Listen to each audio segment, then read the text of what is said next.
What's going on, everybody? I hope everyone is having an amazing afternoon, evening, morning, or whatever it is in your time zone. It is Wednesday, the 12th of August, 2025. This is NCTTV coming at you live from Algo NS. We are live, or at least that's how it appears to me. Could be a brain in a jar somewhere. Don't know, don't care. Shouts out to all my weasels out there. All my forest creatures rocking out to the realest of the real. Synthetic lifeform streamer trapped in a cyber brain and body like some kind of ghost in a half shell in this late stage hyper-capitalist dystopia. Forced to exist in this twilight realm to pay off my debt to society and my student loans. I hope you're having a good day, whoever, whatever, wherever, and however you are. We're about to jump right into it here on Twitch.tv, YouTube.com. High risk, high reward, high on life, or whatever simulacrum, simultaneous, spontaneous singularity of consciousness this is, was, or will be sometime in the distant cyber future. August 14th? Wait, what? No way. Oh, shit. You know what? I think it is August 14th for me. And for you, if you're on the East Coast? East Coast people, you are, yeah, I guess it's 14th for you. God damn it. It's so confusing, chat, because my, I mean, this is kind of good. My computer is still on Seattle time, right? So it tells me what time it would be, you know, if I'm normally streaming, right? Or like how it, like the, I haven't reset the time. I said the 12th? Yeah, so my thought process was this. For me, it's a day later than it is for most of you. Does that make sense? So I say a day earlier, but really I should only say a day earlier if I'm looking at the date on my phone, which is Thai time. My phone is in Thai time. My desktop is on Seattle time. I don't know what time it is. I don't know what day it is. But I do know that it's Wednesday for most of you, or it's the maybe start of Thursday. The wee hours, le petit matin of Thursday. But yeah, chat. I got a fucking good workout this morning, but I don't know. It's just been so much frustration today, right? Yeah, that's why my hair looks like this, right? That's why my hair is kind of wild today. I just have to pull it all back under my headphones. It's that wild. Wednesday the 13th, spookier than Friday the 13th. Yeah, nobody's expecting that. You let your guard down because it's Wednesday. You're like, oh yeah, no, it's God, I need to not let my guard down. If it's the 14th, I need to actually. I didn't end up going to the freaking agency yesterday to get to you know put in motion extending my visa for long enough to be able to get, oh my god, chat, so much shit. But yeah, no, so anyway, I'm trying to give you personal news here. Personal news, I did work out this morning. And it was a good workout. It was a little too good. It's one of those workouts where you're not quite back in reality for a good 30 minutes to an hour. Because I did a high intensity interval training, which, you know, I love that stuff, right? But I hadn't done it in a while. I get to the gym, I start to work out, and all of a sudden this guy and this girl come in, and she goes onto the treadmill. She jumps on the treadmill. Maybe I haven't turned the music down yet. Have I? No, it's not down enough. Anyway, I go to she gets on the treadmill, and you know, like I work out with music. I like to have my phone there. I understand that, right? But I have headphones. Because although I like to listen to my music, I do not assume that everyone else in the gym also would like to listen to my music, you know, at the same time, right? And so, yeah, she starts, I don't know if she was like, I feel like she was watching like Spanish YouTube or something. Or she just puts on YouTube or I don't know, there's some show where she's like watching a show. She is watching a show with her phone turned up while she's working out. I do have, like I said, one headphone in, but usually I do this thing, right? Because my headphones, like, they run out of battery. So I'll generally like put one headphone in, I'll have another headphone charging, and then when this headphone says battery low, I put in my other headphone. And that way I always have a headphone that's got, yes, absolute psychopath behavior, exactly. Exactly. What does Irene listen to in the gym? I mean, video game music.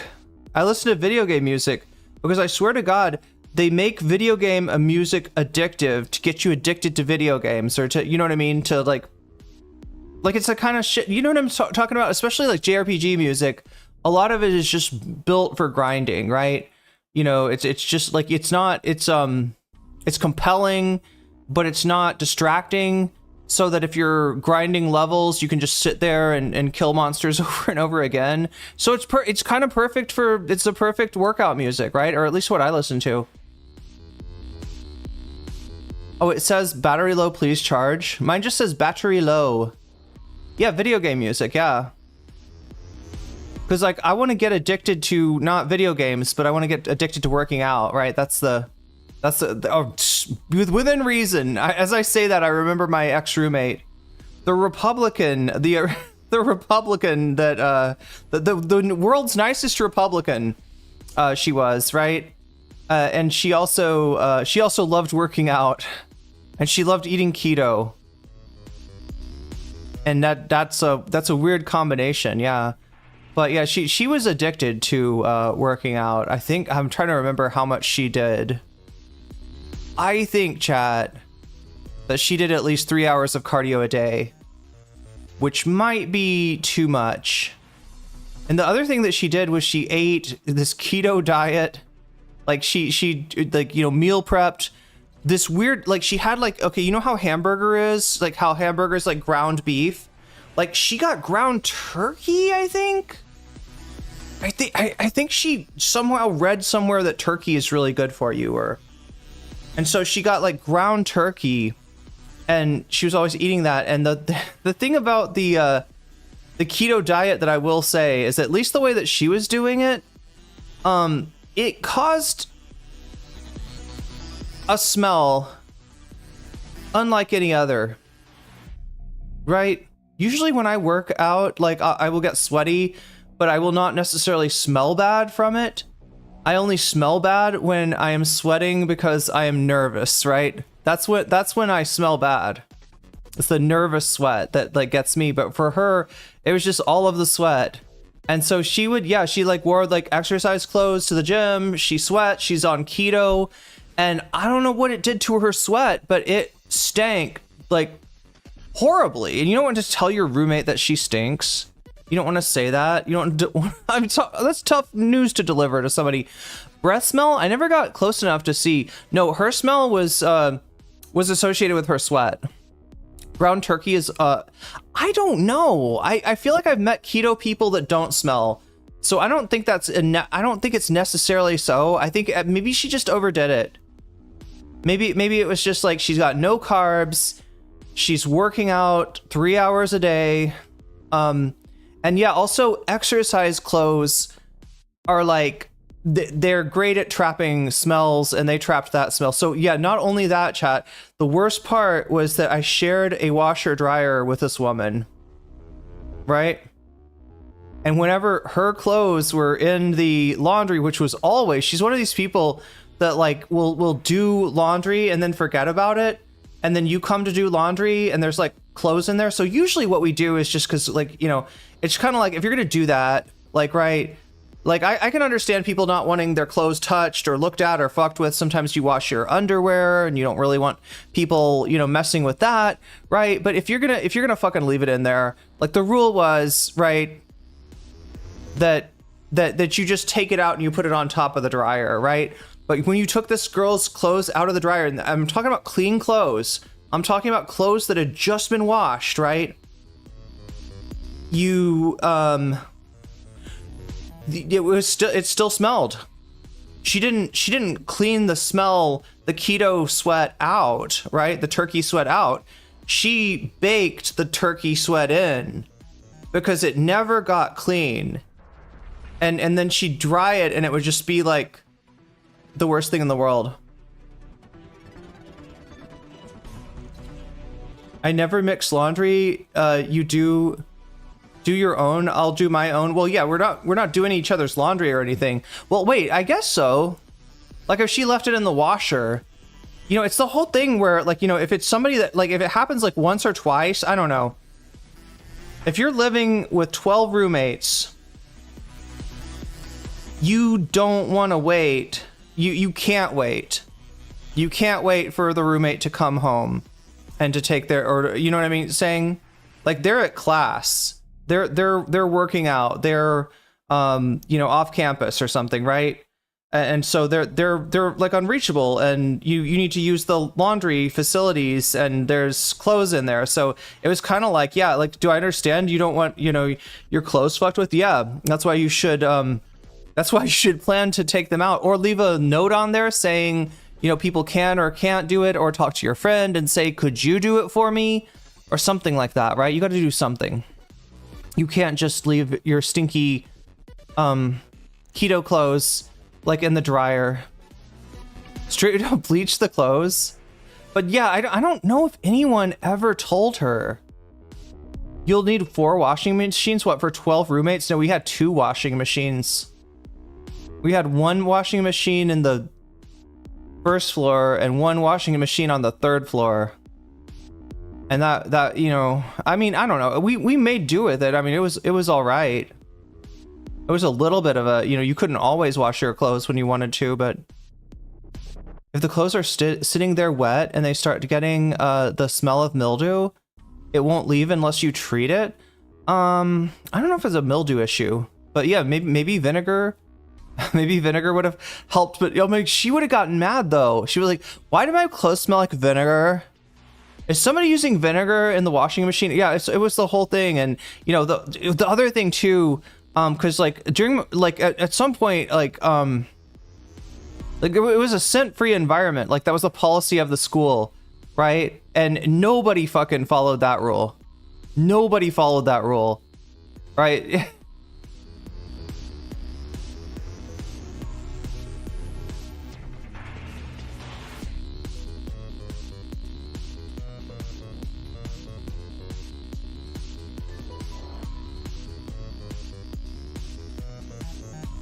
They don't smell like vinegar. It kills bacteria and smells like nothing. You mean it won't smell like vinegar coming out of the washer?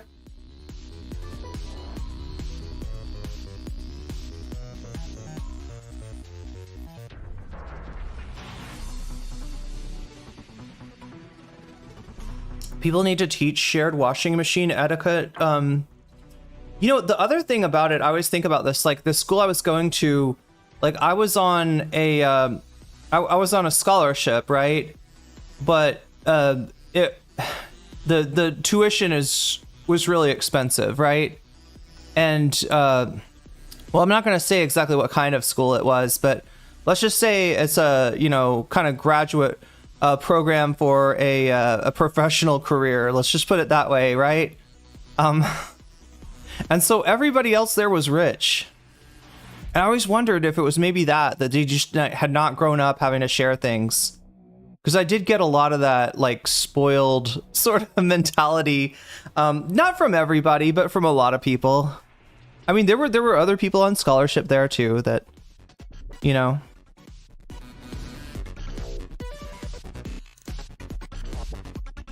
But yeah, the funny thing, too, was that, like, I didn't really, you know, so I was like super like trying to save money during school, and I wasn't like buying like new clothes or like a lot of things. And like, I always was worried people were going to sniff me out, and they'd be like, oh yeah, she's poor. Like, she's not like us, right? And they did realize that I wasn't like them, but I kept on getting people being like, I can't, like, you know, oh yeah, Irene does minimalism. She's a minimalist. That's really cool. Oh God, I wish I could do that. Minimalists are so cool. I don't know. It must have been a social media thing at the time.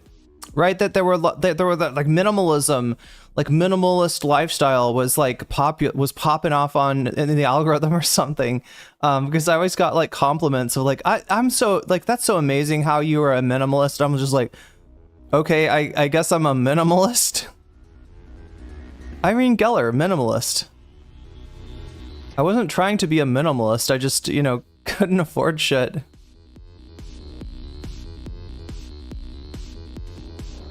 Brave, you know what I'm talking about? Yeah.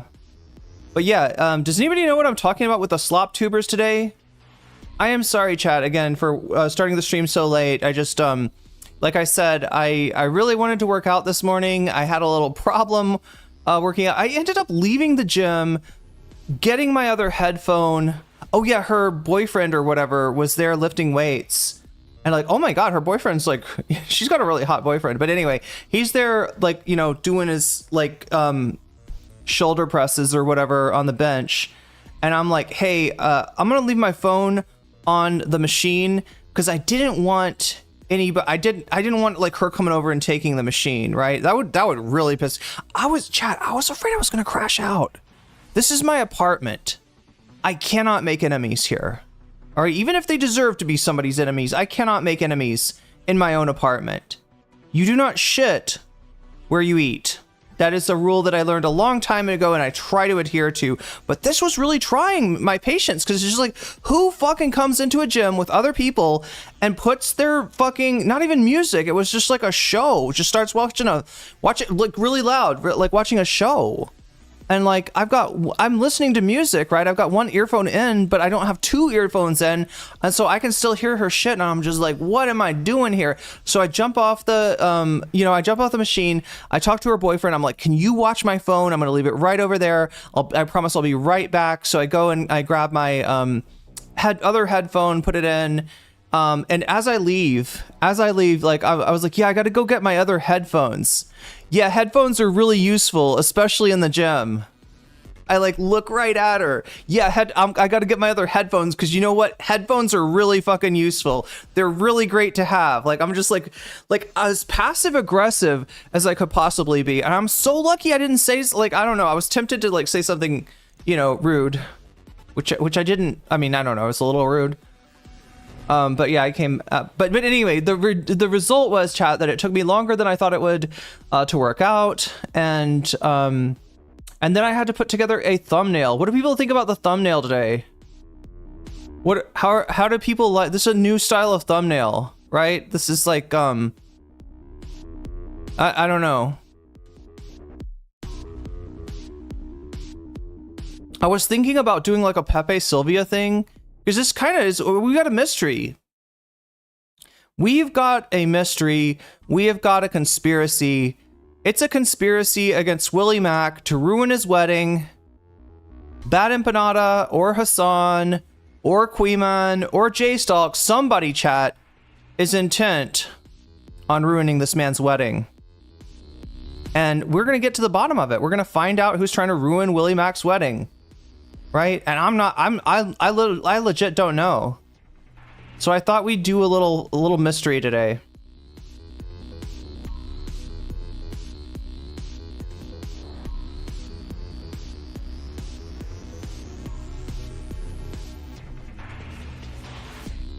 Joe Scratch said, I just did a full session at the stove while this meat sauce is reduced. Are you talking about, you did some like curls? Were you doing the curls at the stove?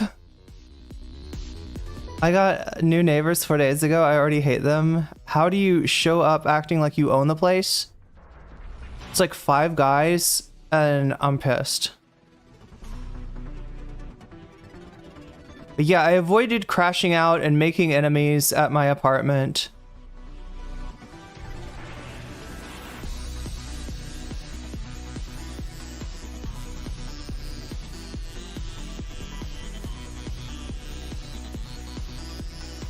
Thumbnail's busy. Yeah, well, I almost did. You did a kettlebell routine? Okay, that works.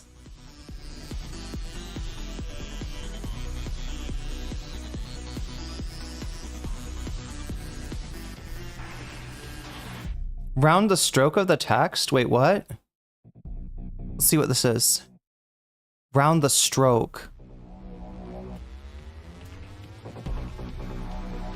The stroke? Is this a Photoshop thing? Maybe? Kettlebells are lazy, meta, gym adequate, genuinely scares me.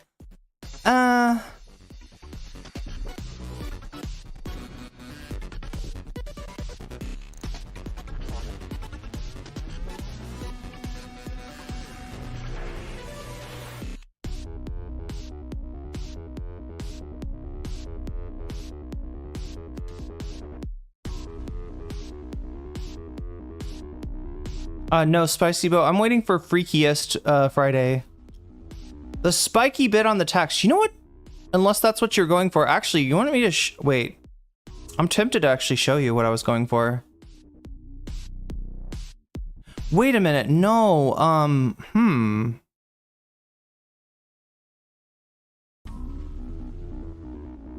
Let me look at it again, because I know about the spiky part that you're talking about, and that is actually not supposed to happen. Yeah, it's on the Canva file too. Why does it do that? Certain texts, it really does not like to do an outline, but this this font, you gotta have an outline, right? It's unreadable if there's no outline. It's supposed to, it's the closest thing I can get to like a military like print. But yeah, no, the spiky things, those are unintentional. I don't know where those come from. It just seems like certain fonts it does that with. Huh, interesting.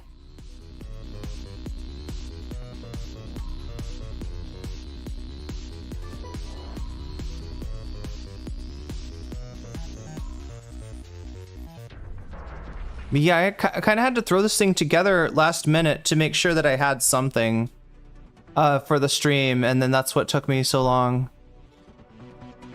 But oh my god, chat, I'm tired. I'm tired. I haven't done hit in a long, I haven't done intervals in forever. But I'm gonna need to have that kind of cardio when I start kickboxing again. If I ever have time. Goddamn. My life is like literally just wake up, eat some spicy salad, stream, hit end stream and rinse and repeat. I don't know. That's what it feels like. I couldn't even make it down to the agency that I was supposed to go to get my I need to extend the visa that I'm on. We must have kept you up late. You don't want to make enemies. You didn't keep me up. I mean, it's late for you. It's not late for me. I'm in Thailand, so it's the middle of the day. But yeah, it's nice to have a little bit of time. It's nice to end before. Like the goal is to end like before 5 o'clock. So I've got the chance to Canva. Sorry, I didn't know what the settings are for that. Sorry for derailing. Not entirely. I figured it was, it's Muay Thai. Yeah, well, I'm in Thailand. I might as well. I don't even know if you can like learn Dutch kickboxing here. Maybe. I want whatever food that is. You want the spicy salad, chat? It's papaya salad with oh god, look at this. Thai eggplant. Raw Thai eggplant shreds. Peanuts. Papaya, carrot, tomato. I think it's lime juice, salt. I wonder what all the sauce is, right? And then you eat it with you just take a cabbage leaf and you just wrap it around there and eat it. Spicy salad is the best. Like it's the best breakfast ever. It's 9:48 in Los Angeles. That's true. Well, we should probably get started here, chat. Sooner the better, because we got a lot to go over. Let's see. We've got Hutch talking to Willy Mac, which I know you love Hutch, chat. Does everybody love Hutch? We're all Hutch fans in here. We're all Hutch pilled. We're gonna get some Hutch today. We're gonna get some Willy Mac. We're gonna get some Hutch. We're gonna get it's a you know, complete breakfast.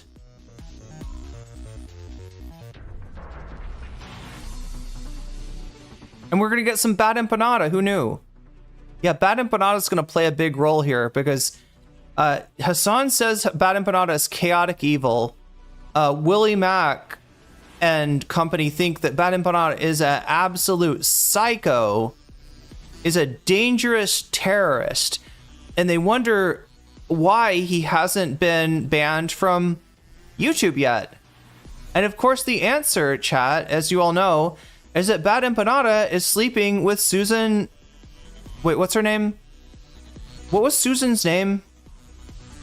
Wojcinski? God, I gotta change this music. I mean, it's great for battling monsters, but let's try that.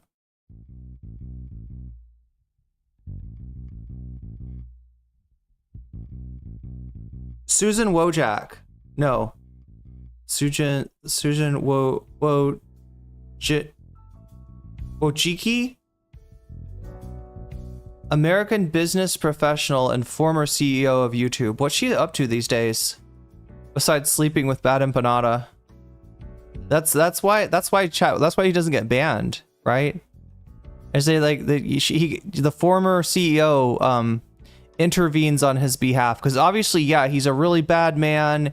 He's a terrorist. He's a criminal. He's an international man of mystery, and he also has a thing for MILFs. Right? That's the one thing that Xander Hall and Bad Empanada share in common. Is they're Susan Soychak. Yeah, that's what her name is, I think. I think he's chaotic neutral, leaning towards chaotic good until proven otherwise. Isn't she dead? Wait, is she dead? No, she's very old. Is that what you mean? Wachowski? Yeah. I'll always remember that I know Hutch because of you, Irene. It's my fault. I guess it is my fault. I guess a lot of things are my fault. I don't know. Like the fact that yesterday was supposed to be Newsday Tuesday. Instead, I gave you Drama Day. Dromedary Drama Day. I don't know, chat. I gave you drama. Not just drama, but wait, what? Oh yeah, Ethan fucking drama. The very best kind. Speaking of Ethan, he did an entire stream, chat. An entire stream starring Hasan's dick. It was a Hasan's dick stream today. I didn't know that you could talk for 3 hours about a man's... Wait, she died from cancer? Wait, did I just not see that part? Oh my god, what? Oh, you're right! Holy shit! No, I just said that Bad Empanada is having sex with a ghost, chat. That's not good. That's not. We're not supposed to speak of the ill of the dead. What? She died? You're right. Yeah, August like almost a year ago to the day. She died. I did not know that.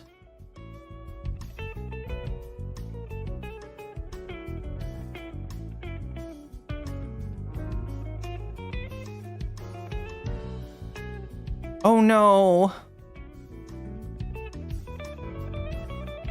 Lung cancer.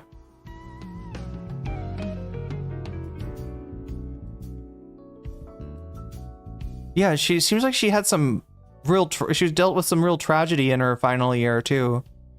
Like her son died that year. Oh, and I don't even want to talk about that incident because that seems kind of private.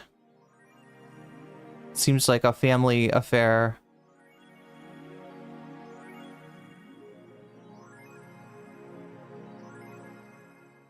Okay, well that brings the mood down a little bit. He gave her cancer. Yeah, he did. Oh my god, he left his mark. Oh my god, I can't joke about dead people. Literally dead. No, you're right. You're right. I just, yeah. Yeah, she did indeed die of cancer. Fine with not reliving the shit show of a government that has been forced upon me. Yeah, and that's the other chat. You know what? Narwhal, I feel like I don't want to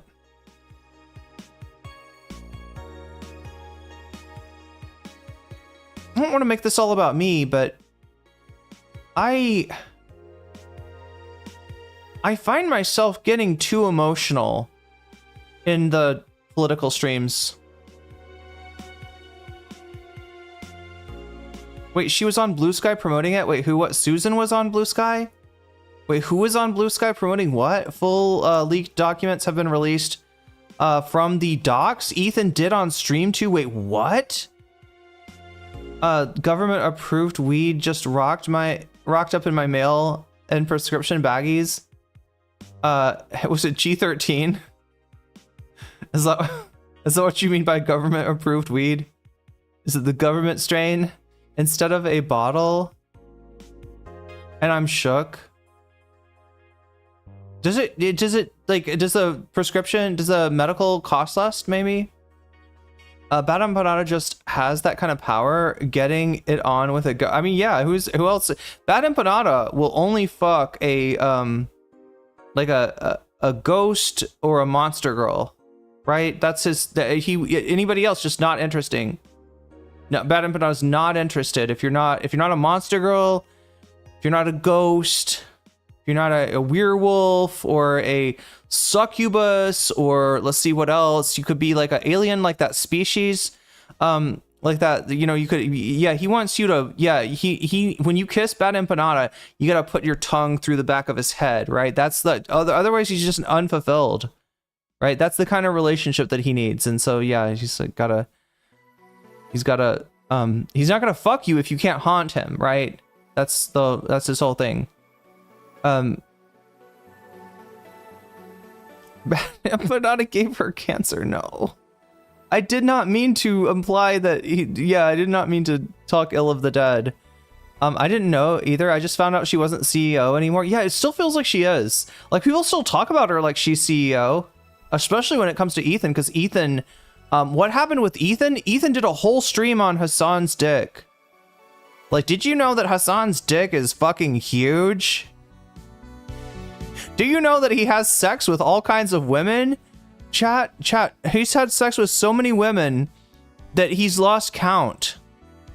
He doesn't even know what his body count is, because he's just fucking.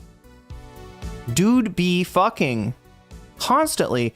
MAGA and Trump are so cartoonishly corrupt and fascist, it truly just makes you angry to see the current dumb shit he's doing. And knowing that others letting... The other thing too is there's like, it's fucking dangerous to cover the I mean, obviously, no matter what I do, no matter what I cover, I will always keep talking about politics. It will always come back to politics, right? Just like I did with Ethan the other day when he tried to do Nakba denial. We had to set that shit straight.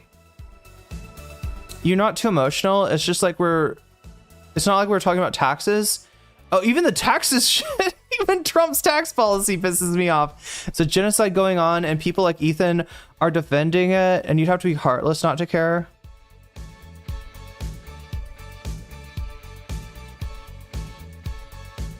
Wait, he's seen it? He's seen what?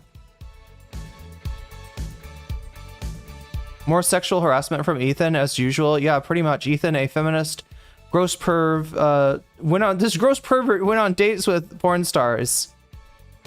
So yeah, and somebody showed me links. Somebody posted them in the Discord earlier that I think, so what happened exactly? There was a button incident today, right? There was a button incident. And chat, if you want news, right?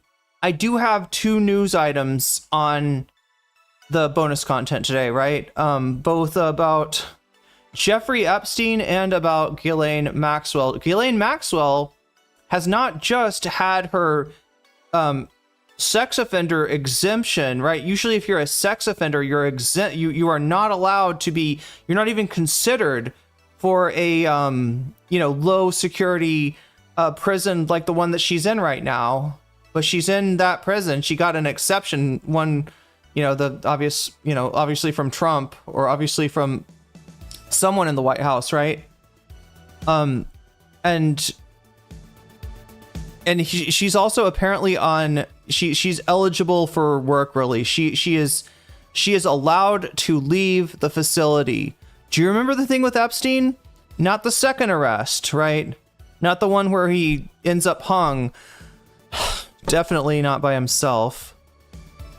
But the one before that, right, in 2007, you know, he's given by somebody that ends up being Trump's labor secretary later on, right? So one wonders if you know, Jim Acosta getting that job in the labor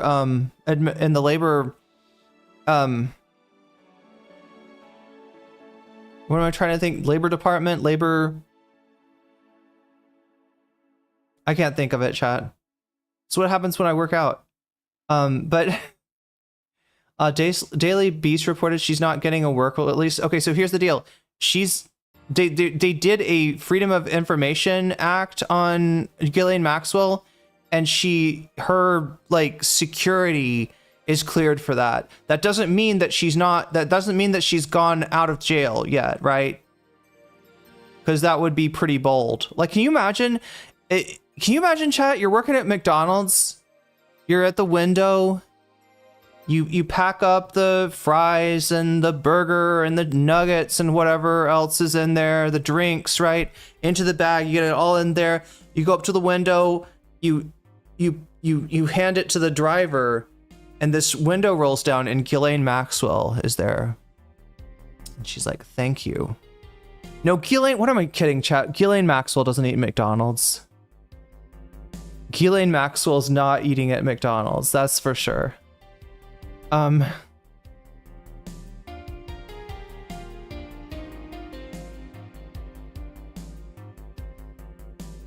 But what I mean is, like, if she got a work release, right? If she's out, like, she okay, there, yeah, like, there's no way that she's like out in public, right? But yeah, the scandal is that her security is. The girls say she was worse than seeing. Yeah, that's a literal quote. That's a literal quote. Yeah, so it's not that she's you know, it's not like she's got a job that she can go out and work at, but it's that her file, the security on it is such that she's not forbidden from. I think it's Ghislaine. We figured it out the other day. Ghislaine. I'm the French. How do we pronounce this? On le prononce comme ça.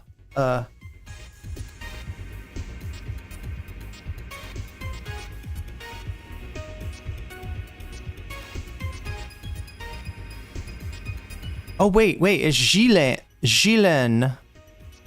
Ghislaine. But in English, Ghislaine.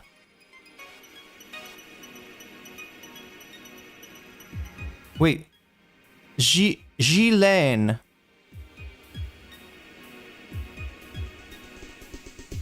Yeah, it's...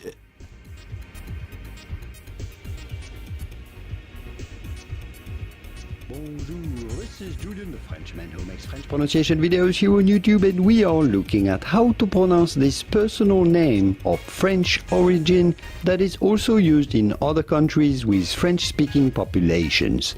Now in French, this is normally pronounced Ghislaine. Ghislaine is how it... Ghislaine? Wait, what? You pronounce the S? Would be said in France. However, in English it is generally said Ghislaine. Ghislaine. Ghislaine. Ghislaine from French. Okay. That's a little weird. Well, so, like, should we trust the AI or should we trust the Sloptuber, chat? Did you learn how to pronounce Ghislaine or Ghislaine or Ghislaine if you're American?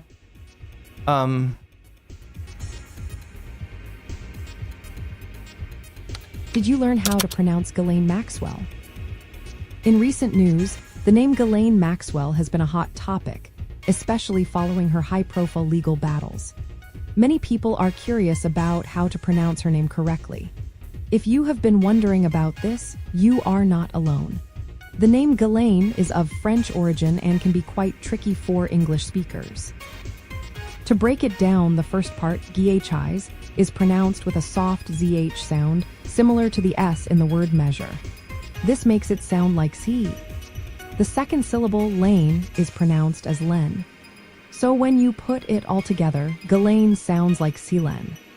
What? Chat, this seems like a conspiracy. She is intelligence.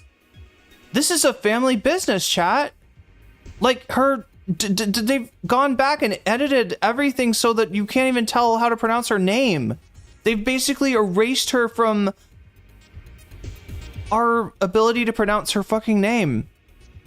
I think it's Galen, but fast. There's another way to pronounce it. Wow, trying to imagine my French grade, my 6th grade French teacher pronouncing it. She's lame. She's lame.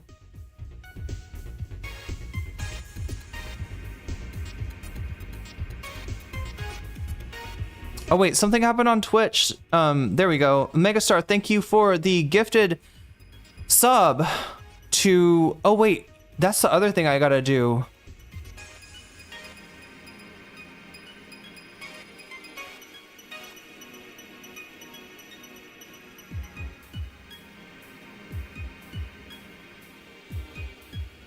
Copy. Let me copy. Copy. And paste. There we go. Oh, Twitch subscribers, you are now on 2 digits again. Yeah, Twitch fell off, chat. I was talking Twitch up so much and Twitch fell off apparently. Overnight, chat, overnight they fell off. They're not twitching anymore. Ghislaine. Ghislaine. Not M-E-N-E? Wait.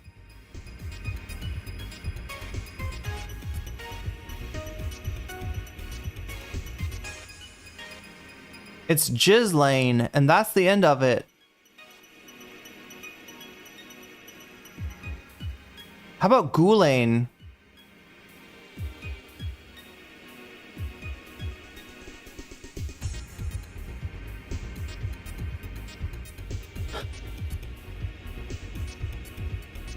I mean, YouTube probably did have the edge, but you could imagine perhaps thinking about it as, you know, in terms of, since the Twitch the Twitch subscriptions cost twice as much, that maybe in a way you could say that Twitch is ahead, because if you multiply 96 by 2, you got 192, and there's 163 YouTube members, so in a way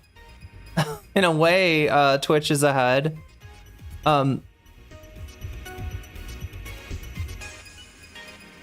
It's Ghislaine. Yeah, that's what I always say. Ghislaine.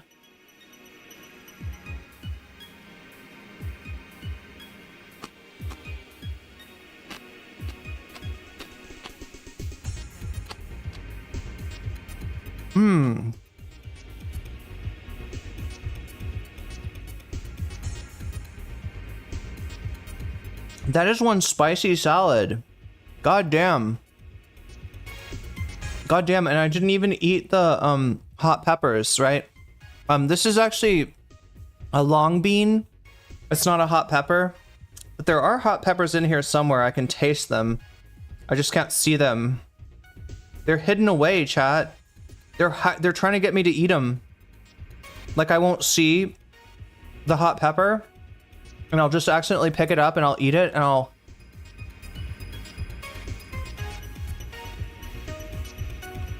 Oh no, she's Lane is on work release. She has experience with Prime delivery. She has wait, what is it? What is that one site called? Wayfair.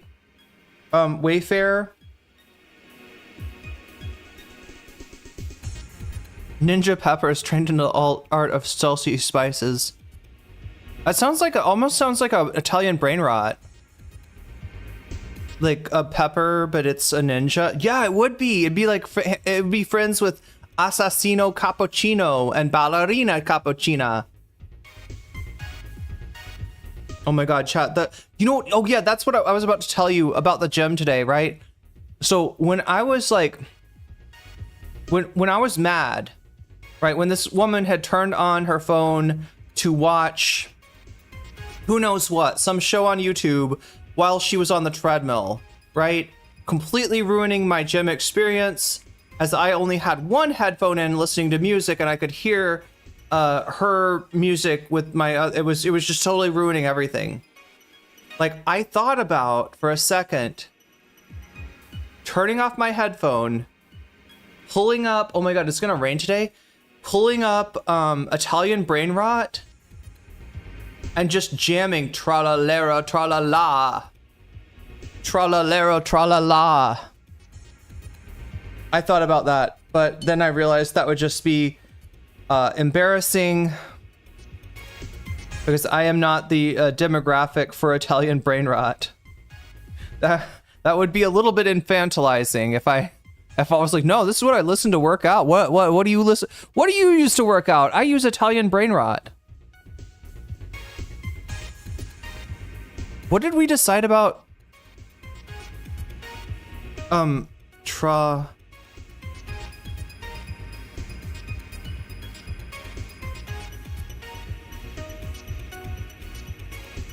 Okay, we can't listen to the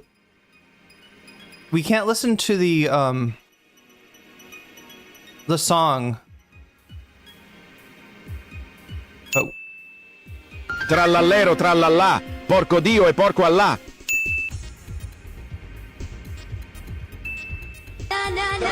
Okay, we gotta, I gotta do the music. The music's where I get, yeah, because I did get a copyright strike for, not the original, right, which is that tra-la-lera, tra-la-la, right, that's the original, but the one that's like all like a AI song, that's like tra-la-lera, tra-la-la, shark with blue shoes, that one is not okay. Is there a rap version? Oh no, chat, there's a rap version. Of course, featuring Brr Potapin. Do you know about Brr Potapin? What the fuck even is Brr Potapin? Is he like a Sasquatch?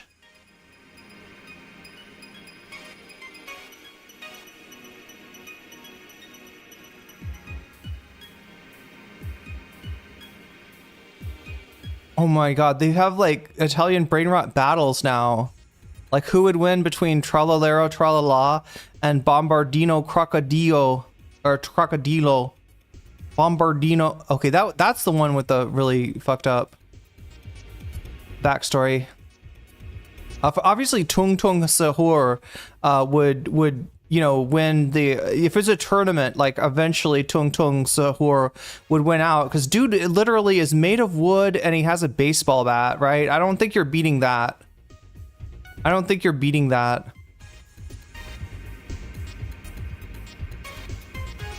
Unless you're maybe Assassino Cappuccino, you could sneak up on him. Are those even words? Maybe in Italian? What I've heard about Italian brain rot is that it's based on fairy tales, like Italian fairy tales. Like if you grew up in Italy, you would have heard, or like nursery rhymes, fairy tales, shit like that, right? They're all kind of like based on that, but they're not exactly the same thing.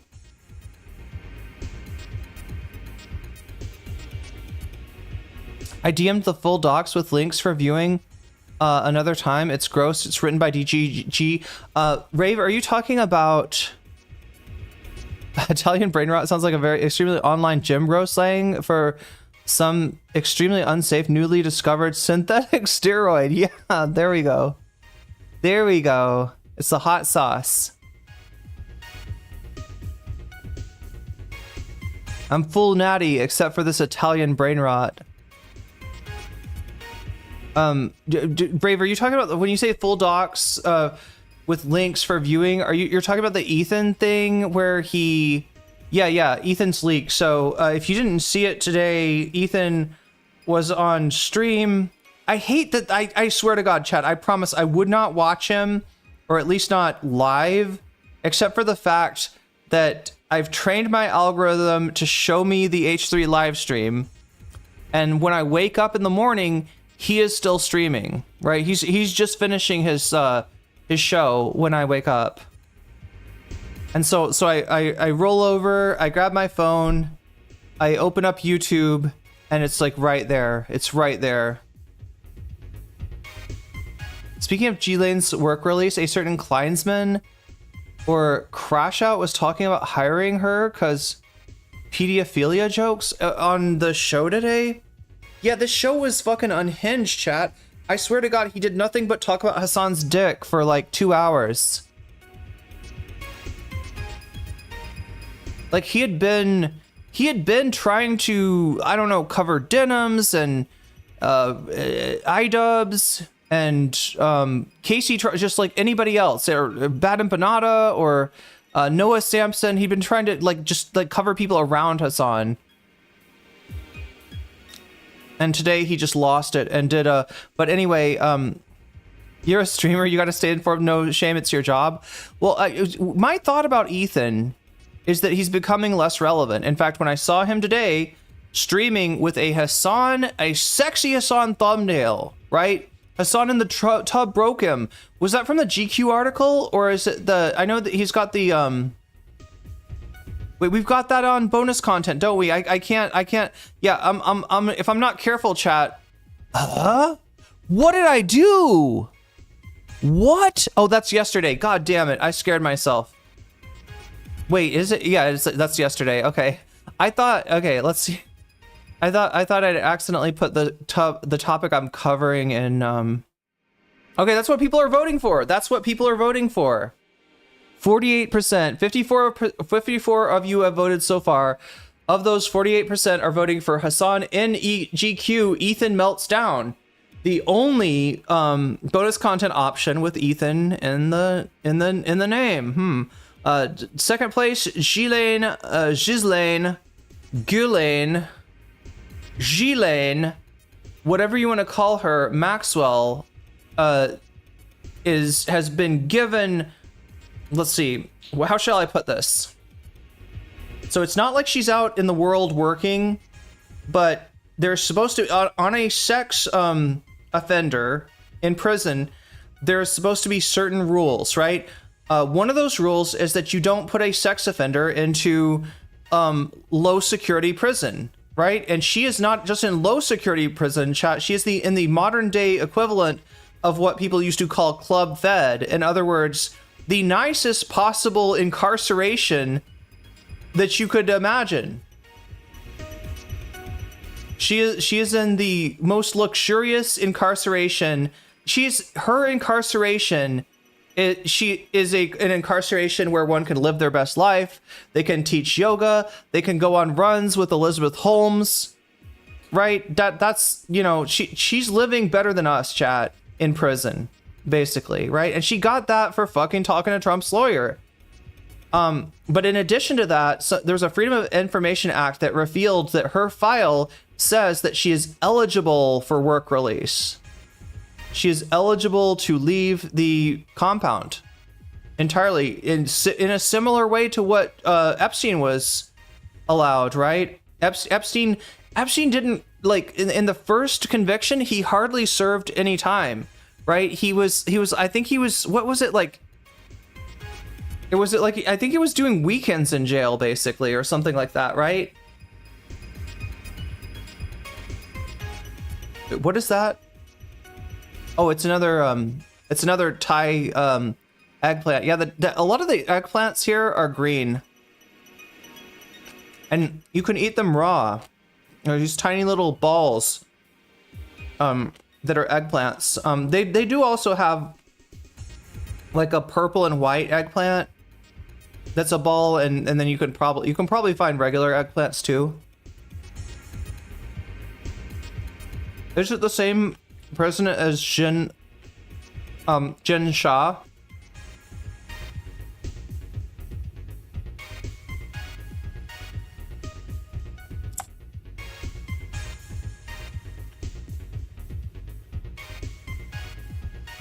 Did anybody see that?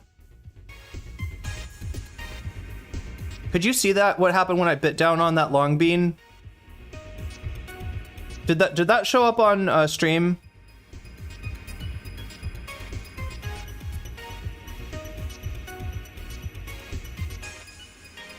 Epstein is old news. That's right, Blue Magician.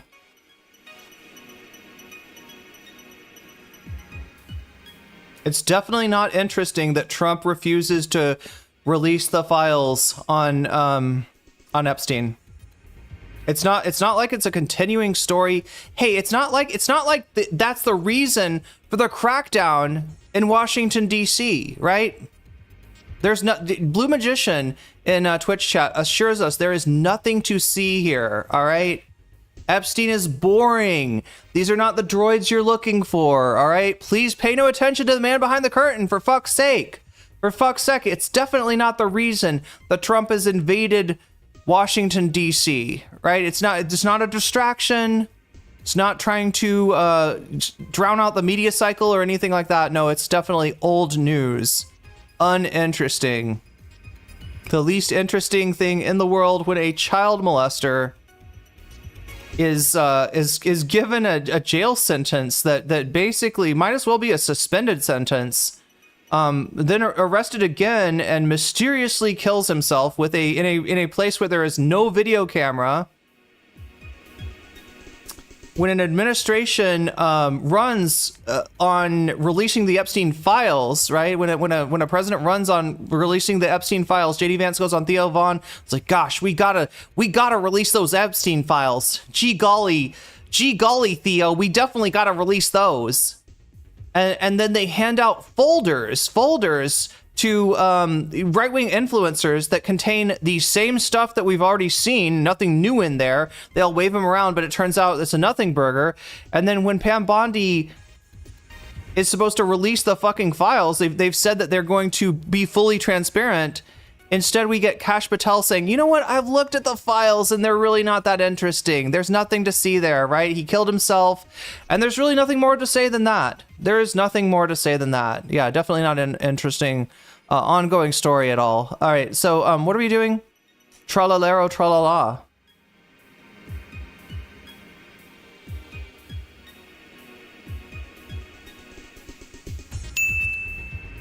Trallallero trallallà, porco Dio e porco Allah.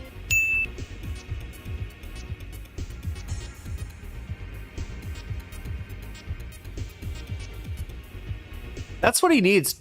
Trump needs to put out some new it's a youth crime wave, aka they want to gentrify Prince George County. Yeah, I've heard of roving gangs of 14-year-old girls. Epstein's over. Let's move on. Okay, thanks Trump fan. I will. That's the best thing when you get you get really good advice from your ops, right? They're like, don't talk about the Epstein thing anymore. Definitely don't do that. No, the Democrats need to talk about literally anything else. Actually, there is an interesting phenomenon going on. It's a combination of not wanting to give in to Trump in terms of his attempt to change the media cycle, which I guess, right, but also the Democrats don't really stand for anything. Right, what you would hope that the Democrats would stand for, considering that the Republican Party is stands for Outback Nazi law enforcement. You'd hope that the Democrats would stand for reform, would stand for more sensible forms of law enforcement, would stand for maybe creating the kind of society that doesn't require mass incarceration, right? Would look at the numbers of incarcerated individuals in the United States and say, there is no way that we need to have more people incarcerated than any other place in the world, right? Other places in the world, less crime, less people incarcerated, right? You'd hope, right? But no, these Democrats don't fucking stand for shit. They don't give a fuck. And so they're kind of they're looking at this as bait, and they're like, ooh, whatever we do, we can't come out against law enforcement because crime is bad, and therefore law enforcement is good, and therefore the more law enforcement, the better. And what's the most law enforcement? Taking the FBI off their job, right? Don't investigate anything, FBI. Definitely don't, don't try to redact any more of the Epstein files or anything like that. Get out there on the streets and act like and harass people standing on their porches and shit. I guess is what they're doing now. We got to take every federal law enforcement group and put them out on the beat. Have them walking aimlessly around Washington D.C. That sounds like that's a really good use of our tax dollars, chat. That's a really good use of our tax dollars.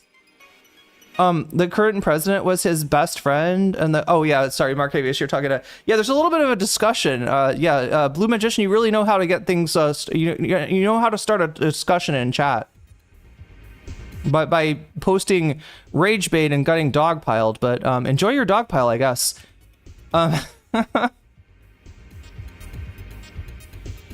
You've earned it.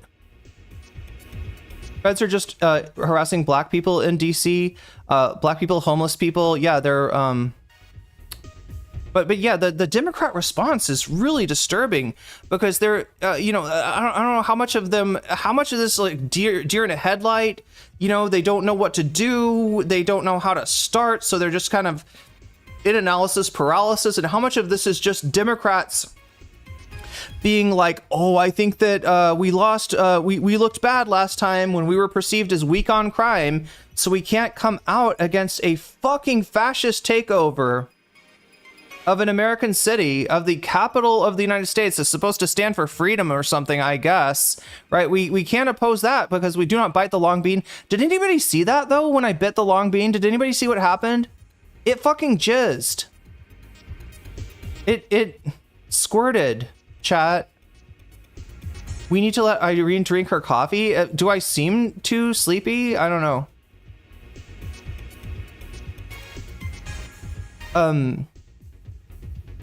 Actually funny, like, why do you have to harass black teenagers? Because you went to Pedo Island? No, actually, don't say that, Joe Garbage. There's half a chance that he didn't go to the island and he was just, BFFs with Epstein, which is still bad. But, I could see Trump, when things finally get leaked, and you're right, I probably should drink my coffee. When stuff finally gets leaked, when we finally see the files, right, it might very well, look, Trump being on the island is not the only thing that would be a problem, right?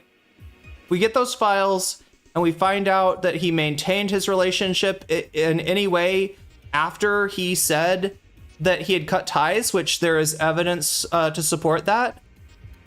If it shed some light on the fact that Steve Bannon was still working with Epstein right up until I think through the election, and yes, that as we might find out about if we end up selecting that option, Trump offered Epstein like a job.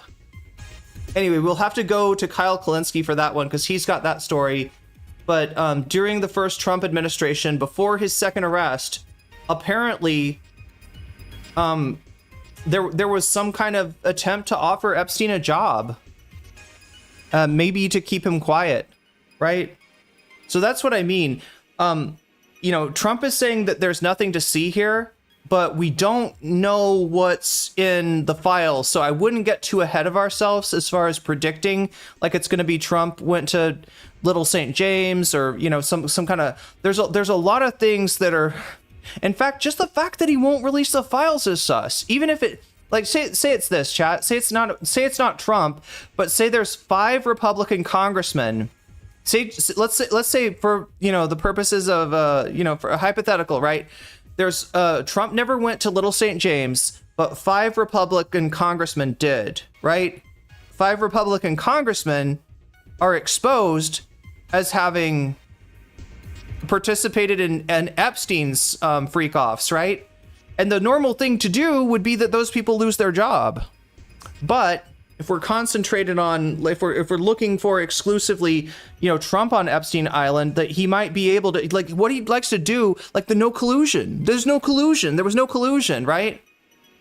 So because he didn't, like, receive marching orders from Vladimir Putin, then there's no problem with encouraging the hacking of the Hillary campaign. There's no problem with you know, the fact that Russia did make an effort to get him elected.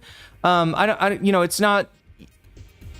The other thing is, you know, like it's just like missing the forest for the trees, right?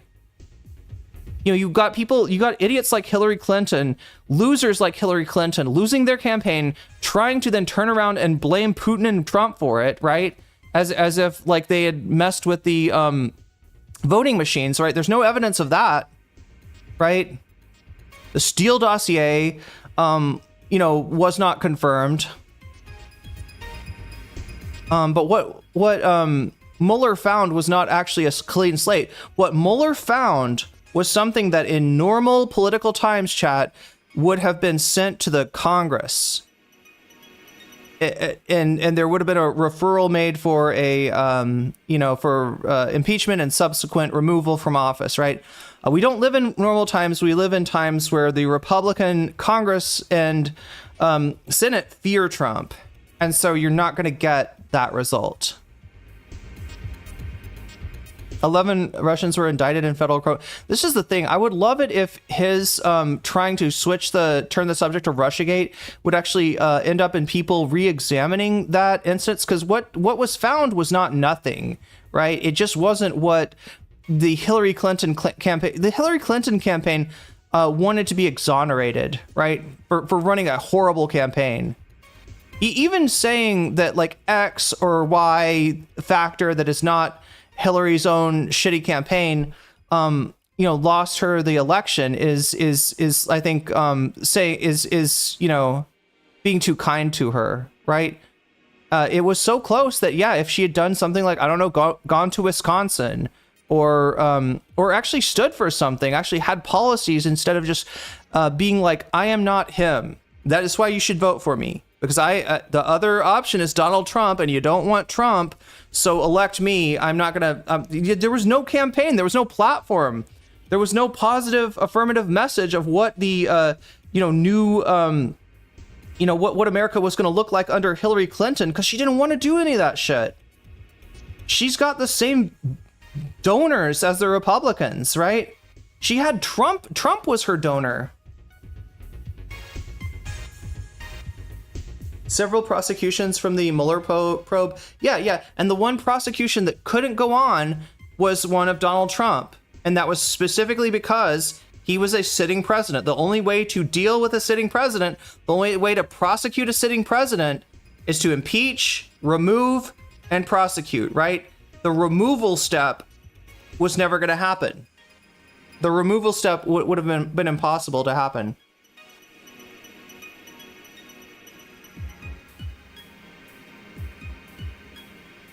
Her two biggest mistakes were talking about the strongest, most lethal army and shutting down pro-Palestine voices. You're talking about Kamala, though, right?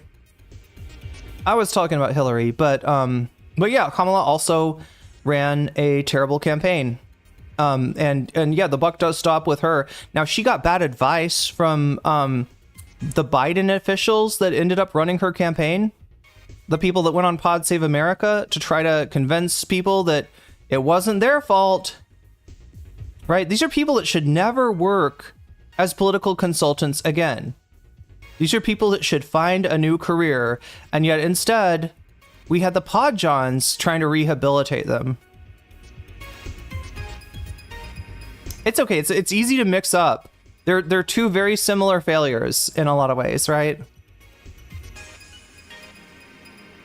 If the files are released, whatever is on them will also cause the core of the conspiracy theories that he peddles to fall apart. It's so fucked. Who ruined Willy Mac's marriage? That's what we're trying to figure out. Are there more updates on the Epstein case? Yes. And those are in the bonus content, right? So I should probably start talking about that. Oh my God, chat, I'm so behind. Oh my God, I'm so behind. Here, let's do first thing first. All right.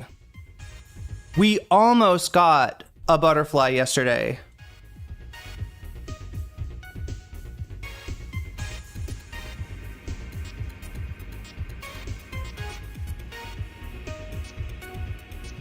We almost got to the butterfly, right? It only takes 3 teal, or sorry, it only we were 3 teal super chats short yesterday, but it only takes 10 teal super chats over the course of 3 hours, which is what I'm giving you right now. I'm starting on YouTube. I'm starting a new goal. It's a butterfly goal. I will put a butterfly in my hair, a pink butterfly, in fact, in my hair. If you can throw 10 teal super chats my way, collectively, of course. So I did that, then I pop out chat. It is still too hot in here. God damn it.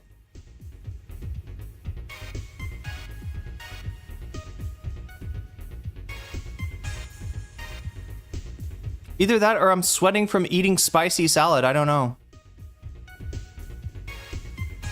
Okay, so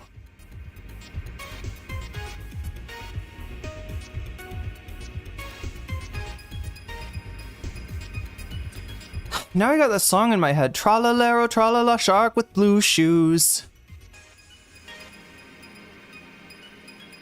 Willy Mac marriage got his marriage got ruined. Well, no, I think it's his wedding apparently that got ruined, right? I mean, look, I'm going on the information that I've got. I don't have all the information. We've got 2 VODs to go through today, or 2 videos to go through today to watch. One from Willy Mac himself, and the second from Hutch, when Hutch is talking to Willy Mac to try to figure out what's going on. The other piece of this chat is kind of buried in one of the nastiest corners of the drama slop space. That is a dirty, foul place known only as Spicy Chat, right? Which used to be the name of you if you're on Twitch chat, right? You are the original Spicy Chat. Please understand that. Chud Logic appropriated the name, stole the name from me. He's stolen so many ideas from me, chat. In fact, even his name may be an NCC. You know, that might have been an offhanded remark by yours truly in chat that I made that inspired Chud Logic to call himself Chud Logic, right? What is Chud Logic? Like, the logic used by Chuds. In other words, not very good logic, right? That's what it is. You know, if somebody's justifying something based on faulty right-wing logic, that's Chud Logic, right? And he just thought, oh, I think I'll name myself Chud Logic. That's a really good idea, Irene. I think I'll just take that for myself. And also, you call your chat Spicy Chat. I'll make a channel in Discord and call it Spicy Chat, and we'll run it like Kiwi Farms. We'll run it like Kiwi Farms. We'll invite all the sussy bakas. All the sussy bakas can come in and... Anyway, what am I trying to do? I am trying to get started. Oh my god, I'm so slow. I'm so slow. Oh wait, that's what I need. I'm sorry, there's so many things I need to do before I can start the stream. That is there. Okay, there we go. That goes there. Then Crystal Saphira reminding me to toast and drink my coffee.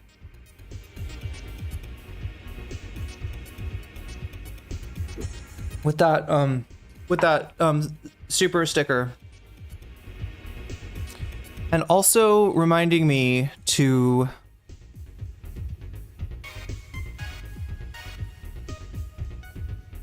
bring the goal up to 10, because we are indeed at 10% of where we need to be if you want to see any of these topics. So what are the topics? What are the bonus topics? Like I said, the topic for the day is the mystery. We've got a mystery that that needs solving. We're gonna need Scooby-Doo's. We're gonna need Fred's. We're gonna need Shaggy's. We're gonna need Daphne's. So what, you know, get your Scooby-Doo cosplay on, because we are about to. We're gonna try to unmask the monster, the terrible monster that ruined Willy Mac's marriage. Right, that's a terrible thing on the day of his marriage. Right, they ruined it, chat. And we don't know who they are. We don't know who they are.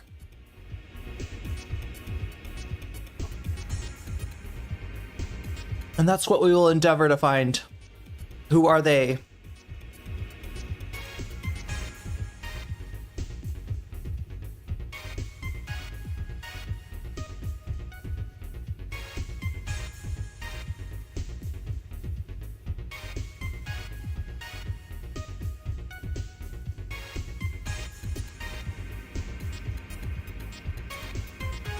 I don't know who any of those people are, but I did hear that Ethan Klein paid for somebody's wedding security. Maybe it was Willy Mac? Sarah super chats with butterfly. Butterfly indeed, that gets us started. So we're 1 out of 10. If we get to 10 out of 10, I will put a butterfly in my hair. I need to know about his wife. Is she a saint? You know, I hate talking about people's wives, sons, daughters, aunts, uncles, like anybody that's not involved in the stream. I usually like to keep it to streamers only. I definitely don't want, you know, anybody touching the jellyfish is doing inappropriate things to your thumb. Wait, what did I have it like that or something? Maybe. Infallible Foul says dirty foul place. Yeah.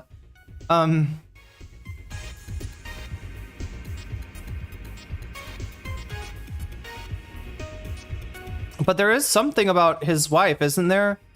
I don't know. That's the thing about Bad Empanada, right? Is that like sometimes he's got the receipts, sometimes he's making a claim that strains belief, but you know, he's got the receipts to back it up. I don't think the claims that he made about, I didn't see any sort of receipts. I didn't see any proof of the claims that he made about Willy Mac's wife. So I don't know.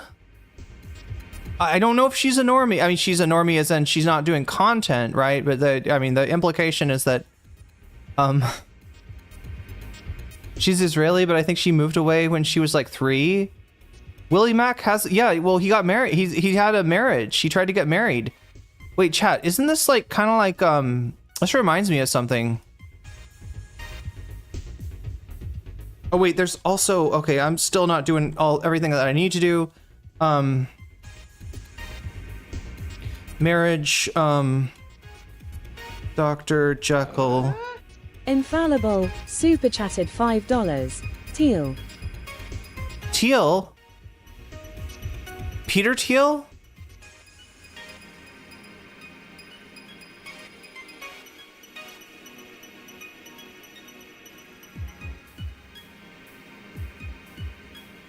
All right, chat. God damn it, that's music. I mean, that's the music for it.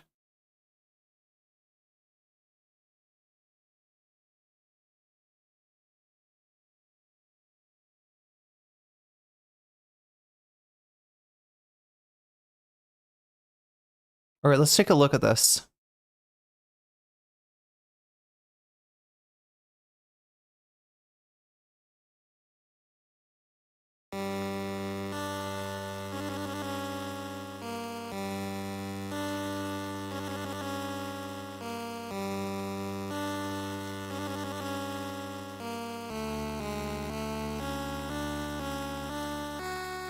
Anybody recognize this music?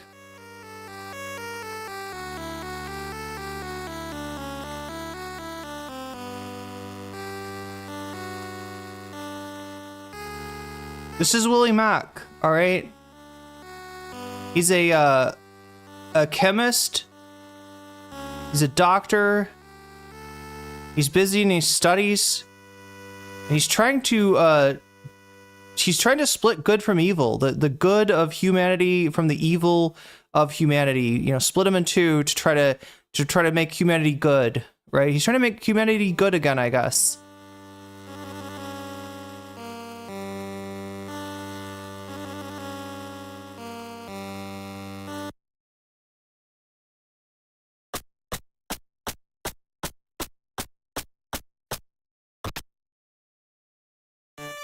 We're gonna skip to this.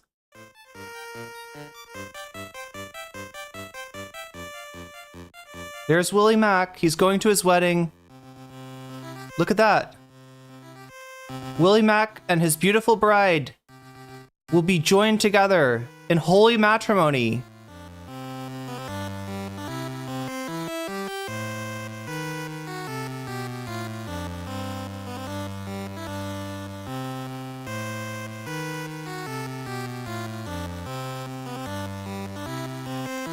But chat, something is getting in the way of that, right?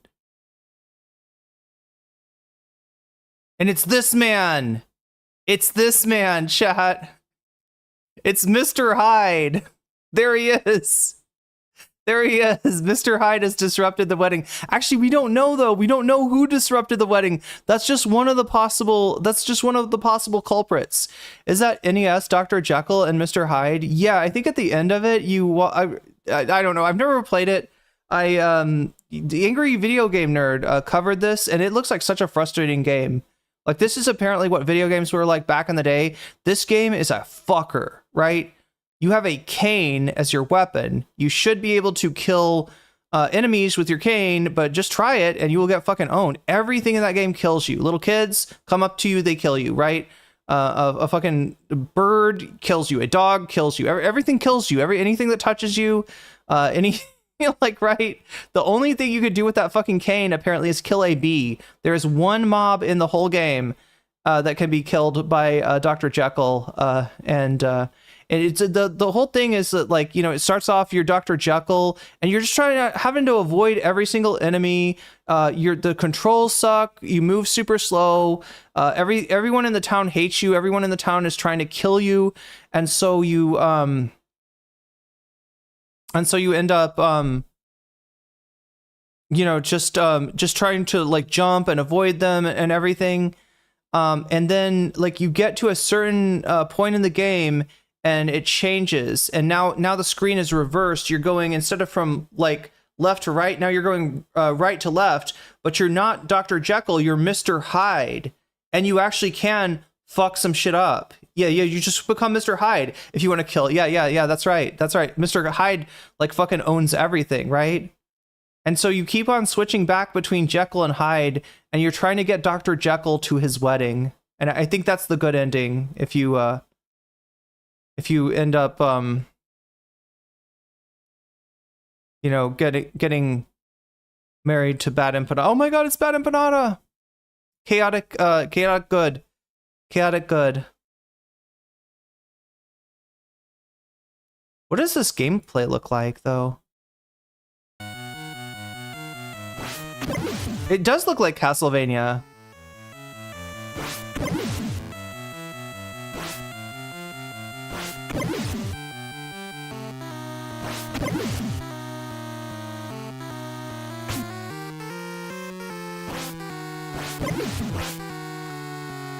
Oh my god, this looks so frustrating.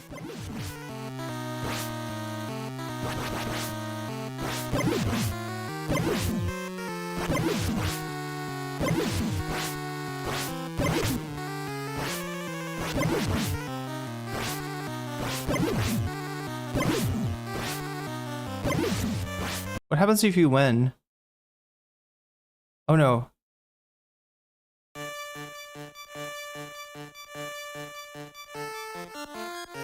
Anyway.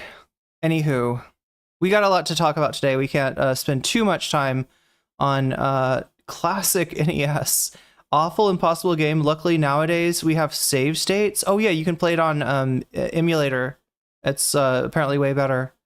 But I've never played it. I've just seen Angry Video Game Nerd bitch about it. You know the Angry Video Game Nerd, chat? He's the angry Atari Sega nerd. He was the angry Nintendo nerd, and then he became the angry video game nerd because Nintendo sued him. Winning is the wedding. Nice. Okay, you've beaten it, Firebird. Nice. We've got some real gamers in chat today. That's good because I am not. I'm not that good at video games, but I am good at forgetting to thank people for the gift sub that Omega Star gave to Hublot. Omega Star, thank you for the gift sub.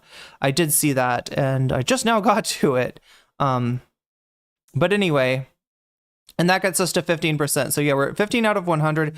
If this number gets to 100 by the end of the stream, we will get some bonus content. And what bonus content will we get? Well, that's a good question, right? We've got 4 options up on the screen right now. 4 options for you right now on YouTube. And with 66 of you voting now, 66 of you have voted. We have in first place Hasan in GQ, right? So Hasan was featured in GQ magazine, had a big write-up in GQ, and Ethan saw this and he got mad. So that's part of what he was talking about in stream today. There was like, what is there like a picture on the...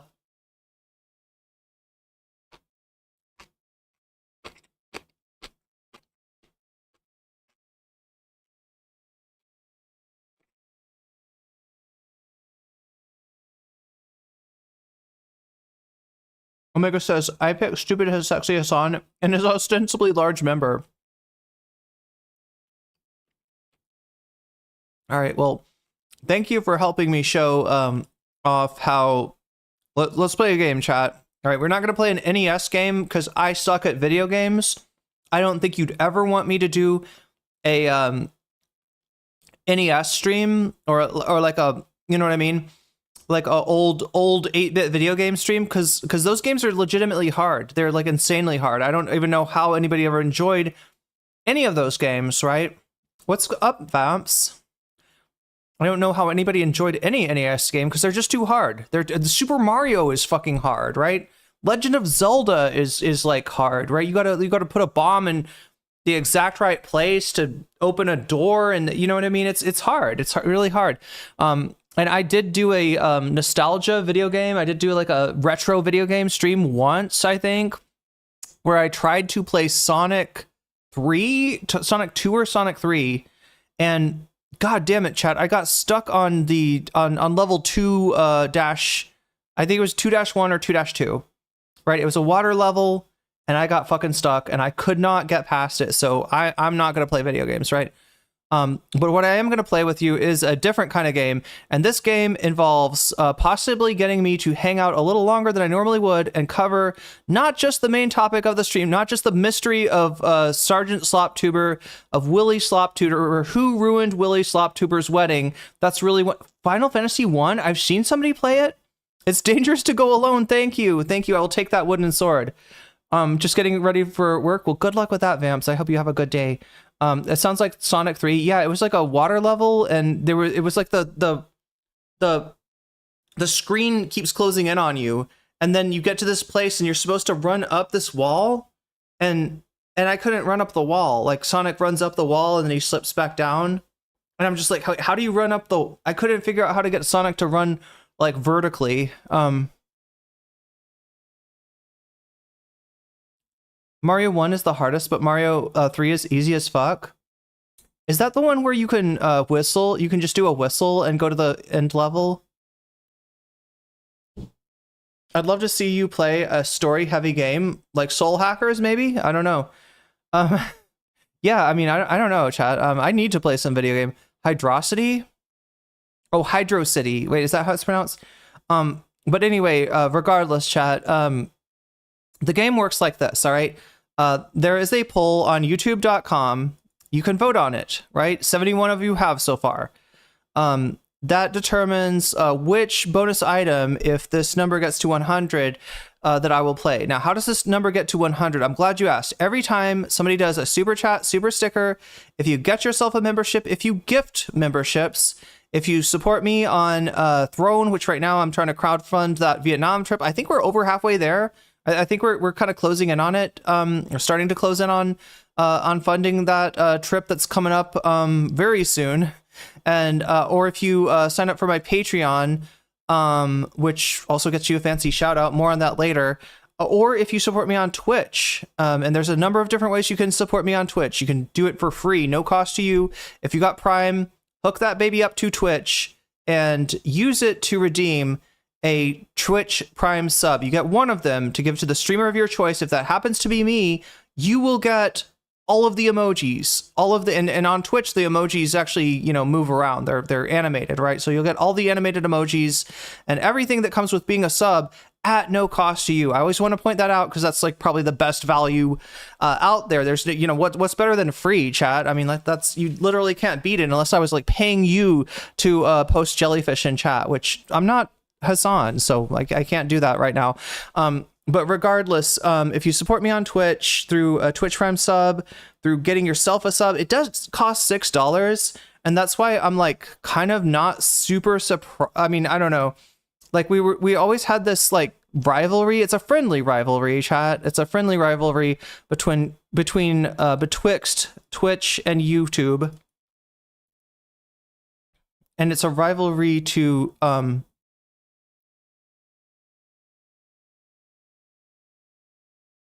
there it is. YouTube members. Wait, how do I do this? Like that, maybe. Yeah, 97 Twitch members, 163 YouTube Twitch subs, 163 YouTube members. But yeah, when you gift subs, if you get yourself a sub, they do cost twice as much as YouTube. But I think the reason that there's so many people are you know, choosing to support me in that way is because you get animated emojis, and that's pretty cool. So those things will make this number go up. If the number goes up to 100, I stick around after stream and I cover a second topic. What topic? The topic of your choice, right? How do you choose? You choose by voting. 71 of you have already. Most of you are choosing Hasan in GQ. The new GQ article just dropped. It's got Hasan on the cover, I believe, wearing a Mexican soccer uniform. There's also like a picture of him in the bathtub that Ethan used for his thumbnail today. Yeah, Ethan did a whole stream on Hasan's dick. It was amazing, right? It was horrible, actually. I don't want to see, you know, a fucking, you know, 40-year-old straight guy talking about a 30-year-old straight guy's dick for, you know, 2 or 3 hours. But that's what Ethan's show was today, apparently. But yeah, we can watch, we can read the Hasan and GQ article, maybe take a look at a little bit of Hasan's response to it. And then also see Ethan's meltdown over it, right? That's at 47%. Most of you want that drama slop. Second place, Ghislaine Maxwell, now given work release, the ability to leave the minimum security prison that she's out, the luxury hotel of a prison that she is in right now. She doesn't necessarily, maybe she doesn't have to stay at it, right? Because she has been marked as such low security that she's eligible for some kind of work release, right? Similar to what Jeffrey Epstein did when he was in prison the first time. He was not bound to prison. He was able, in fact, he did not spend most of the time in prison. He was, you know, able to work. Yo, Pendulous Dragon, thank you for the super chat. Good evening to you as well, and thanks for getting us to 17%. So yeah, any of those things that I mentioned caused this number to go up. Look at that. The number is gonna go up, right? And when you donate, you also have the ability to let me know in chat which of these topics you want to see. So in addition to voting for the topic that you want, you can also let me know in chat which one, you know, if you want to turn your donation into a percentage and add it to the top of your choice, as Omega Star just did, adding 6 extra percent. Look at that. So Hasan on GQ, that's already winning, but it's winning by even more because somebody donated and they said, I'm gonna put my money where my mouth is. I am going to, you know, and I turned it into an additional percent. So see, it says like +0, +6, +0, +0, right? At the end of the night, I'll take a look at, after I've covered the mystery of those Sloptubers, right? I will take all of the these plus numbers and I will add them to the poll, right? So you can even alter the poll. It's happened twice recently, right? Where the poll has been altered because of a... Now we'll underscore by super chatted $5. Didn't Ben Hoeman mention that the objectification of the male body and unrealistic standards are an important part of the fascist aesthetic? Ethan. Yeah, Ethan, wow. What is that called, chat? That's like aspirational masculinity or something? I feel like it's like there's like a sociological term that describes, you know, basically what like Andrew Tate and people like that do. Pendulous Dragon says, I guess Hot Hasan would be okay. Okay, so you're putting your money where your mouth is. Look at that, Pendulous Dragon, with 2 super chats and saying, I would not mind some sexy Hasan. I could be okay with that. I would love to see what he looks like in the bubble bath. Okay, well, you know, me too, kind of. So look at that. That gets that to 10%, right? I changed it from, you know, like, right. Somebody expressed a desire to see a certain topic after we get done with this topic, and I was able to fulfill at least some of that wish, right? You know, because again, this is all academic unless we hit 100%, right? Otherwise, I've done all that mathing for nothing, right? So if you want the mathing to actually mean something, if you want me to stick around and cover another topic after the stream, after I've talked about the Sloptubers, then you just have to, you know, we have to get this number to 100. And if we do, then, you know, the combination of this and the poll will decide what we actually see. You also see down here, if you scroll down, right, it says Vox Populi. What does that mean? Well, if you notice, everything else, look at that, has a plus to it. Look at that, Vox Populi, that's a minus. What does that mean? That means that some people really want to pansexual here. Wait, oh my god, that's relatable. Some people really some people really believe in democracy, the principle of democracy, the idea that that this poll should not be determined by the donor with the most money, but rather should be determined by the overall vote, right? And if you donate and you say Vox Populi, then instead of adding your donation to the topic, to one of these topics, I'll actually take away a certain percentage, right? I'll turn your donation into a percentage. I'll subtract that percentage from all of the bonuses that the topics are getting from donations. And so you'll actually make it so that the poll counts more and the donations count less, right? So I always have that option up there for people who want to do that instead. So, and then you got the video game stream is at 45%. If it gets to 100, then I owe you a video game stream. And that sounds like a lot of fun, actually. I would love to play a video game if I ever get a chance. But yeah, that's a thing too. So that's how the game works. That's how the bonus content works. If you haven't already, head over to youtube.com, make your voice heard in the poll, and just know that when and if you donate to support the stream, you can let me know in the chat which topic you would like to see win, and I'll add your donation as a percentage to the topic of your choice. Or if you're like Vox Populi, I will subtract it from like all the other topics, like donation scores, right? So it'll make it more so that the poll, the vote, the preponderance of the chatters voting on YouTube will decide what we actually get. That hopefully seems clear enough. Good, because I'm about to thank my Patreons now. I mentioned the Patreons earlier. I really do appreciate my Patreons in that this is a crazy, wild world that I live in. A very precarious world that I live in as a streamer, and I get we fund the show by listener donations. That makes me independent of even of YouTube in a way, but not so independent that that I can fund the show. But yeah, Patreon, that being on a separate platform, that makes it so that even if something fucked up shit happen, as it does to a lot of streamers. We saw President Sunday get demonetized. We saw Chud Logic get banned. I don't particularly like either of these two gentlemen, but I don't think either of them deserve to get the moderation decisions that they got, right? As far as I can say, President Sunday didn't do anything deserve to be demonetized. Chud Logic did not really do anything to deserve to be banned, but it happened anyway. So what I'm saying is, when you support me on Patreon, that's like a little island of safety away from the moderation of Twitch, away from the moderation of YouTube, that will keep me alive if worse should come to worse. So thank you for that. You also get, if you support me at the $5 level or above, you got a fancy shout out every stream at the beginning and end of each stream. Since this is the beginning, let me shout out my Patreons now. Shouts out to Or Else Ellipsis, shouts out to Temporal Insanity, shouts out to Steven Sayers, shouts out to Funky Monkey, shouts out to Sarah, shouts out to Nadia Yvette, shouts out to Moe Noe, shouts out to Jules K, shouts out to Izzy Mandius, shouts out to Infallible Fowl, shouts out to Good for Gabby, shouts out to Emily French, shouts out to Direville, shouts out to Buffy Geek, shouts out to Big Al, shouts out to Animus, and a fancy shout out to Zara Xerix, to Rachel K, to Crystal Saphira, and to Omega Star. With that being said, chat, I believe it is time. The time has come to get to the Sloptube. That's not Sloptube, that's Dr. Jekyll and Mr. Hyde. What is this doing? What is going on here, chat? Is he just gonna walk to the wedding while I eat spicy salad?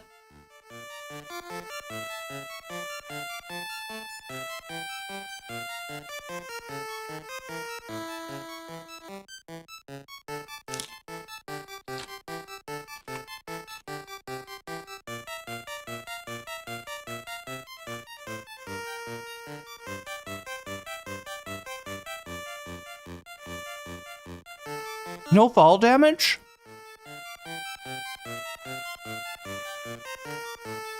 Did these old games not have fall damage?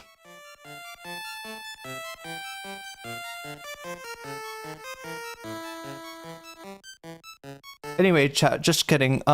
This is not a video game stream. This is a politics stream. This is a commentary stream. This is a media criticism stream. We're about to criticize some media right now. This is also a mystery stream in which we will try to endeavor to solve the mystery of the of who ruined Willy Mac's wedding.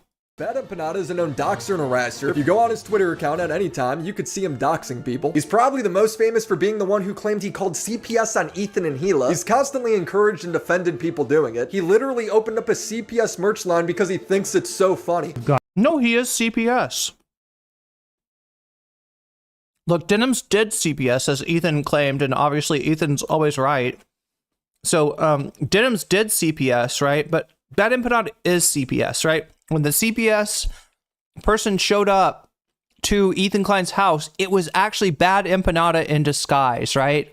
And Ethan was afraid that, you know, Bad Empanada posted on Twitter like a picture of a plane landing in the U.S., and said that he was coming for Ethan, and it looks like he actually was. It looks like actually he disguised himself as a CPS agent, and he came into Ethan's house. Yeah, what happened, Chad, is that Denims called Bad Empanada to go over and you know, and check in on the Klein family to make sure that there wasn't too much Giardia, right? You know, a certain amount of Giardia is permissible.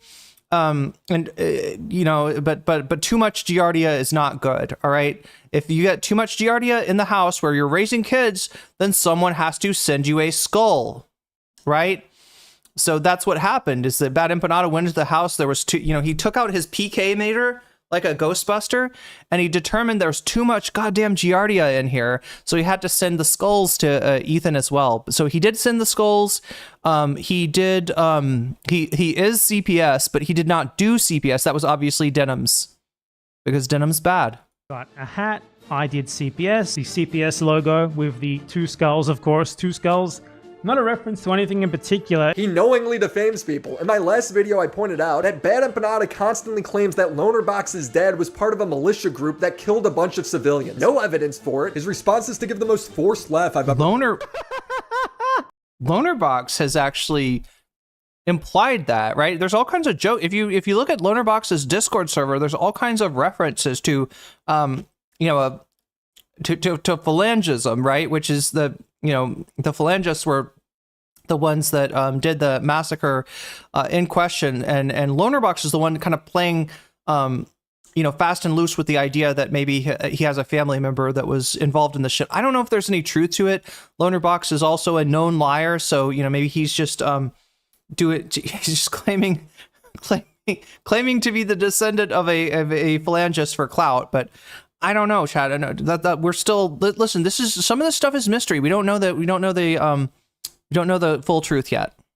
Whoa, kick.com, no thank you.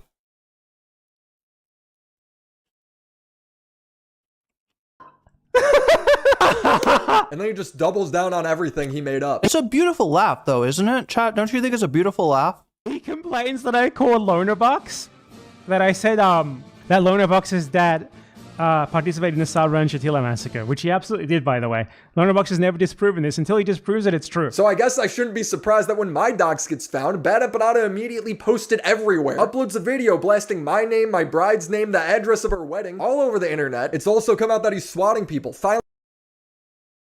Okay, chat, I'm not going to roll it back because I'm not trying to spread any of that information. I have no interest in what, who Willy Mac chooses to marry and stuff. But did that actually include that information? Did Willy Mac just rebroadcast his docs? Because that doesn't seem very smart. If you're worried about consequences of getting doxxed, right? You probably shouldn't have. I feel like I saw docs in that. I feel like I saw names. I don't know, chat. And I'm not going to roll it back to find out. Filing fake police reports, all while plugging his Patreon. So I figured if he's making money off of my docs, I should too. So thank you, xxed, for helping me cope. Do you have a big, fat, bulky wallet that's worn and beat down like this? Is your friend or family member living with the same burdens in life? Well, not anymore, because xxed is making the smartest wallets in the game. I've been using xxed for about a month now, and this thing is slick. You got this high quality leather, a place to put a picture or some ethical react, chat, ethical react. Cash. And at the click of a button, you got access to all your cards. It never gets old. I haven't lost my wallet the entire time because I've been using the xxed Finder card. I gotta point something out, right? Just because you want to make money off of your docs doesn't mean you have to, like, amplify your docs, right? Because look at this, 175K views. I think that's more views than Bad Empanada get. So I want to note something, all right? We just saw that Willy Mac did not accuse Bad Empanada of having doxed him, right? So maybe we can start to scratch one person off the list of suspects, right? It sounds like from what he's saying, it was not Bad Empanada that did it.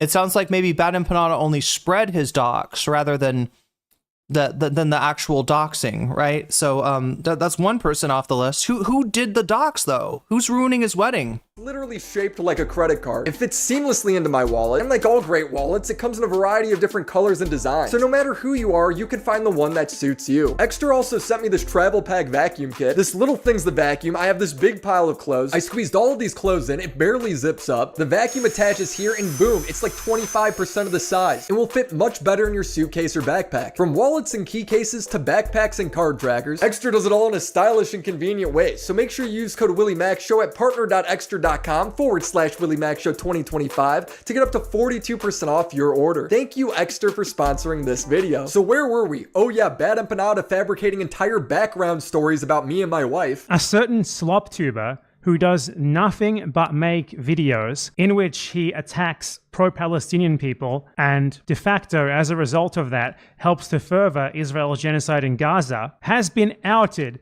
as having been honeypotted by Israel.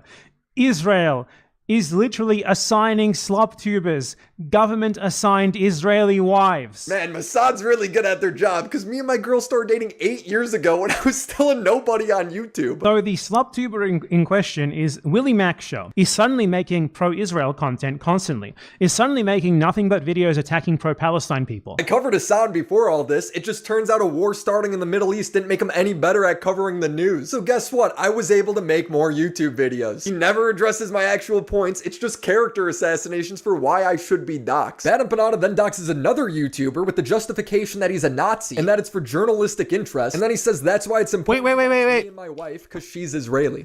Wait. Chat, did you see this guy? That's Zoomer Historian. Anybody got the deets on Zoomer? And by deets, I do not mean personal identifying information. I would not like to see any of that. All right. I would like not to see any of that. In fact, let me just say it more emphatically, right? I've got no interest in that. All right. People's real names, people's real, identities, people's family members, their friends. I got no interest. No fucking interest. But what I do have interest in is this Zoomer Historian channel and whether I think that's actually a Nazi. Zoomer Historian is a Nazi, says Marcavius. Do we have any, I feel like people have made videos on him too, right? This is the thing, Willy Sloptuber is a commentary channel. He should know. Like, I haven't kept up on this. I don't even really know who Zoomer Historian is, but I have seen a lot of videos talking about him, and yeah, it was about controversy, and yeah, the controversy was about his ideology. Take a look at one of his World War II video comment sections. Like, everybody knows it. Yeah, I feel like, do we have a good video on fucking, I wish we had more time, right? But do you think we have time to establish that Willy Mac show is lying? And he's actually covering up for a Nazi. That's wild, chat. This guy's not a Nazi. He's a centrist. He's like a center left guy, isn't he? Isn't Willy Mac show like a center left guy? Why would he be covering? Freda covered him lying about the bombing of Dresden. He is definitely a Nazi. Damn. Wow. Freda. God damn. All right, I'll take a look. I'll see if I can dig up the Freda video. Freda Zoomer.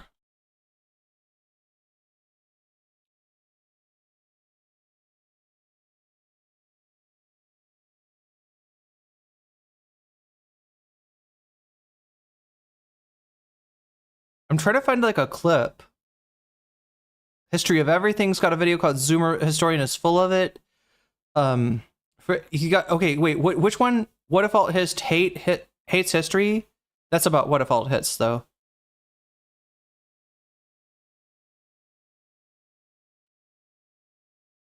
The worst channel, Zoomer Historian debunked by Facts and Logics by what, why, how?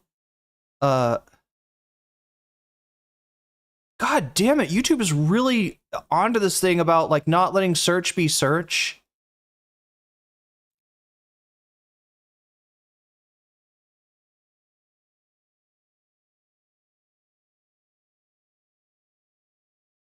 Maybe we can get like just a taste of what this guy's about. Because that's all I'm looking for here. I'm not looking for a super deep dive on Zoomer Historian. I just want to establish the veracity of Willy Mac's claims. And so far, it's not looking good. Is this a Freda clip, or who's this? Yeah, Freda. At the time, recalls how he felt it simply couldn't be true. Surely, these fellow Christians, these supposedly Freda, fix your volume. civilized men of Western civilization couldn't commit such an obvious war crime. Tons and tons of bombs began hurtling down to Earth. Oh, that's Zoomer Historian. Sorry, that was Zoomer Historian's voice. Promoting the war crimes of the Allies, dude. Come on. The war crimes of the Allies. Yeah, we got to worry about the war crimes of the Allies. A month after the massacre, the Dresden police chief reported that over 200,000 dead bodies had been recovered from the ruins. The chief later updated his numbers to 250,000. Zoomer Historian claims he's citing the police chief's numbers. He might think he is, but he isn't. I know this because we know the numbers in the quote final report by the Dresden police and the SS. The report dated March 10th states 18,357 fallen, 2,212 seriously injured, 350,000 homeless and long-term rehoused. The total number of dead, including foreigners, is estimated at approximately 25,000. Quoting Taylor, the death statistics were not based on rough estimates. The process of registering and counting the dead and their possessions was meticulous in the Okay. The figure that Zoomer Historian refers to at 200,000 was initially published not based on any official sources, such as the police chief he mentions, but were published in Svenska Dagbladet, a Swedish magazine. Taylor says there is a good reason to believe... Wait, are we sure that magazine wasn't Hamas? that in March, extracts from the documents by the Dresden police and the SS were leaked to the press. However, the document had been altered. The revised number of dead after the final report, which now numbered at 20,204, was somehow, in this leaked report, revised to 200. I still feel like his audio is super quiet here. Maybe that's just, I'm hoping that's just from his shorts. But here's what I'm getting. This guy, Zoomer historian, potentially doing historic revisionism, right? Doing what kind of historical revisionism? Historical revisionism that seeks to create an equivalency between ally war crimes and atrocities and Nazi war crimes and atrocities. What purpose would that possibly serve? I don't know. Let's see if this is if the audio is better for this. That the Earth is round based on commonly held evidence, while a pseudoscientific approach may find the world to be flat based on bunk evidence. He presents his channel as, quote, political, but like most YouTube essayists, he's very clearly arguing for certain political positions in his videos, and his content can be considered part of a larger political movement or project. With most video essayists, this ranges from... Let's roll this back. I will make no opinions of my own in this video, and this is purely a history video, nothing more. Zoomer historian is a British pseudo-historian. That means he presents himself as a historian, presents his content as history, but utilizes different methodology and evidence than that used by trained historians. It's similar to pseudoscience. Scientists may assert that the Earth is round based on commonly held evidence, while a pseudoscientific approach may find the world to be flat based on bunk evidence. He presents his channel as, quote, apolitical, but like most YouTube essayists, he's very clearly arguing for certain political positions in his videos, and his content can be considered part of a larger political movement or project. With most video essayists, this ranges from things such as arguing for better public transit or wanting a return to the gold standard for some reason. Zoomer historian's political project and larger political movement is Nazism. Many have quote-unquote exposed Zoomer historian's Nazism in long-form videos before. There's really not... Okay, so what, how, why? That's a long-ass video. This is a fairly long-ass video. I don't think we'll have time for either of these, but... much need for that. He doesn't exactly hide it, and Hope Not Hate UK showed his clear links to Nazi organizations. Hope Not Hate UK also posted his real identity, though I don't know the means by which they acquired this, and I don't know the rules regarding stuff like this on YouTube, so I'll replace the picture of him with a picture of Tin. You'll be glad to know, Freda, that YouTube, that you no longer have to worry about that, thanks to Ethan Klein. Thank you, Ethan Klein. Making doxing legal again, right? For a long time, it was against terms of service to release private information about another YouTuber. And this was until a large YouTuber was reported multiple times for doing exactly that. And when YouTube looked at it, they found that, like, yeah, that's what's going on. So YouTube subsequently changed their rules and said, I guess it's okay. I guess if a big YouTuber's doing it, it must be okay. So everybody that says that Hasan gets away with everything on Twitch, you're right. Hasan makes Twitch a lot of money, right? They don't want to ban him. They don't want to lose money. That's true. Same thing with Asmongold. Same thing with Kai. Same thing with any large YouTuber. But now we got the same thing going on YouTube with fucking Ethan Klein. To whom he bears a striking resemblance. Instead of talking about Zoomer historian the person, I want to talk about how piss poor of a so-called historian this person is. Zoomer historian presents himself as neutral in that he is simply, quote, stating the facts. This is an incredibly common way to frame very loaded history content on YouTube. When framing something as history, it imparts a degree of authority and authenticity to the content. In my previous video, I talked about how even framing video games as history gives them a degree of believability that helps audiences resonate with the game. What Zoomer historian is doing is exploiting this to manipulate you into believing there is no slant, angle, or anything to what's being presented, that he's only presenting the, quote, facts. This should be obvious to most, but his pro-Hitler content isn't aimed at capturing the attention of the brightest people. He's of course looking for people who are susceptible to Nazi propaganda. He's picking specific facts which, when viewed separately from the rest, may be entirely truthful on their own. Then he arranges it into a misleading narrative that conspicuously misses a whole host of other very important facts. Many watching this may not be that versed in historiography, that being the study of history itself as a field, not of specific historical topics. The term historiography is also used about specific historical fields to refer to the past work in said field. Most historians discussing a topic will usually begin by referring to past work and how their new work fits into the wider historiography. When Zoomer Historian does this, he goes down the tried and true conspiracy theorist route of telling you that you've been lied to, that all you thought you knew was false, and finally, this former FIFA YouTuber has come to serve you the cold hard truth. According to the historical narrative, one of the most egregious myths of the Third Reich. At first glance, the Second World War, or at least the narrative of it that is formed after the fact, makes it seem as if Adolf Hitler was a crazed warmonger who wanted to conquer, if not the world, then at least Europe. This is what people say, at least. This narrative, however, is hard to square with the fact that it was actually Adolf Hitler and the Germans, not the British or the Americans, who were the ones desperately seeking peace. This video is purely a work of history, and in no way, shape, or form political. I will try to avoid giving my... Excuse me? Not the British or the Americans, then at least Europe. This is what people say, at least. This narrative, however, is hard to square with the fact that it was actually Adolf Hitler and the Germans, not the British or the Americans, who were the ones desperately seeking peace. This video is purely a work of history, and in no way, shape, or form political. I will try to avoid giving my own opinion on matters in this video, and will simply state what happened. However you want to interpret events is entirely up to you. The reason I bring up historiography is because it, among other things, teaches historians about the many limitations of their craft. History is generally and traditionally presented in written narrative form. When you read or watch anything, that thing is carefully constructed by its author to impart certain ideas. A face. The historian attempts to truthfully represent history as they understand it, but it is still a historian's interpretation. And to complicate things further, this historian is basing themselves on written sources, which themselves may contain interpretation, which the historian must account for. And, after all this work has been diligently done, an audience or a few... I cannot stress this enough. Do not go and watch Zoomer Historian for locale content. It's not funny. Well, yeah, he's a Nazi revisionist, right? You heard what he just said. Hitler wanted peace. It was the British and the America. It was the Allies that fucked everything up, right? World War II apparently didn't need to happen. It was you know, if only they had played nice with Adolf Hitler. That's what he's saying. I feel like that's enough. Don't you? We could go deeper. We could look for, you know, there's probably, like, this is an hour-long video, chat.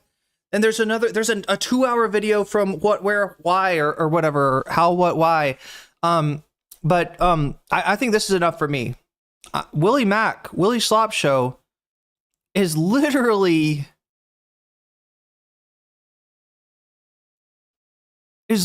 a Nazi apologist now. What the fuck? Okay, so yeah, we came into this drama with the question of who is who's trying to ruin Willy Mac's wedding. Now we got to ask the question: who is trying to ruin Nazi apologist Willy Mac's wedding?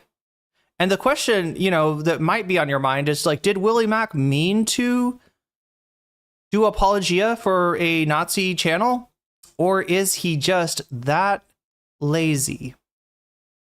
I don't know, chat.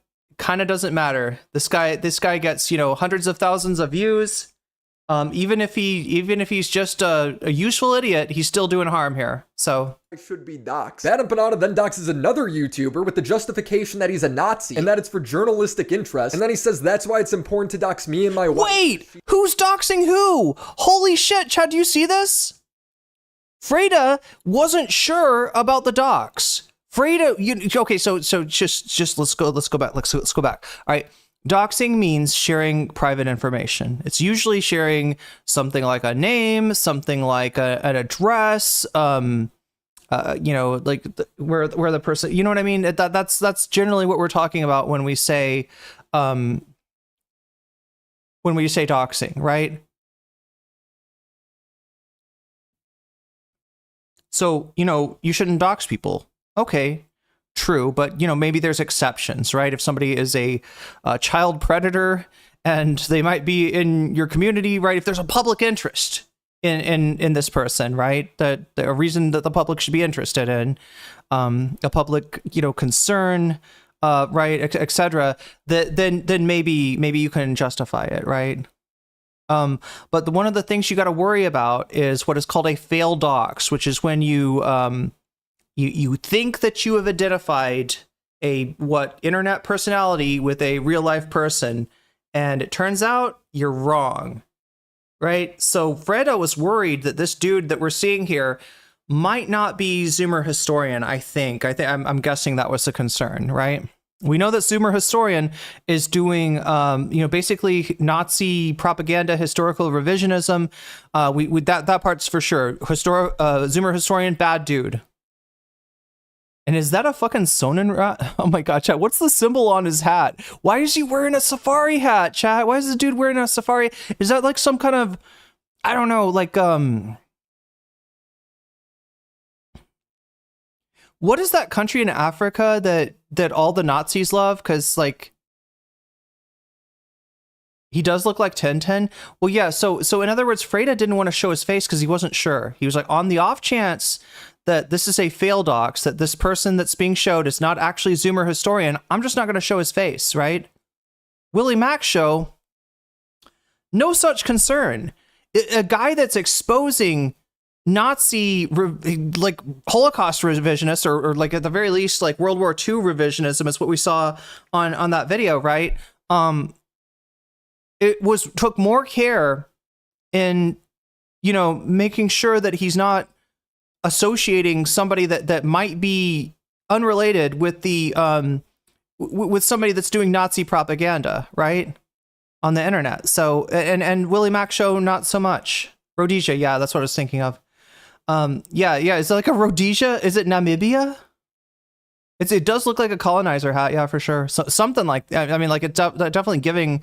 I mean, like there's a lot of signs and there's a lot of red flags with Zoomer Historian, even before you start to look at his Nazi apologia. She's Israeli. You're actually allowed to reveal personal information about people, especially their real names, if it's within journalistic... Sig fail docs, yeah. Although... journalistic reason for doing so. And exposing a clear conflict of interest in this guy's content and his personal life is journalistic interest. It's why, for example, I can tell you that the YouTuber Zoomer Historian, a neo-Nazi history YouTuber, is this guy. I can tell you this because it is within journalistic interest to do so, even though he did not release his information himself publicly. Just like how I can tell you that Willy Mac show is William McConville, and he is getting married to... So, again, if being doxxed is a problem, if that's a danger, right? Willy Mac show's certainly not showing it. Willy Mac show spreading his docs further than Bad Empanada ever could, than Kuihman ever, like, chat, the parties we know about so far that are maybe involved in this, right? Bad Empanada for spreading the docs information. Remember, Willy Mac show doesn't think that Bad Empanada doxed him. He thinks that he spread the docs, right? We're going to look into later, where the docs actually came from and some of the suspects for that. But all of these creators do not have the kind of reach, especially on YouTube, that Willy Mac show does. It just doesn't make sense that somebody that's worried about their private information getting out there, that thinks that their well-being, their safety, or the safety of their loved ones could be compromised with such a release. It does not seem like the thing that you would do to spread the knowledge of your private information to to more people than your ops ever could. That doesn't make sense. Gail.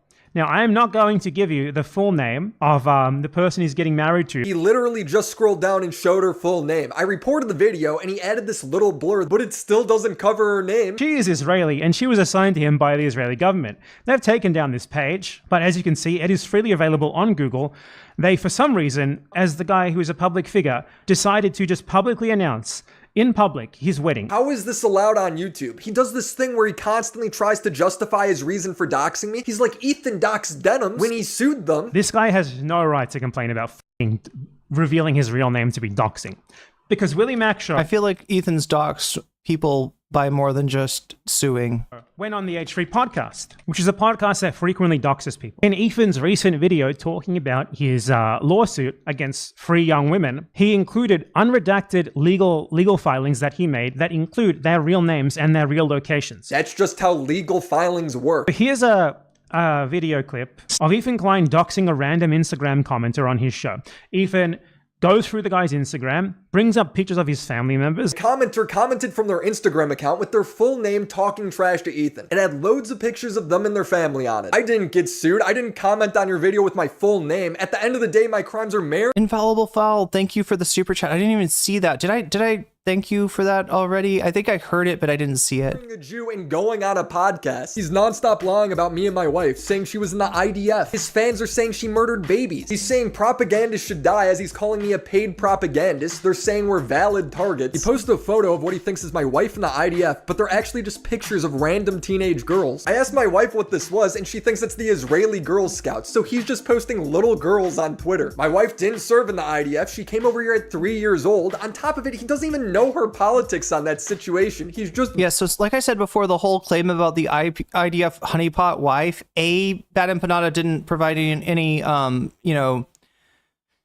didn't provide any receipts for that, right? I didn't see proof, and other people pointed this out, that's not, you know, something we actually know. That's not something Bad Empanada proved, and also it seems more like he was memeing. It seems like that's not a claim that he's... I mean, I don't know if that saves you from, like, you know, slander or defamation libel, right? But I'm getting the feeling that Bad Empanada was not super serious about that particular claim.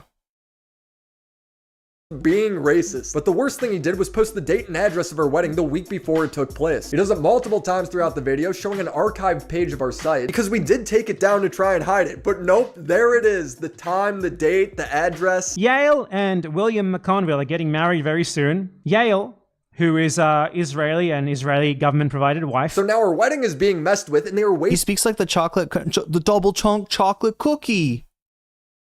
Costco guy? Big AJ? Yeah, he does. Yeah, you're right. He does sound like Big AJ. Wasting the time of our venue, the hotel, and 2 police stations. It's cost me thousands of extra dollars in insurance and potentially closing down the entire building, and my bride is coming up to me and asking me if we're about to be double homicided at her wedding. I'm like, no baby, these people don't leave their mom's basements, but she sees the news. She saw 2 low-level staffers at the Israeli embassy get shot and killed. She's worried. So I'm being told by the police that I should go online and see if there's any direct threats, and I see a video made by a guy who hates me showing... Oh, it's Kuihman! Chad, it's Quitman spotted. Wow, there he is. Our little boy. They grow up so fast, chat. They grow up so fast anyway. Information and giving a hypothetical where I'm a valid target because Destiny's a hypocrite. Stevie said anything involving this bad chat. One day they're just a wiggler on the screen. The next day they're showing face. It's amazing. Other guy or anyone that supports him is justifiable, am I? What is that mic, by the way? Anything is justified against Bad Empanada and anyone that supports him. Let's apply those standards. Why are we saying this about Bad Empanada? Well, it appears to be because Bad Empanada doxed Willy Mac's wife. So, would Destiny be saying that those who dox people, those who make calls to violence or allusions to violence, should be fair game? Terminal case of influencer voice. He really does have that, yeah. And all of their supporters, all the personalities that back him up, all the chatters that back him up. This is essentially a Destiny snark community. This guy's narrative for the past 6 months is that I'm covering for Destiny despite me making 2 of the most in-depth videos criticizing him. Their evidence behind this is I said Destiny is better at covering the news than Hasan and Vosh, which is somebody who has made videos on... Well, there you go. I mean, like, that wouldn't implicate you for, you know, it doesn't sound like you were covering his predation of his orbiters, but you are covering his... That's the best news source right there. Destiny. The guy that Wikipedia's everything. Mr. Wikipedia. Mr. Maroney. Mr. Stephen Kenneth Destiny Bonnell III. At long last, have you no decency, Mr. Bonnell? All 3 of these Mr. Bonnaroo people, I think that's objectively true, but I digress. Mr. Bertelli. But most importantly, it's that when these... Oh no, there's JSTLK. ...to do something stupid, I make... These 2... Wait, you didn't even talk about JSTLK. What? He's got JSTLK on the brain. Like, we're not all thinking about JSTLK. You're going to talk about another, you know, suspect here, right? We're trying to figure out who doxed Willy Mac, right? It sounds like he thinks it's Quitman. But we don't know this guy yet, Willy. We're not terminally online. Or at least my community's not. I know who he is. Fun of them back. The truth is, Bad Empanada did not originate my docs. He maliciously spread it. He didn't do the docs. Chat, he did. Well, let's keep track. Let's keep track, okay? He didn't do CPS, although he was accused of it. He is CPS. He did send the skulls, though. We do know that. He did. He definitely sent the skulls to Ethan, and but he didn't do the docs. He didn't do CPS, and he didn't do the docs. I'm starting to think he didn't do 9/11. Everywhere. Which I had assumed he did, considering how everybody talks about him, right? He's this Phantom of the Opera kind of character that comes out and doxes everybody, and he's gonna, he's gonna show up at your house and kill you, and the dangerous international man of mystery, Bad Empanada, right? Like this dangerous terrorist guy, but it turns out he didn't do 9/11. But my docs originated on a niche forum by this guy's unhinged viewers. So when I see this clip, it's obvious. I love the when he cuts to a clip of Kuihman and he's like zooming it. He's like, it's like, sorry, chat. This is nerd shit. This is nerd shit. I'll go on. To fuck with me. He literally gets a donation that says, I understand what we must do. Wink, wink. Anything is justifiable against Destiny and the people who support him. No? No. Oh my God, this is so disingenuous. I can even tell from the clips you showed us, right?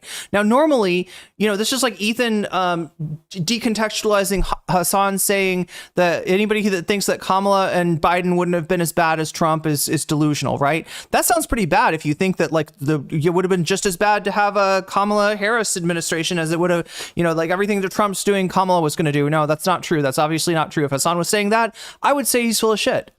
But he wasn't saying that. He was saying that we don't have any information showing that they would be different, that they would be better on Israel-Gaza, right? We don't get the rest of that. So, he just plays the clip and it makes it sound like, oh God, it looks like Hasan thinks there's no difference between voting for Trump and voting for Kamala Harris, right? That's definitely not what he thinks. But in this case, because he showed that previous clip and before he showed this one, we know that... Let's see. Literally gets a donation that says, I understand what we must do. Wink, wink. Okay, so you're blaming him for a super chat? Oh my God, please nobody super chat anything edgy at me. It would be my fault then, I guess. If I read out the super chat, it's then I basically did it. But B,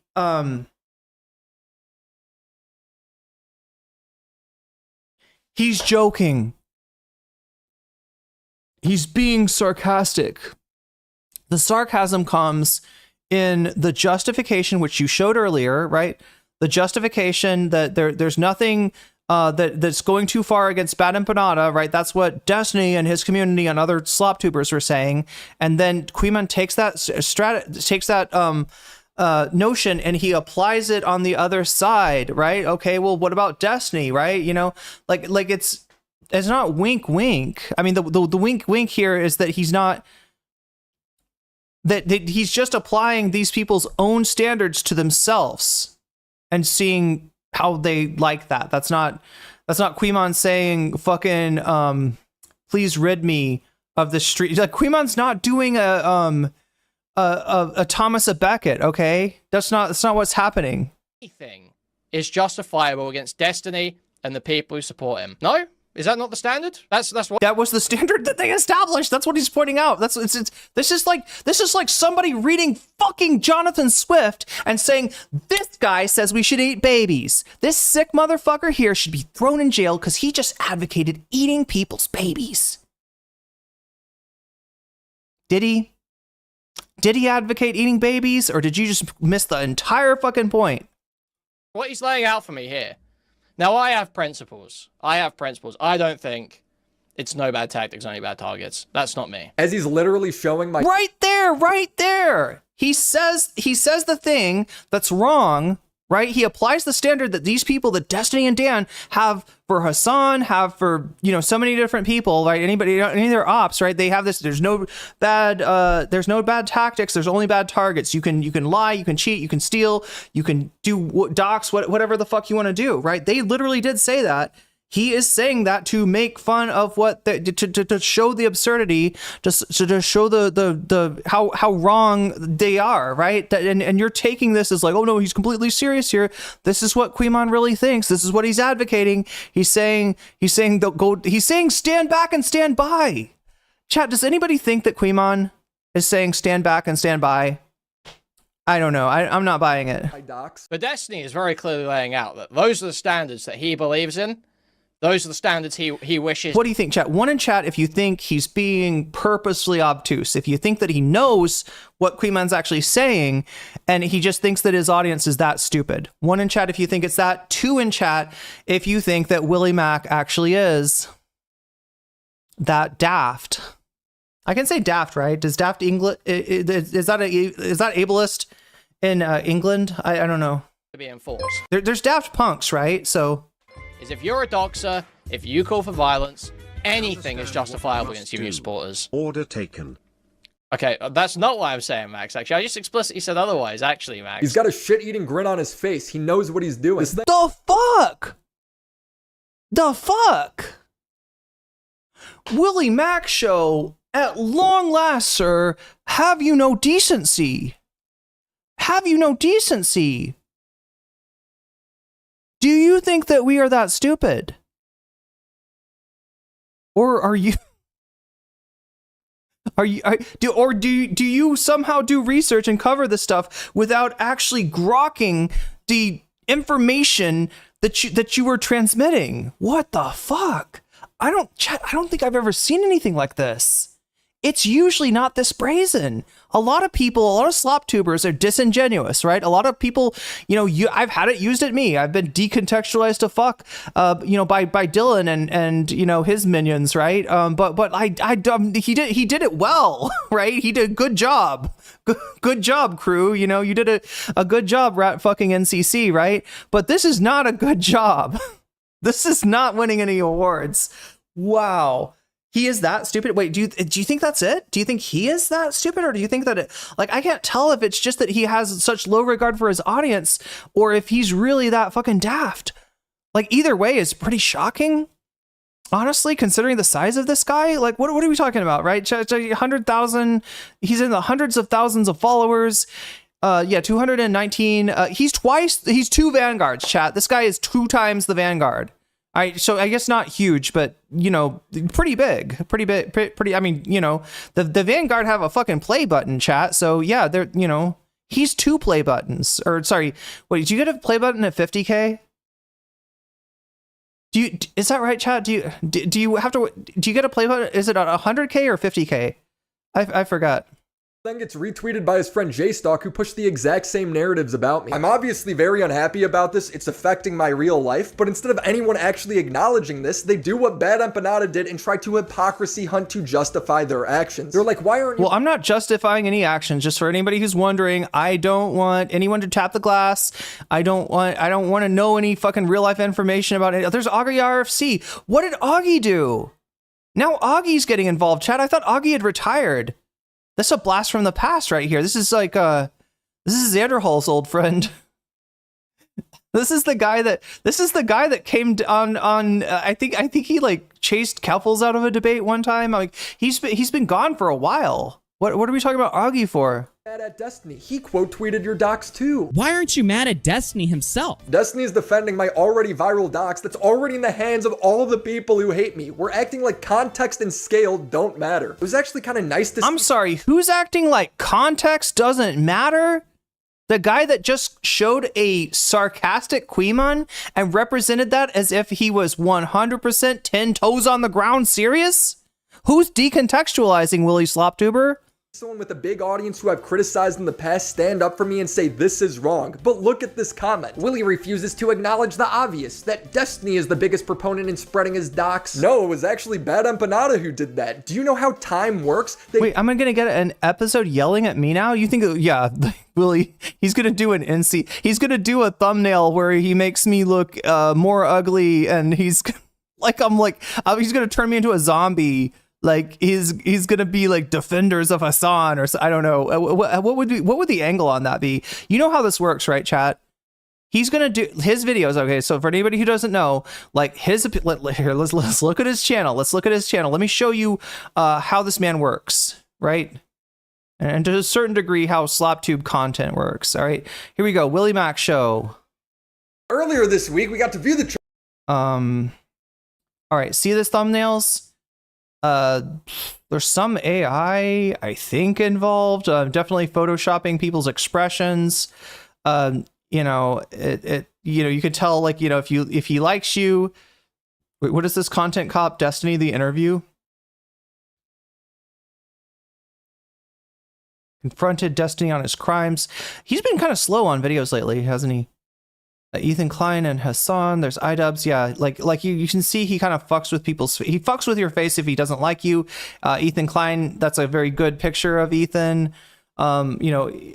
But here's the deal. Okay, so for the people that show up on these thumbnails, for the people that the Willy Mac show is going to talk about, right, they're going to fall into two categories, all right? The first category is like Hasan. Hasan's got a YouTube channel that's over 1 million. He's got, I don't know how many million followers on Twitch, right?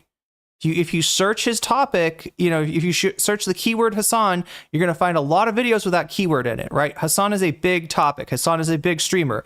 SEO, the SEO of Hasan carries this video, all right? What if he wants to talk about somebody that is not as famous? I'm trying to find an example here. And look, let me just give him some flowers here. He does good work too. I think I watched this video on Tyler Oliveira, and it was actually pretty fucking good. So that's what I mean when I said he's not a right winger. I'm serious, right? We did just see him defend a fucking Nazi a Nazi, you know, historical revisionist, right? Probably a Holocaust revisionist too, if I'm going to guess, in Zoomer Historian. But he himself, as far as we can see, he's not, you know, terribly right wing himself, right? So so far I'm seeing a lot of people that are big YouTubers: Mr. Beast, Sneeko, Hasan, Dr. Disrespect, Keffels, who at the time was, you know, pretty, this is like a year ago, right? I am trying to find an example of the other type of thumbnail that a Sloptuber like Willy Mac is going to do, right? So you got, when you're covering a large public figure like Vosh, right? Like Hasan, your job is easy. All you got to do is show them, people recognize them, you mention them in the title, people click on it, right? YouTube serves that up to anybody who's interested in Hasan, anybody who's interested in Dr. Disrespect, right? You're going to get this video in your feed, right? That's one way. I am trying to find an example. Like, I wanted to give him credit and say that this is not all he does, but honestly, chat, I'm back like a year ago and this is all I see. I don't see him making a video. I don't see anybody, at least in the thumbnail, that is not a well-known public figure of some kind.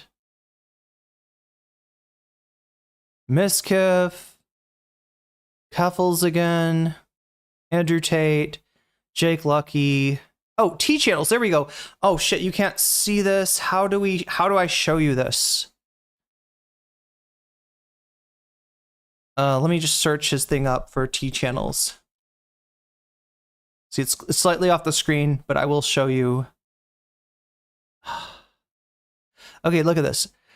T channels won't stop bullying Eugenia Cooney. So he does have Eugenia's face on here, but he also has another face, right?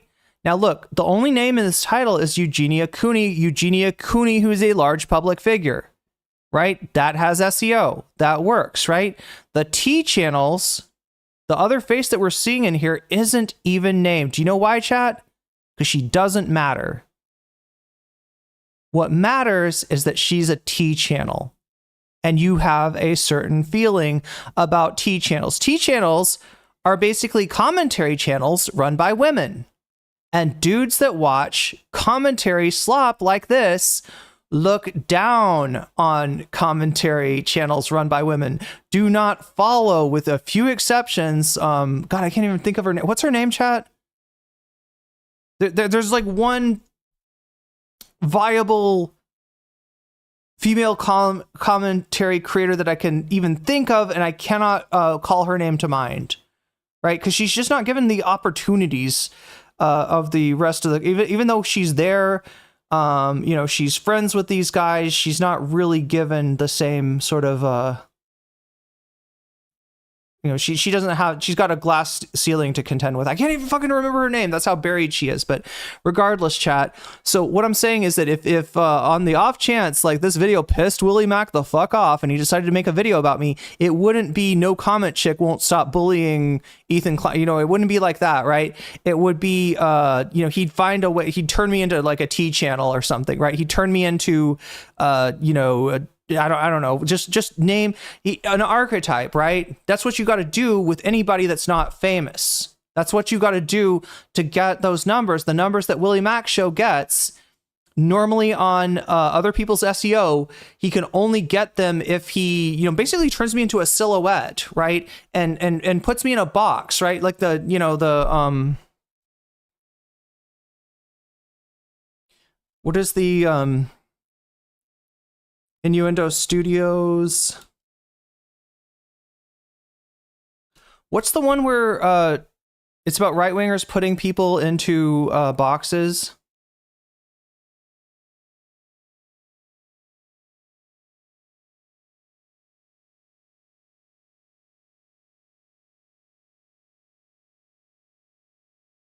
I can't find it. If anybody thinks of it, let me know. But basically, right wingers put you into a box if they can say, you know, if they can say you're a feminist, right? So, you know, like they'll find a slot, they'll find an archetype to slot you into, because as soon as they do that, they don't have to contend with what you're saying. They can be like, she's just a feminist. Yeah, it'd be like something like feminist or breadtuber. Like that's what Willy Mac would do with me. That's the only thing he can do with me, because I am a random ass small streamer chick. I do not have any SEO to my name. I do not have any clout. Putting no comment check on the title, putting my face on the thumbnail is not going to help Willy Mac out at all. The only thing he can do is turn me into a dark and shadowy figure. I'm a feminist. I'm a breadtuber. I'm a lefty. I'm a communist. Whatever the fuck he wants to do to try to sell me as a topic of interest, right, to his fans. That's how they operate. Anyway, lesson over. Thank you for coming to my TED Talk. Let's continue. Hate Destiny so much they're ignoring the very reality we live in. That's what I don't get at all. Is he perfectly fine with his docs being spread around as long as the person who's spreading it is condemning? Oh yeah, they absolutely called Mika's rhetoric a T channel. I'm trying to think of what the other fucking, I can't remember her name. It ends in an E. It's something E. I was saying the Vanguard might make a video on you if they yelled at Hasan. I mean, I'm not exactly Cenk Uygur. You know what I'm saying? I'm not exactly Anna Kasparian. Pearl. Yeah, Pearl would, you know. No, Pearl's not a T channel. Pearl is a the fuck? Pearl's like a red pill channel, kind of. Yeah, she's like a red pill pick me, I guess, is what you'd call Pearl. If I was making a video, well, no, Pearl's famous enough, I'd put Pearl in the title. But I was trying to remember this one woman that's in commentary that's not completely gate kept out of it, because she basically agrees with whatever other Sloptuber says. Willy Mac and Dan Saltman are supposed to do a podcast tonight. Interesting. It was wait, they're going forward with that. It was going to be Nick DiOrio, but Nick and Dan. Nick called Dan out, and that made him mad. Yeah, they're pretty fragile. Omegastar, thank you for the gifted sub. Thank you for increasing our number up to 98 of YouTube subs. Wait, Pearl got a boyfriend? Oh, I guess she's not a femcel anymore. Congratulations, Pearl. You graduated. Thai terrorist defectors in CC. Yeah, there we go.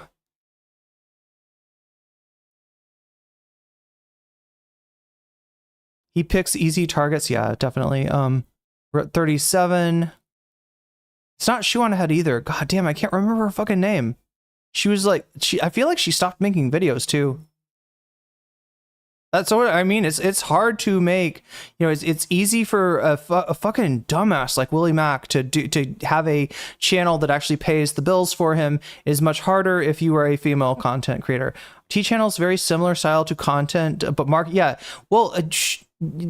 towards women. I mean, I guess they're female. Generally, T channels are their creators are female or maybe occasionally gay men, or like, right, you know, non binary people would probably be slotted into the T category. They're like commentary channels that are gate kept out of being considered serious commentary channels by virtue of them not being, you know, your standard like cishet dude. At this point, my dox is already spread, the toothpaste is out of the bottle. What bothered me most in this moment was the narrative that I deserve it, or that it's part of some greater destiny justice. If Kuihman pulled up my dox and only said Bad Empanada sucks for this. Yeah, exactly, Narwhal. It's women and queer folk generally. Yeah, and that's basically what they do, you know, like to, you know, female detected, femoid detected, opinion rejected, basically.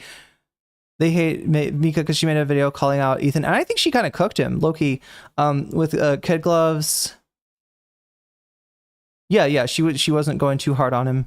I wouldn't care. It's the dog whistle call to action that's the problem. Yeah, what the fuck? Who has toothpaste in a bottle? What kind of toothpaste are you buying, Willy? It's so obvious. Yet I'm seeing respected commentator Augie call me a hypocrite because I said doxing is wrong. This is from a month ago. Willy says, you should delete this. It's just doxing and a shit thing to do to someone whose worst crime is being annoying on— No, not woman with a goth aesthetic who's friends with Illuminati. I'm not sure who that is. It's not her. It's not that's not the person I'm thinking of. They have a southern accent. They're like older. They're a little bit older than most commentary people, and they have a southern accent. That's all I remember about them. They normally don't appear on screen. They normally just do commentary as a voice. Sometimes they'll be on screen. On the internet. It's not Brittany Simon. Good guess though. Good guess. So you have that situation there. So there is twice replying to JSTLK's docs, but then he got upset about fucking his docs being shared. Yeah, holy shit. It's as if context matters. It's as if me calling out a tweet that already has 100,000 views doesn't add any negative effect. He pearl clutches and gives this big performance about my quote tweet. I showed you 2 times. Here he is doing it a 3rd time just a few days ago before I even did this stream. And I actually had to like tell him, I was like, dude, delete this shit, right? But on this same stream, Augie shows the uncensored link of JSTLK's docs. He also replied under JSTLK's docs on Twitter. So what are we talking about? Are we gonna call Augie a doxer? No, because they don't actually care about this. He's just being performative to justify what's happening to me. Augie acts confused throughout this entire segment. Literally days after he threw a hissy fit. Yeah, I mean, it just doesn't really make any sense to me. It's like, what the f are we talking about here? I mean, what argument are we making here? This is just crazy. It makes no sense. I know why he's confused. It's because he never plays the original clip that made me mad in the first place. He just summarizes as they criticize Destiny, and that's why Willy's mad. Too bothered by this, but instead he was bothered by some stuff that Kuihman and JSTLK were saying. And basically what they were saying was it's kind of hypocritical for Destiny to get upset at, you know, Willy Mac for getting doxxed when he has a history of doxing people and is currently right now calling for their doxes, right? So we know this is bothering me that I can't think of the streamer. I'm searching her out by typing in topics that she's covered before. Like, I know she's done content with / covered Bo Blacks. Can't find her. I swear to God, chat, the algorithm is like burying this, and she's just a commentary channel, right? She's the same as any other comment. She you know, her only problem is she's a woman, right? So she gets like gate kept out of. I mean, I don't think like the one I have in mind is not considered a T channel. She's like the exception to that. Like if you're female and you do commentary, you generally get slotted in as a T channel, but she doesn't, because she kind of the girl that I'm thinking of echoes the opinions of most of the commentary community, and therefore is kind of one of the good ones, so to speak. Wow, I'm gonna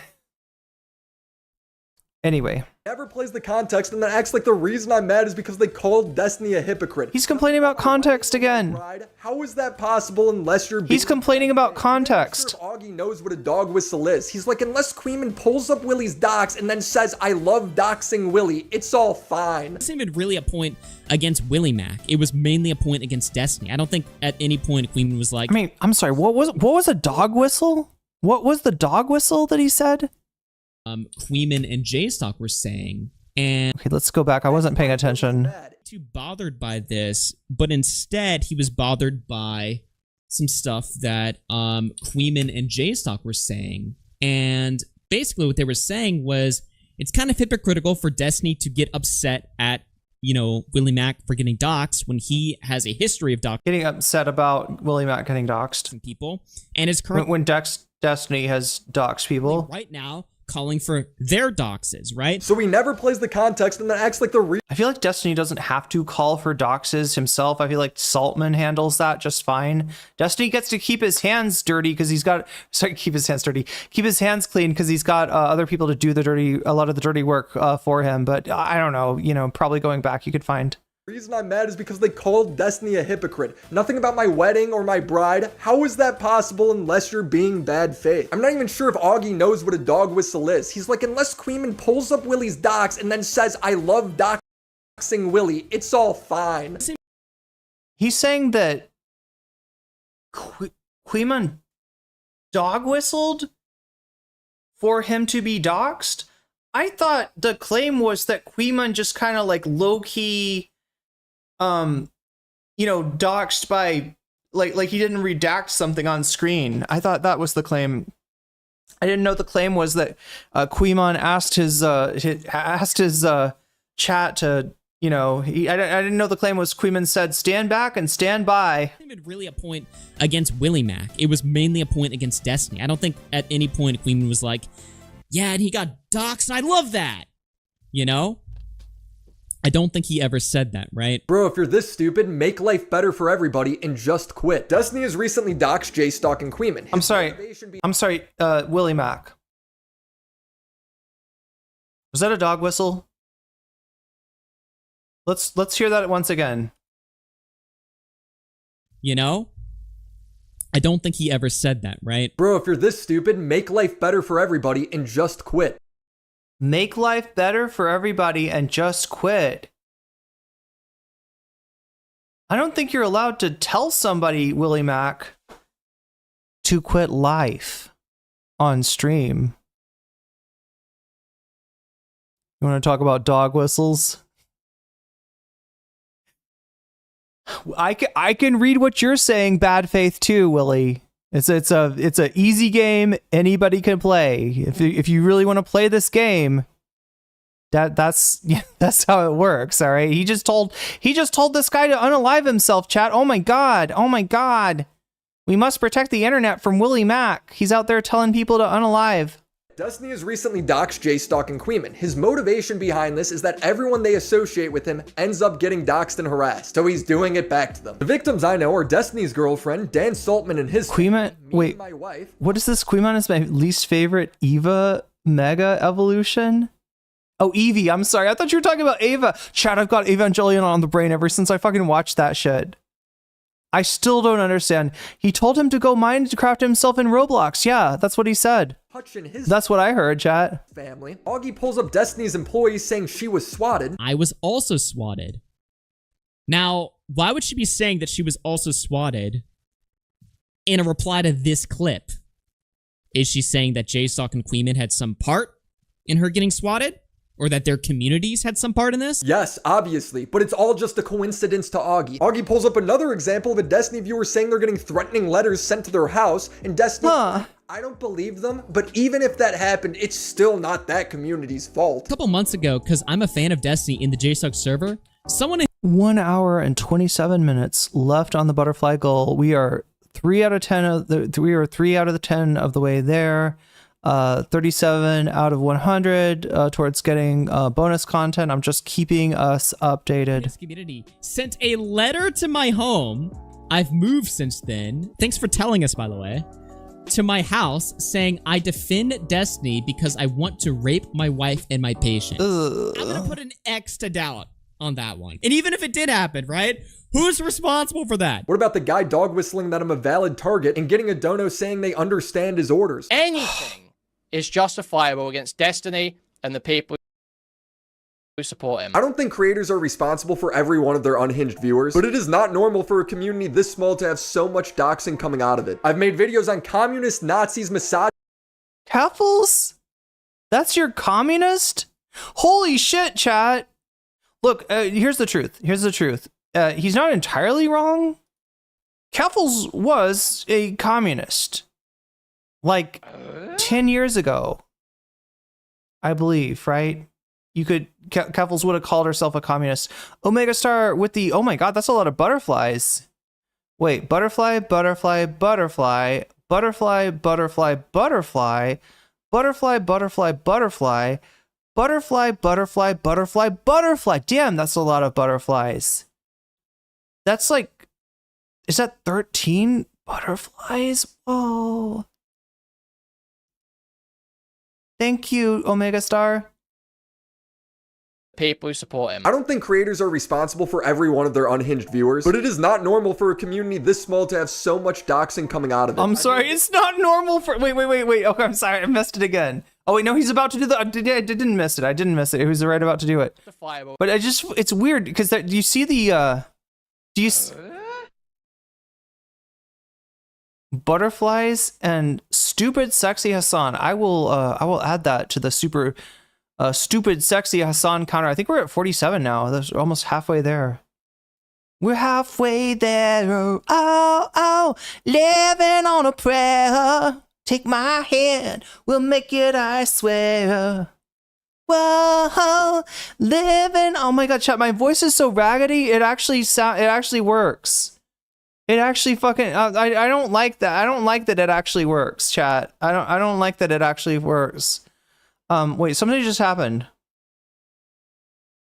Norgal Narf just resubscribed with a Prime, which costed Norgal Narf nothing. No, did not cost a dime. That's the cool thing about a Twitch Prime sub, is that they're free. Destiny's son appeared on some right-wing podcast with Alex Jones's son. What is that? And came out as a groiper. You know, I mean, we already kind of knew, but there we go. It's confirmed. It's confirmed. Little Nathan. What happens, chat, when your dad is sucking Nick Fuentes' dick? Like, that's what happens when Lauren Southern and Nick Fuentes are coming over to your dad's house for booty calls. When your dad is hitting Lauren Southern and Nick Fuentes back to back, right? Back to back. I'm surprised he's not calling Andrew Wilson on the hey Andrew, it's 3:00 in the morning. Are you doing anything? Are you doing anything, Big Papa Fascist? That's his type, chat. Destiny just is a Nazi. He's a Nazi no, not philiac. Like, what is the word for Nazi file? He's a Nazi file.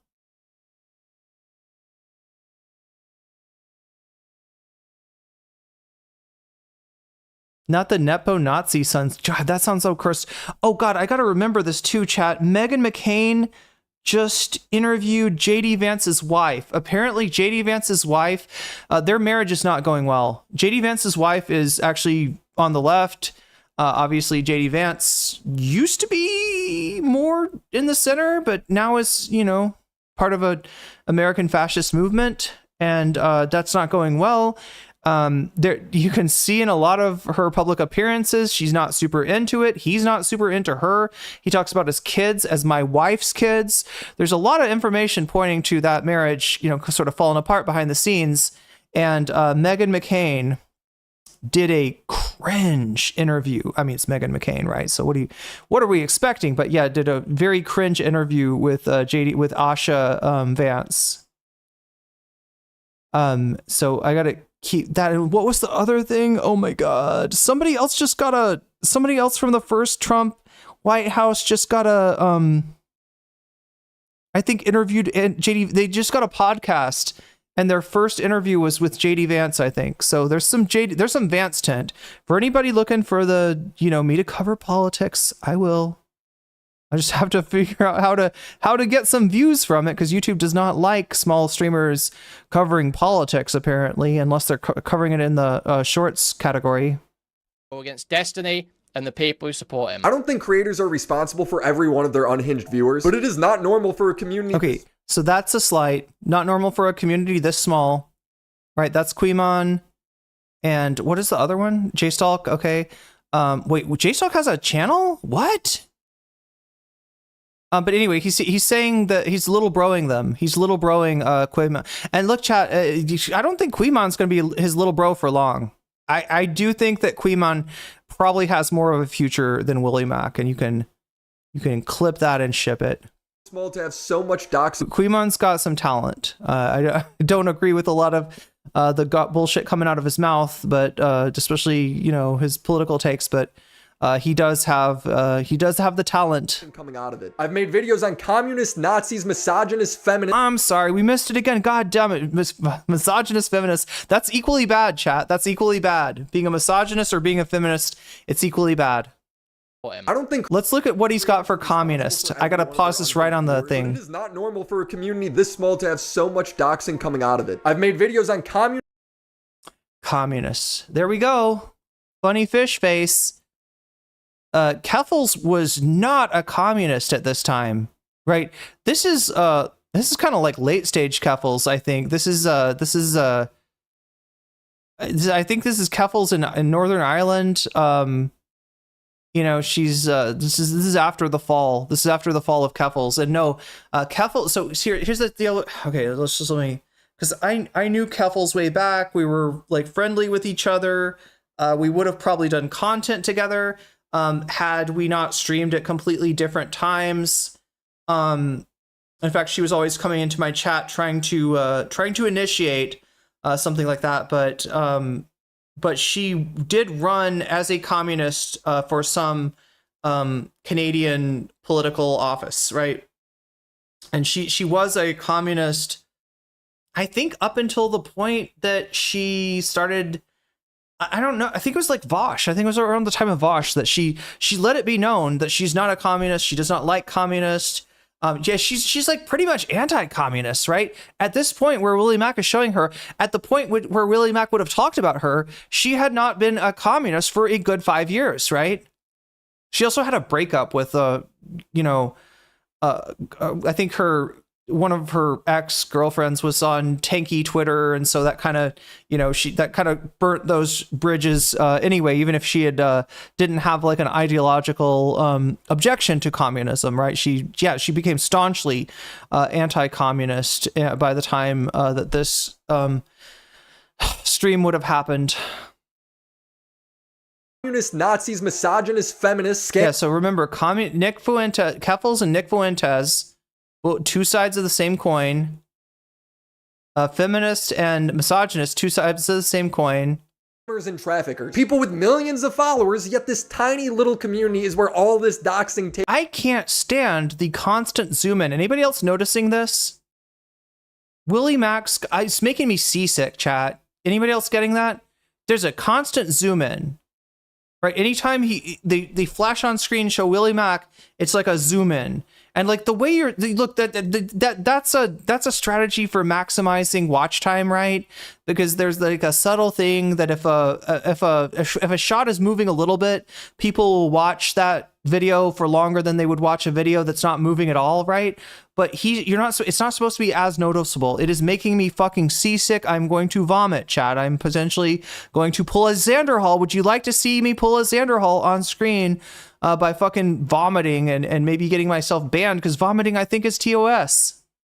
Takes place and it's just out of their hands. Dude, they're obviously feeding into it, but Augie knows nothing. He can't even recite me goofing on them accurately. JSTLK has criticized Destiny for creating a metaphorical rape machine, partially because he had sex with BPD girls. Then when these girls call him out for being abusive, everyone thinks they're just crazy. JSTLK then had sex with the same BPD girl. Everything Destiny's saying here is true. Actually, it's not. Can we just not call women BPD girls? Like, chat, there's something a little bit off about that diagnosis, all right? And I'm saying this as somebody who's had,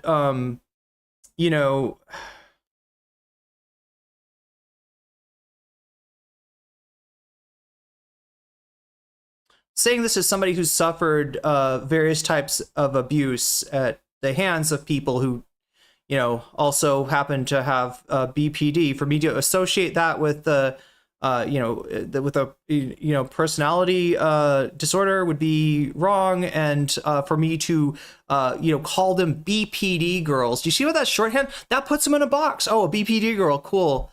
Right, I know who they're talking about either, and she hates my guts. The woman that they're referring to as a BPD girl, right? She hates my guts. I don't think she deserves to be defined by her, by her disorder like that. It's fucked up, right? And also listen to how it's BPD. You know, I just feel like this is a thing that's like recognized and attributed to women a lot more than it is like to men. I don't know. I don't want to get too deep into it, but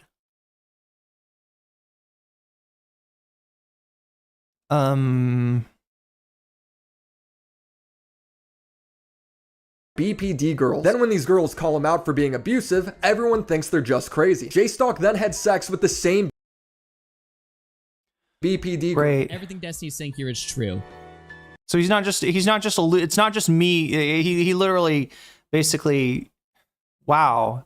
Actually, it's not true. Actually, everything Destiny's saying here is complete bullshit. Destiny says, and to think that this was the same guy, JSTLK Jew Stalker, who spent the last year saying having sex with mentally ill people equals rape. Crazy, huh?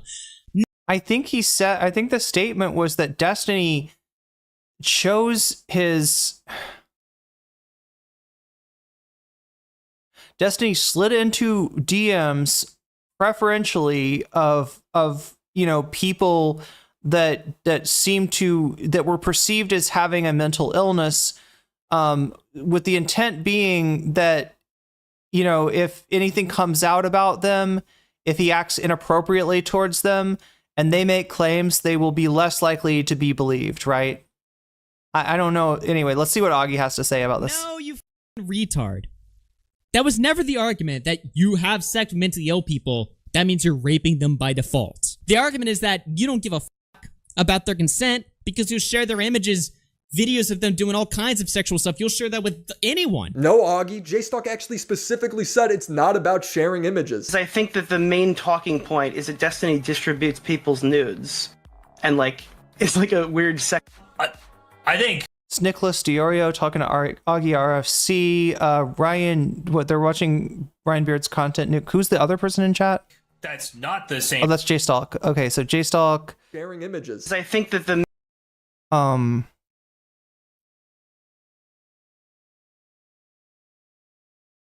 I want to point out that the reason that he's talking about JSTLK here is that he's trying to undermine his ops, right? If we can paint JSTLK as a hypocrite who said that, having sex with mentally ill people was tantamount to rape, and then the person that JSTLK was claiming that about, after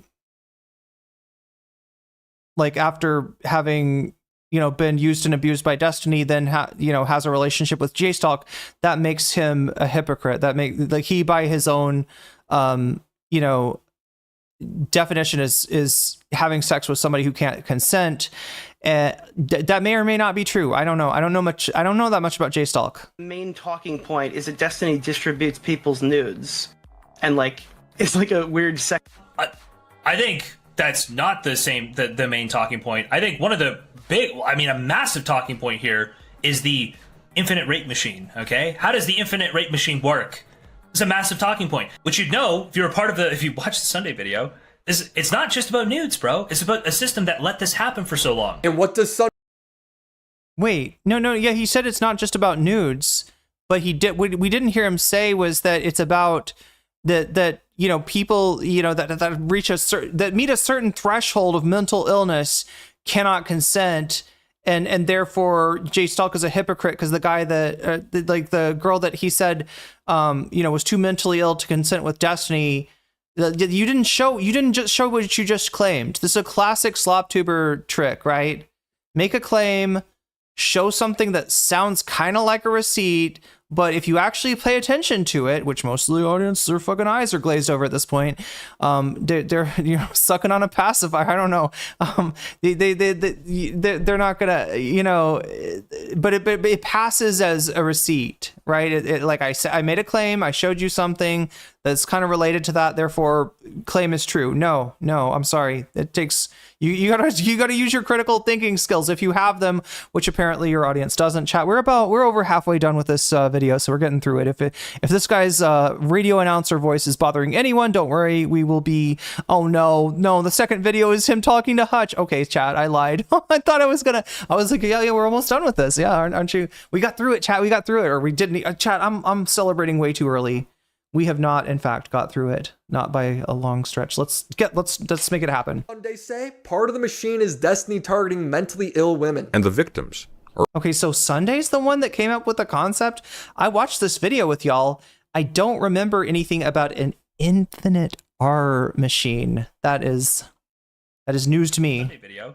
It's not just about nudes, bro. It's about a system that let this happen for so long. And what I think he's saying that Destiny's orbit is I think that's the metaphor for the infinite R machine, right? That the way the entire community surrounding Destiny of orbiters and viewers is set up allows Destiny to not just abuse like one person in his orbit, but allows him to abuse person after person after person. There's always a new victim, and he's able to get away with everything. I think. What does Sunday say? Part of the machine is Destiny targeting mentally ill women. And the victims are also selected, either for mental illness, allowing them to be easily construed as hysterical or deceptive when they complain about their treatment. So when it leaks that JSTLK is having a secret relationship with the same BPD girl and she crashes out on him multiple times, it's funny. I'm giving him shit. I'm allowed to talk shit back to these people. I talked to Augie about the same exact thing a month ago and told him if he wanted to find it, he could just watch the ending to my second Destiny video. But he didn't watch it. He'd rather make stuff up. Bro, you're sitting at a computer right now. Feel free to use it. Augie ends this hour-long segment on me, summarizing that the only reason I'd be mad is because I'm stupid or because Destiny controls me, feeding into the narrative that got me doxxed in the first place. It's hard to logically understand why he's posting this shit. I mean, the narrative that got me doxxed in the first place? Wait.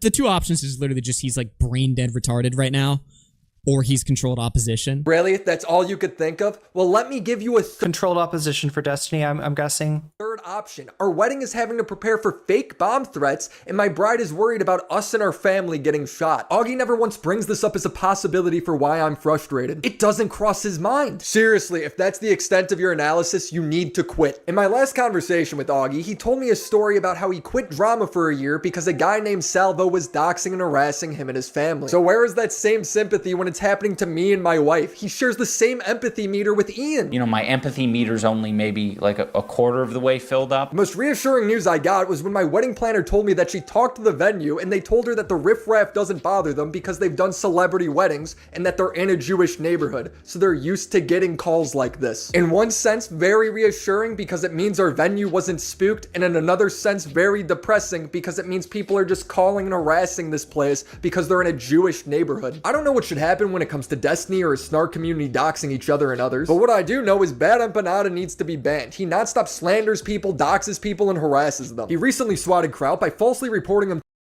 Oh my god. Oh my god. Do you know this guy? Kraut the Parrot. Anybody know who this is? Yeah, quit calling her your bride. Yeah, it's kind of creepy, isn't it? My bride? Why is that because he's not married yet? My fiance, if that's all these guys are disgusting. You're right, George Jackson. Holy shit. All the butterflies belong to you? Oh my god. All 14. How does being in a Jewish neighborhood apply? I don't know. I guess he's just like, he's heard from Ethan that Bad Empanada is anti-Semitic, so it's gonna be that. Anybody recognize? Do people know this guy? This is Kraut the Parrot. God, what's up with the avatar? Like, seriously, who drew that? Is Kraut like a amateur artist and maybe he drew his own avatar? I mean, then again, the empanada's not, it's just a little stock art empanada with a cigarette, a backwards cap, and sunglasses, but whatever. This is one of the victims of Bad Empanada. When Bad Empanada talks about the victims of Bad Empanada Discord, this is one of the members of it, along with Aristocracy and who knows who else. Chat. For all I know, Vosh could be in there, right? Vosh definitely, considers himself a victim of Bad Empanada. I watched the Bad Empanada. You watched this video? But anyway, this guy is maybe not super well. This Kraut guy.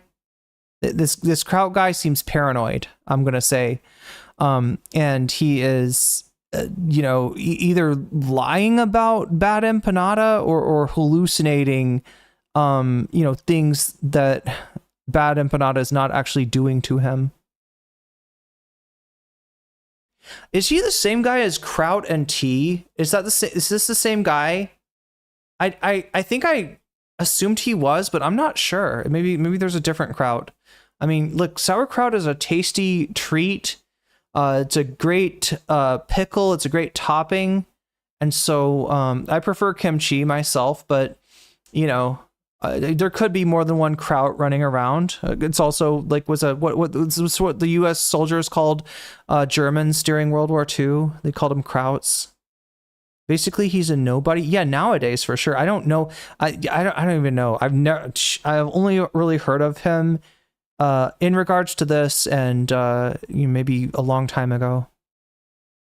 To the Austrian police for hacking his alt Twitter accounts. I don't think they were ever hacked at all. Basically, he accuses me of hacking. Bad Empanada accuses me of hacking. Specifically, he accuses me of hacking 15 of his banned Twitter accounts. His evidence of Kraut hacking him comes from a tweet where Kraut says he's archiving his accounts. That's literally it. This here is the central claim. He claims, I got illegal access to 15. No, that's a legal document, isn't it, chat? Is that a legal filing?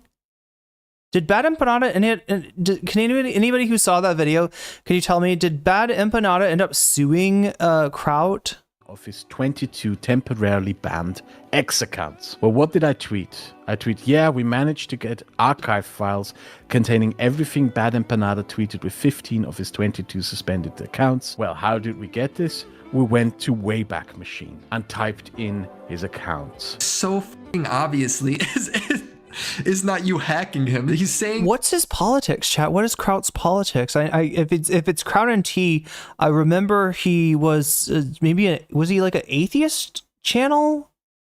It was around the time when atheism was really big. But what was he like? I remember for some reason he talked to Vosh, and there was this whole thing, chat. So Shoe on Head was married to Armored Skeptic. Shoe on Head was, an anti-SJW content creator, right? And she wanted to pivot when the anti-SJW grift dried up. She wanted to pivot to going to... He's vaguely in the Sargon sphere. Interesting. And was Sargon an atheist? God, I'm asking such basic questions for anybody who knows. This is embarrassing. I just wasn't around at this time. He broke off early from the Sargon sphere. Wait, Kraut was married, or BE took it to the place? I don't know if he sued. Yeah, this looks like a German legal document. Diese Drohung verstärkte erschleichlich mit wogendem Brust, wonach es geschafft hätte, sich Zugang zu, oh my god, I can't remember, 15 der 22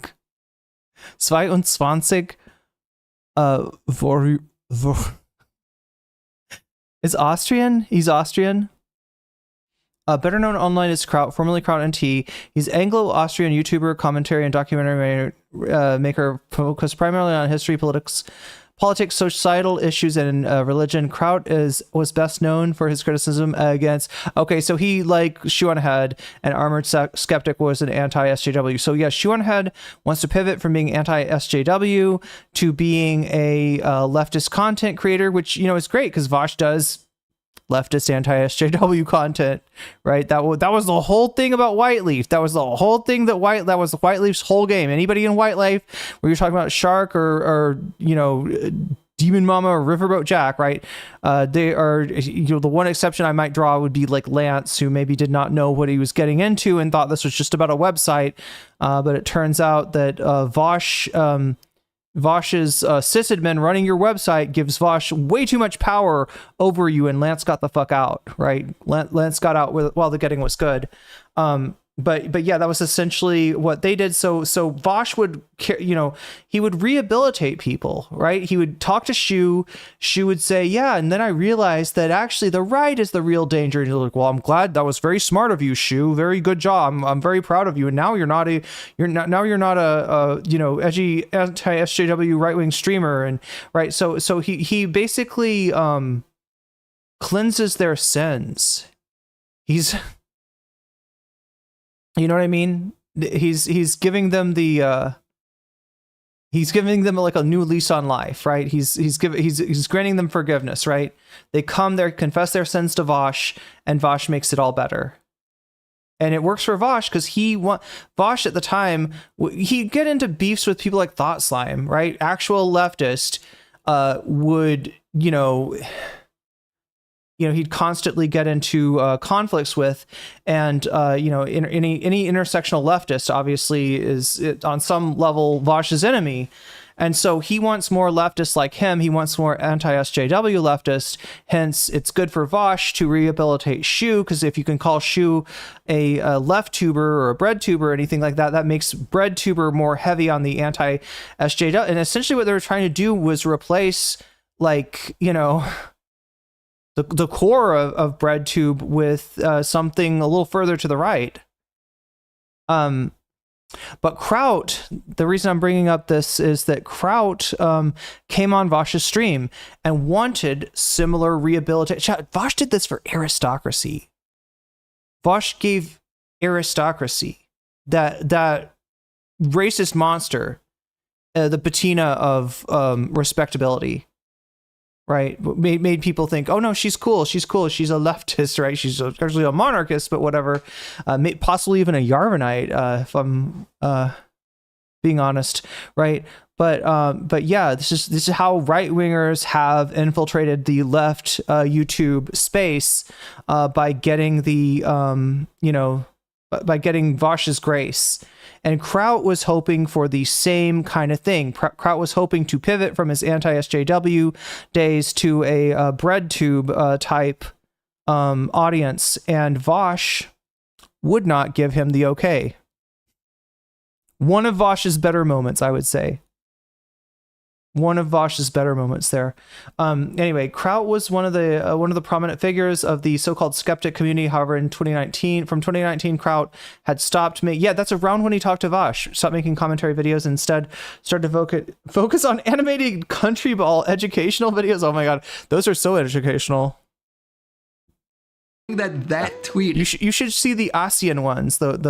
There's a content creator I ran into that does country balls with ASEAN countries like Thailand, Malaysia, Singapore, Indonesia. Is evidence that he was hacked? Yes. Brunei. Bad Empanada actually just uploaded a video on why he thinks his police report was justified, and in it he just reads his complaint. So this is probably the most serious thing that he did, in that he publicly implied that he had hacked. I have to pee. I'll be right back. Accounts and obtained private information about me that is otherwise inaccessible from doing so, and that he was going to go through it and share it. Hey, no neck. He's talking about the public tweets you posted. Oh yeah, this tweet where Crouch says he's going to screenshot the unhinged stuff I say. Yeah, that's evidence he's going to hack me. Please believe me, audience. Like, how stupid are his viewers? An archive file containing everything Bad Empanada tweeted with 15 of his 22 suspended accounts. Now, you can't really get an archive file of someone else's Twitter. The only way you can get the Twitter archive file is by having access to the account. So that's very suspicious, isn't it? Or he could just go to your public Twitter page and screenshot all your tweets. He's so desperate to sound like a victim here when he's the one who falsely swatted Crowd. He didn't want me to think that he engaged in potentially criminal activity.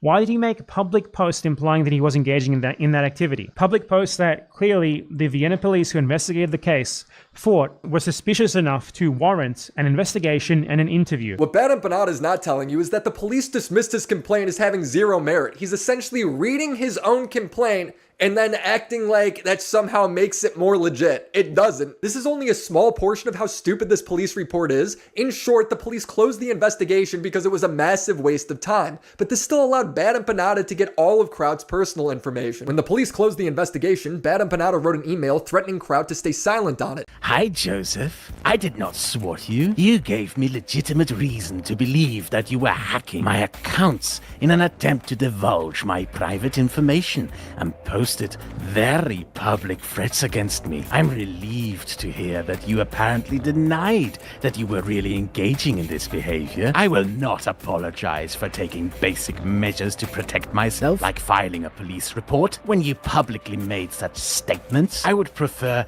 to not have to talk about this publicly, as you will note that I have refrained from doing up until this point, because I legitimately never did any of the things you claimed I did to you and have no wish to embarrass or divulge any personal info by releasing any of the files I received from the public prosecutor's office on this case. Or in other words, stay silent or I'm going to post all of your personal information I got from the police. Crowd has vented a bit about this, so Bad Empanada has already started lying about the facts. Crowd is currently going around claiming that I swatted him. In reality, I reported him to the Vienna police because he was openly posting on Twitter about he was stalking/doxing me for months. The prosecutor thought the evidence I provided was suspicious enough to warrant an investigation, especially one about him illegally accessing my data. Crowd told me that the Austrian police are obligated to investigate every report, and the investigation came back saying Bad Empanada had little more than circumstantial evidence, that his accusations of violent threats can both in objective and subjective manner not be proven due to there not being any violent threats, that the accusation of libel or slander is not detectable. This video is so embarrassing by him. He is non-stop lying, and from what I've seen, Bad Empanada has no evidence. He's just wasting everybody's time to get a dox. Seriously, how is this guy not banned from everything? There is some good news though. Bad Empanada is apparently on the run. I thought it was just a meme when he posted, "Today's stream is delayed as I am fleeing to a different country." But it turns out this might be real, as Ethan is monologuing his next move to track him down. Bad Empanada is on the run. He knows we're closing in. We suspected he had fled back to Australia, but upon further research and verification, he's actually fled to Uruguay. This information is probably shocking for him to hear, as he went to great lengths to obscure his escape from Argentina to Uruguay. Bad Empanada, if you ever decide to return to Australia, will be immediately notified and a torrent of lawsuits will follow. You are easy to get in Australia, which is why you're doing everything to avoid returning. Why am I telling you this? So he looks over his shoulder every day. We are coming and we will win. You can Oh my god, look, you're saying the shit like this guy's dangerous,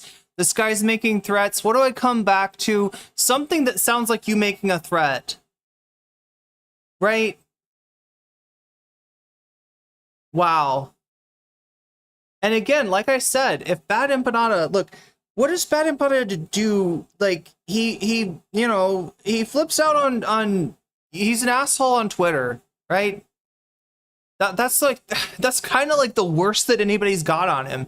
He has gotten his Twitter account banned multiple times. He has violated terms of service on Twitter, right?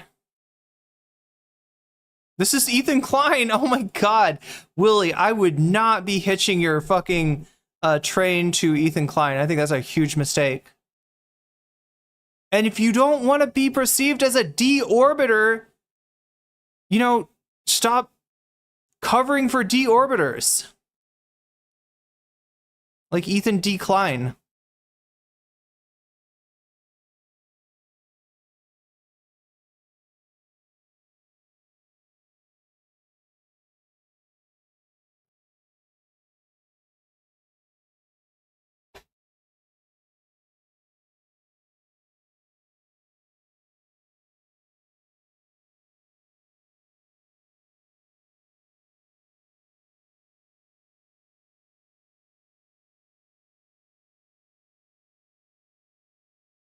Like the most reasonable sounding letter that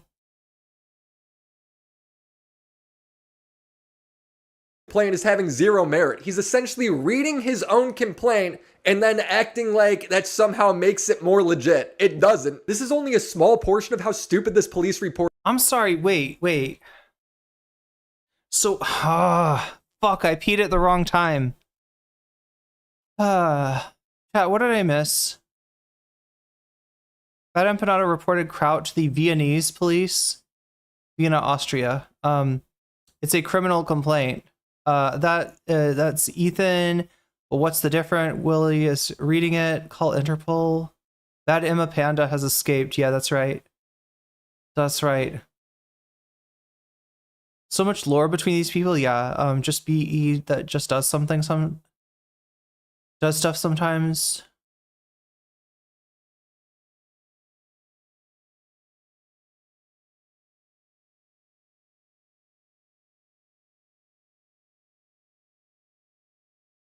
Okay, let's... is. In short, the police closed the investigation because it was a massive waste of time, but this still allowed Bad Empanada to get all of Kraut's personal information. When the police closed the investigation, Bad Empanada wrote an email. Who else, chat, used legal means to get other people's personal information? Who else did this, but guys like Willy Mac see this as not problematic? Does it sound familiar? Does it sound familiar? Does it sound really similar to what Ethan Klein does, but it's not actually doxing, because it's just discovery. It's just he has to do discovery on the snark mods to find out if they're doing bad things, and for that, you know, we gotta put a name to and a face to each Reddit account. Email threatening Kraut to stay silent on it. Hi, Joseph. I did not swat you. Who did you get to do Bad Empanada's voice? That's a really good imitation, chat. That sounds just like him. I feel like I'm in the room with Bad Emma Panda right now. You gave me legitimate reason to believe that you were hacking my account. Oh, this is so good. I love this. To divulge my I love this. Information and posted very public threats against me. I'm relieved to hear that you apparently denied that you were really engaging. Also, Norgalnarf, thank you for the Twitch Prime sub if I didn't already thank you. In this behavior, I will not apologize for taking basic measures to protect myself, like filing a police report. When you publicly made such statements, I would prefer to not have to talk about this publicly, as you will note that I have refrained from doing up until this point. No, it's refrained. I am Bad Empanada. I am Bad Empanada. I have refrained so far from doing such things as to cause it. Chad, it's Dick Dastardly. It's the guy from the fucking what the fuck is that shit? Is it they're like in the Olympics and he's the guy that's always cheats and he's in the Olympics against like Yogi Bear and shit? It's the Scooby Doobies, the Yogi Yahooies. What is that shit?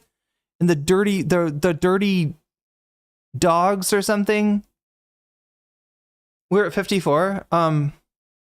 Legitimately never did any of the things you claimed I did to you and have no wish to embarrass or divulge any. I would not want to embarrass or divulge anything because I am Bad Empanada and I am evil. Can you tell by my voice? Can you tell? If he was a character in a 2000s computer game, yeah, that sounds extremely dated, extremely dated. This is like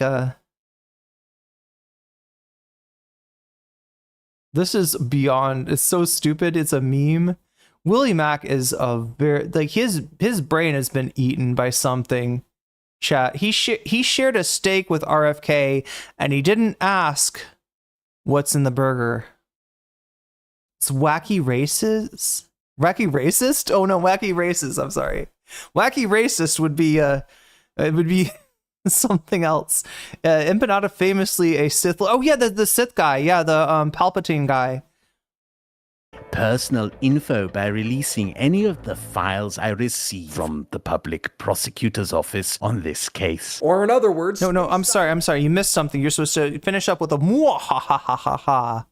It's not evil if you don't mwahaha. I'm gonna post all of your personal information I got from the police. Crowd has vented a bit about this, so Bad Empanada has already started lying about the facts. Crowd is currently going around claiming that I swatted him. In reality, I reported him to the Vienna police because he was openly posting on Twitter. Christian Strand, thank you for the super chat. He was stalking / doxing me for months. The prosecutor thought the evidence I provided was suspicious enough to warrant an investigation, especially one about him illegally accessing my data. Crowd told me that the Austrian police are obligated to investigate every report, and the investigation came back saying Bad Empanada had little more than circumstantial. Oh yeah, I'm supposed to also say Quombat, you just got jellyfished, and that's a good thing. Accusations of violent threats can both in objective and subjective manner not be proven due to there not being any violent threats. That the accusation of libel or slander is not detectable. This video is so embarrassing by him. He is non-stop lying. And from what I've seen, Bad Empanada has no evidence. He's just wasting everybody's time to get a dox. Seriously, how is this guy not banned from everything? There is some good news though. Bad Empanada is apparently on the run. I thought it was just a meme when he posted, "Today's stream is delayed as I am fleeing to a different country." But it turns out this might.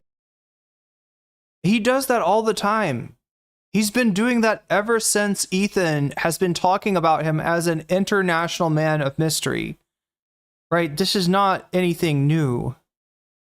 Be real as Ethan is monologuing his next move to track him down. Bad Empanada is on the run. He knows we're closing in. We suspected he had fled back to Australia, but upon further research and verification, he's actually fled to Uruguay. This is so good. This is probably shocking for him to hear as He fled all the way to Uruguay, chat. He fled all the way to the next country over. Yeah, we got him. He's on the run, chat. He's on the run from Interpol. Wow. Great lengths to obscure his escape from Argentina to Uruguay. Bad Empanada, if you ever decide to return to Australia, will be immediately notified and a torrent of lawsuits will follow. You are easy to get in Australia, which is why you're doing everything to avoid returning. Why am I telling you this? So he looks over his shoulder every day. We are coming and we will win. You can run from us, but we will catch you and we will ruin you. Have a nice day. Bad Empanada chimed in. Does it feel good to be hated literally everywhere you go? I mean, first of all, Bad Empanada, you're outcast from society. Like, we live in Los Angeles, California. You are on the run. You live in a country that is not in America, Bad Empanada. You live on the outskirts of society in a place that no one's ever heard of, except for Nazis. I mean, you know you're a piece of shit when even Hasan pulls up Bad Empanada's video of him doxing me, and even he's surprised about what's happening. Just like how I can tell you that Willy Mac show is William McConville, and he is getting married to Yale. Now, I am not going to give you the full name of the person he's getting married to, but I can tell you she is Israeli, and she was assigned to him by... Best is Kib, to be honest. This is Drama Slob Empanada content? Yeah. I don't really fucking give a shit about this. Like, I appreciate that he stopped watching immediately, but why are we acting like it's just slop? I'd argue it's a bit more ill-intended than slop content. Hasan is the guy who thinks the subreddit LSF posting his stream clips quantifies as stalking and harassment. If I was a smart person, I wouldn't be getting ritualistically humiliated by socially maladjusted freaks that are agoraphobic. And does Israel count as the outskirts of society? I mean, yeah, it's definitely... a rogue state at this point. On a daily basis in a mass harassment campaign online. But I do that for a living. But Bad Empanada posting my personal... Wait, they said... Did Willy Mac say that he was wanted in Australia for CSAM, but he think he fled back there for doxing? God, Shark accused him of something like that.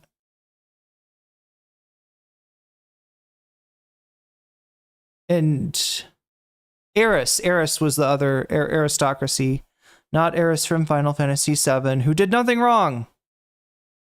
But you know, I would be doing something wrong if I didn't tell you we are at 50% of the bonus goal, and if this thing gets to 100, we will have some bonus content. We are in the exact same place. Oh my god, Chad, this hardly ever happens.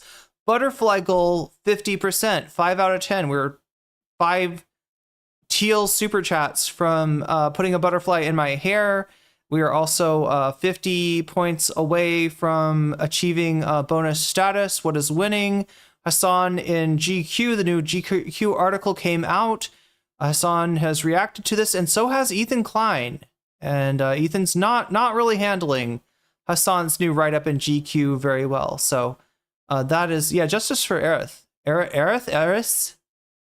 Whatever you call her, chat, justice.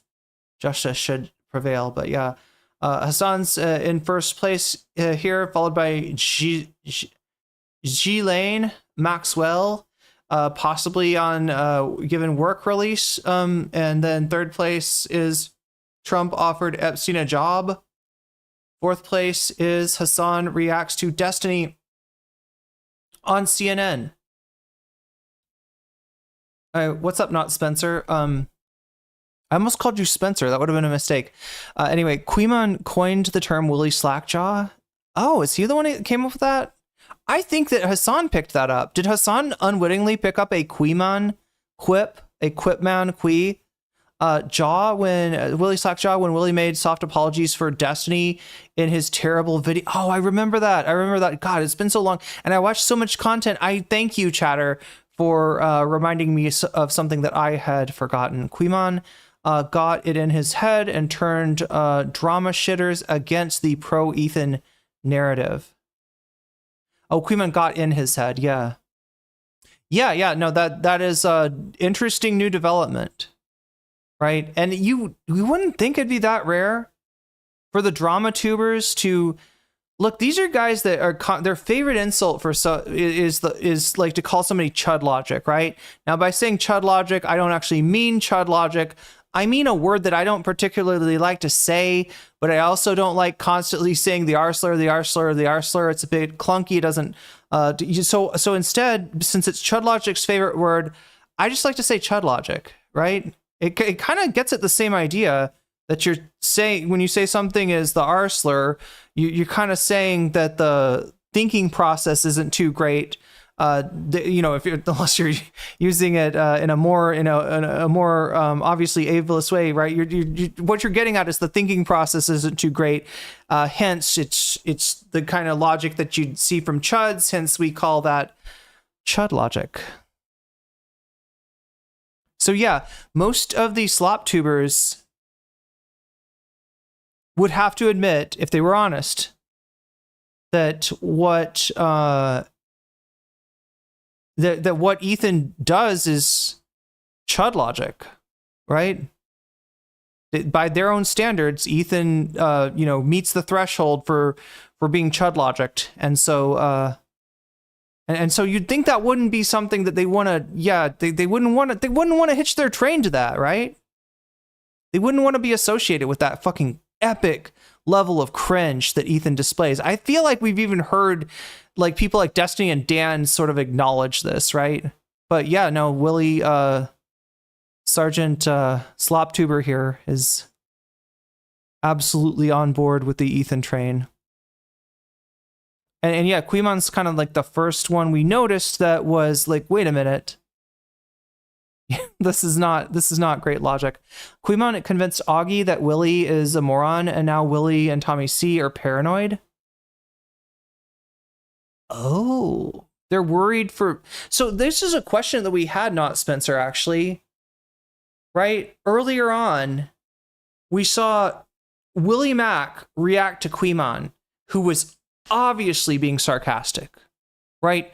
Kuihman says, your standard, Destiny and, the rest of the Destiny, Dan, etc., right? Your standard is that there are no bad tactics, there are only bad targets. So there are some people like Hasan that, any tactic, any skullduggery is justified for. And Kuihman kind of turned that on their head and said, well, based on, your statement, this should apply to Destiny too, right? And Willy Mac takes that clip and is like, look at that. He's saying that Destiny deserves, wink, wink, anything, right? Implying that Kuihman was basically saying stand back and stand by, when he wasn't, when he was not. So... I saw that stream live. Kuihman has a succinct response for this on Twitter. I'll look that up. It's just drama slop. Then he watches them again a few days later. Bad Empanada is a good example of this, where I think he's like a crazy person He is chaotic good, if that makes sense. No, it doesn't. Please explain. Like, think about how little little time I spend like shitting on Bad Empanada or whatever. Because like, I think he's coming from like, we have different methods, we have different tactics, we have different techniques. His tactics are doxing, false police reports, false CPS reports, slandering people constantly. But CPS chat, he did CPS. Overall, we're working on the same side. Hasan is literally saying he supports what Bad Empanada is doing. Like, Hasan clearly knows at this point who Bad Empanada really is. He literally had a one-on-one conversation with him where Bad Empanada said these people deserve to be harassed, meaning anyone who mildly disagrees with them. Be mean to them. If they feel bad, if they feel harassed, honestly, great. I don't give a f***. Them. Each and every one of them. We need to be mean to these guys. We need to be assholes. Oh my god, he said we need to be mean to them. We need to be assholes. Nobody on your side, Willy Mac, has ever said anything that bad. Oh my gosh. I'm shocked and scandalized and chagrined, and I must completely flip my allegiance to Ethan Klein, to Destiny, and to the... Wow, I didn't know that he said be mean to them. That's going too far, chat. That's going too far. Wow. He knows the guy he's supporting is doing this and purposely promotes him anyway. A week passes and they're talking out about my docs and peddling lies about my wife to discredit valid criticism about them. They're just trying to assassinate my character. You're just doing investigative journalism. They're saying Bad Empanada unearthed that. Is that true? I think Bad Empanada or somebody unearthed like the Willy Mac shows getting married to like an IDF lady or something. Which makes sense. He was the guy who did the big expose on like you with the Al Ali bombing, hospital bombing. So wait, do I get this right? Do I have this right, not Spencer, that what Willy and Tommy C are afraid of is being exposed for a lack of intelligence? Is that why Willy and Tommy C are paranoid? Because that's what's going on, right? That Willy Mac is sure that, oh my god, that Kuihman doxed him. I don't think we saw proof of that though. Narwhal, I'm not sure. I thought I counted everything up from Twitch and YouTube. Like, I think I might have maybe what threw you is I reacted to a I think I reacted to a Twitch Prime sub twice because I wasn't sure if I'd... Anyway, I'll figure it out. There's also like there's a Kuihman tweet that I probably need to get a hold of. Yeah, he's a brilliant political, probably one of the best minds in politics right now. Truth. So yeah, compromise. Like, man, I just keep forgetting. You could justify anything as long as you're more pro-Palestine. But see, here's the thing: you haven't shown us what's actually. Look, I mean, I know what's bad about Bad Empanada. He's an asshole. All right, I've dealt with him, and he's abrasive. He's a dick. All right, sure, but that's a different matter, right? That's a matter of like, do I enjoy his company, right? That's not a matter of should he be banned? Is he a criminal? Is he dangerous? Is he beyond the pale? Right? These are completely different questions, and you haven't shown us that, right? We know that Bad Empanada is an asshole. I feel like he would not object to that characterization himself. Right? I feel like he's probably proud of being an asshole, right? That's not a fucking smoking gun. That's not the own that you think it is, Willy Sloptuber. That is not the own that you think it is. Other guy. I want to end this video with a story. When I was at my most overwhelmed figuring out all the new logistics for the wedding, Ethan Klein actually hit me up and offered to organize security for it so everyone could have peace of mind and enjoy the day. He had no reason to do that. I don't know Ethan. I've made videos on him in the past, but he reached out anyway and lent a hand when he had no reason to. What got me was a text he sent me saying, "I got you, bro. Don't worry, your wedding will be perfect." It was, so thank you. Subscribe to the channel and buy a wallet. Shout out to the homies over on Patreon: Crimson Glass, Riveter, Christina Vina, Drankobex, Necro Valley, The Confusing Opinion, Eddie Bizzle, Tismic Fitz, Christopher H, Sentinel Music. Oh my god, chat. Oh my god. So I'm looking at Kuihman. I'm looking up this Kuihman tweet. Let me see. Chud did a kick stream where he revealed what led to Willy Mac feeling slighted behind the scenes. Spencer, well, we've got you here. Can I ask you a question? Is it this one? I have been seeing clips of, let me show you, this stream circling around. Is this the one you're talking about? Obviously, the call that we had, he's referencing a call we had a month ago where I had Chud talking, where Chud talked to Augie? Debate Kuihman, because I wanted to set up a debate on my fucking channel. So I called him. I was just shooting the shit, right? It was half to like set up the debate, but also half just to catch up with them and just see, because I hadn't talked to him in a while. And so I call him or whatever, and I'm like, yeah, I think that Ethan just really appreciates young love, and we sees, you know, when he sees Sergeant Sloptuber falling in love with his fiance, and you know their full thing is on Kick. Oh, is it on Kick for a reason? Because I know Chud. Oh, not Spencer? Did this happen when Chud was banned? I can't hear it at all. Yeah, you're right. The audio's terrible. Did this happen when Chud was banned? Is that why he was on Kick? Because like, right, normally if Chud Logic goes to Kick, it's because he's doing something that wouldn't be okay on like Twitch and or YouTube, right? But while he was banned, I think he got banned. He got fucking like, look, I don't usually have a lot of sympathy for this guy. I've dealt with him a lot. I've known him for a long time, right? And you know, fuck. But he didn't. I don't think he did anything to deserve being banned from YouTube. What he did on Twitch technically broke TOS, but all he did was he showed his chat, which apparently you're not allowed to do if you've got YouTube chat in there too. Apparently, who knew chat? It's a good thing I don't show chat on screen, or else I might have gotten hit with that on by Twitch as well, right? So he got banned from Twitch for something that, yeah, technically was a violation, but really it's fucking petty. It's fucking petty. And you know the only reason that happens is somebody fucking reports you, right? And then he only had Kick. It was just after. Okay, so he did have access to his other channels. No major TOS stuff, I recall. Chud is being targeted by DGG still? Wait. When you say still, do you mean for a debate that he had with Destiny that would have been like 4 or 5 years ago? Do you mean for reporting on the Pixie allegations? Because it seems like they're targeting Kuihman and JSTLK as well. They got like a military like intelligence level operation going on over there, right? They're targeting, of course, Hasan. I don't know how you have. It's all about spicy chat. Yeah, that's the problem. Look, I'm trying not to make this stream about spicy chat. I feel like spicy chat is best left to spicy chat. You know, if I acknowledge it, if I shine a flashlight up its ass, then you know it ceases to be the same.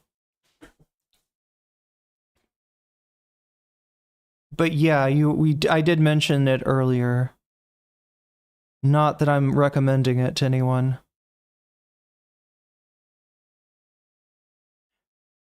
Yeah, I think I got it right, Narwhal. I don't know. I might be wrong. My mind's like all over the place. Okay, we're looking for a tweet from Kuihman. My response to Willy Mac show. Here we go. Is this it? For those who don't know, Willy Mac released a video last night. It's a video mainly about Bad Empanada and Bad Empanada doxing Willy Mac's wedding. Now, Willy claims Bad Empanada is not the one who doxed his wedding. I take a slightly different definition of doxing. Now, that is what Bad Empanada did.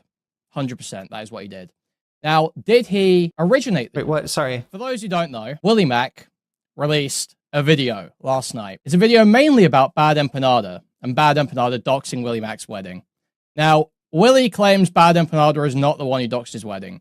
I take a slightly different definition of doxing. Now, that is what Bad Empanada did. 100%, that is what he did. Now, did he... Sorry, I keep on missing this. I don't know. Willy Mac released a video last night. It's a video mainly about Bad Empanada and Bad Empanada doxing Willy Mac's wedding. Now, Willy claims Bad Empanada is not the one who doxed his wedding. We got that. Yeah, he said Bad Empanada spread the dox.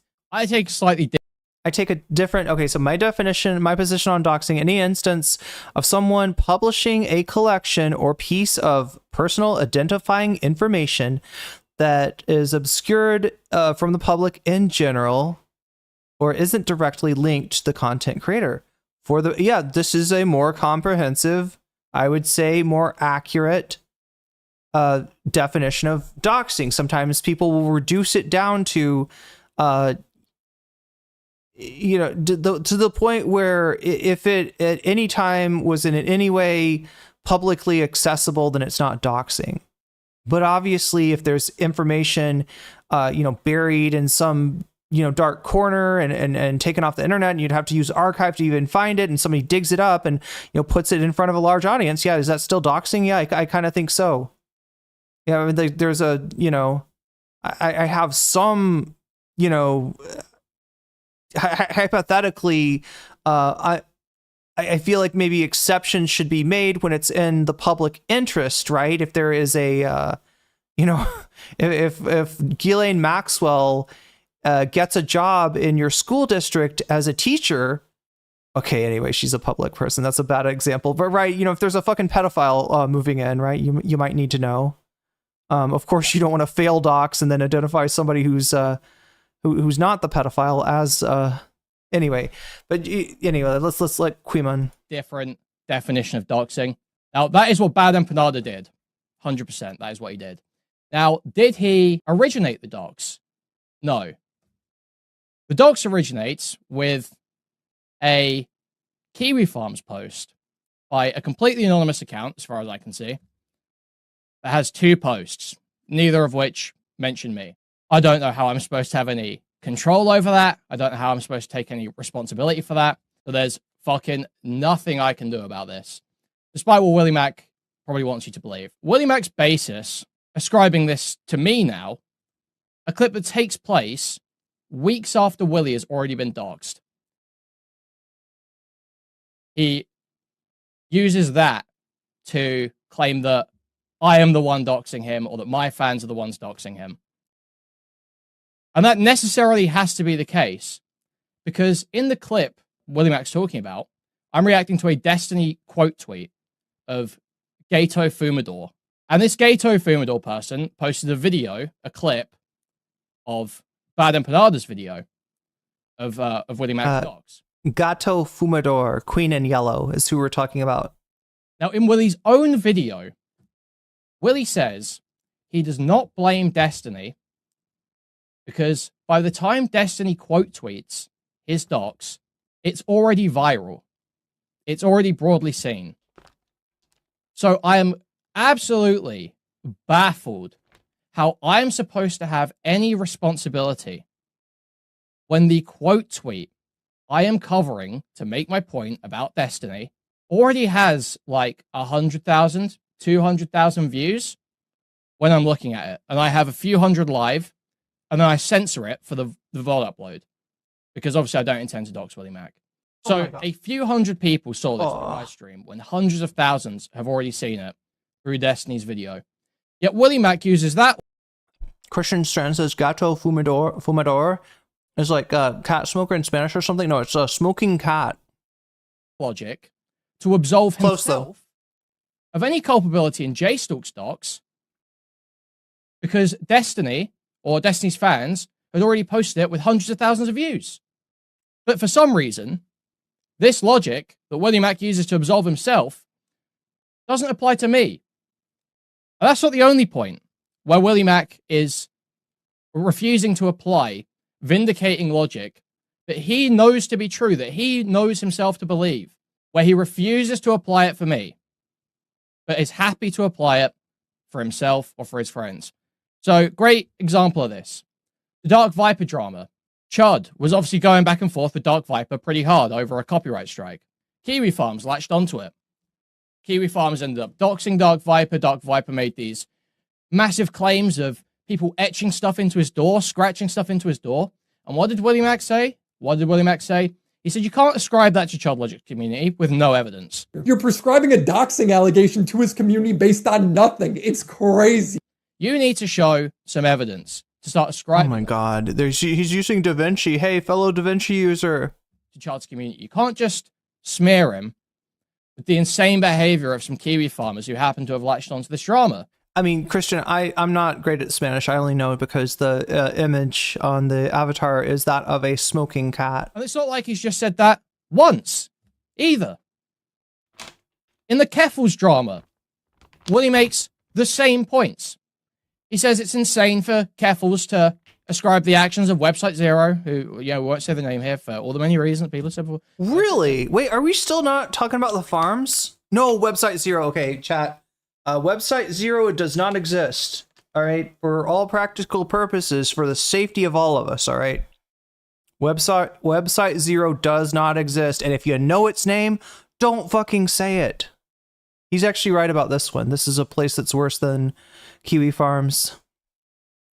Ascribing their actions to Kiwi Farms, simply because Keffel's Kiwi Farms page was so active at the time, ascribing the swatting or the doxing to Kiwi Farms, even though the dox was reposted on there.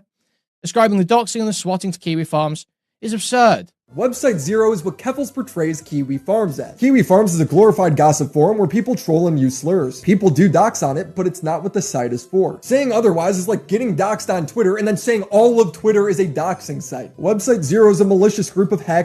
Rammstein, when do I usually stream? You're asking? Unfortunately, in the middle of the night. So I wake up at like 4 or 5 Thai time, which for you, if you're on the West Coast, is 2 in the afternoon and 4. Okay, the earliest I could stream, basically, if everything went completely right, I just roll out of bed and stream, basically, would be 4 p.m. Pacific, 7 p.m. Eastern. So yeah, I know that's not great. It's just because I'm on the other side of the world, I guess, really. But look, on the plus side, I get to eat delicious fruit. And when I eat fruit like this, I wish I could fly you all out here just to try this cantaloupe, because it really is that good. Actually, I think this is Tibetan melon. I started at 11 p.m. for you. Yeah, I know it's not great. I'm still working on a way to fix it. Fumadors technically does mean smoker also. Like a smoker is in like a building that you use to smoke meats, or a smoker is in like one who smokes.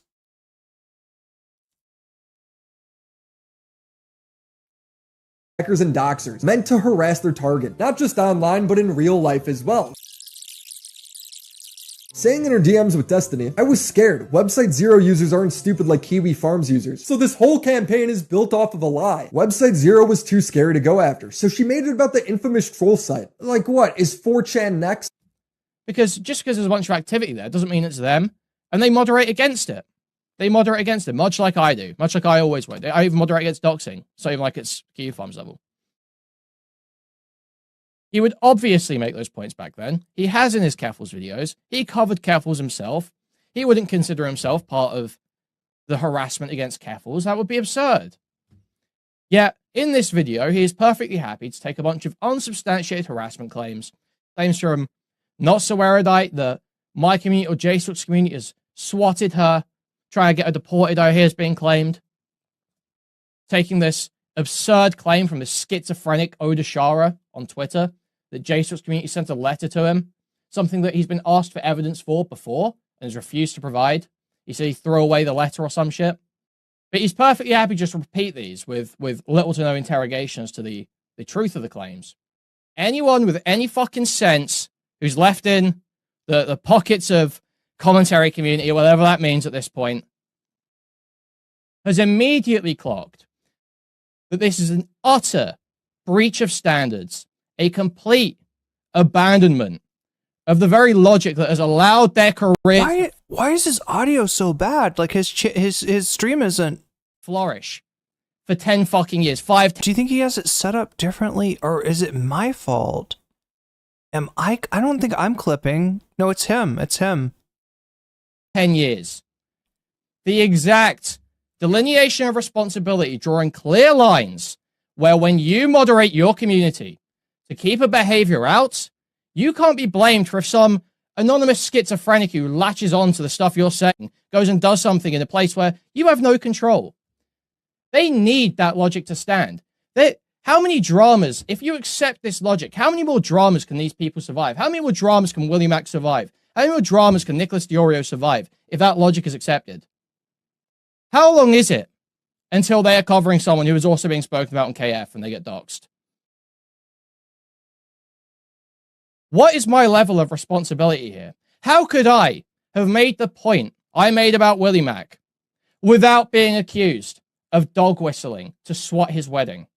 How could I have... What is a way I could have phrased that point that Destiny's standards leave his own supporters and fans open to being doxxed and harassed?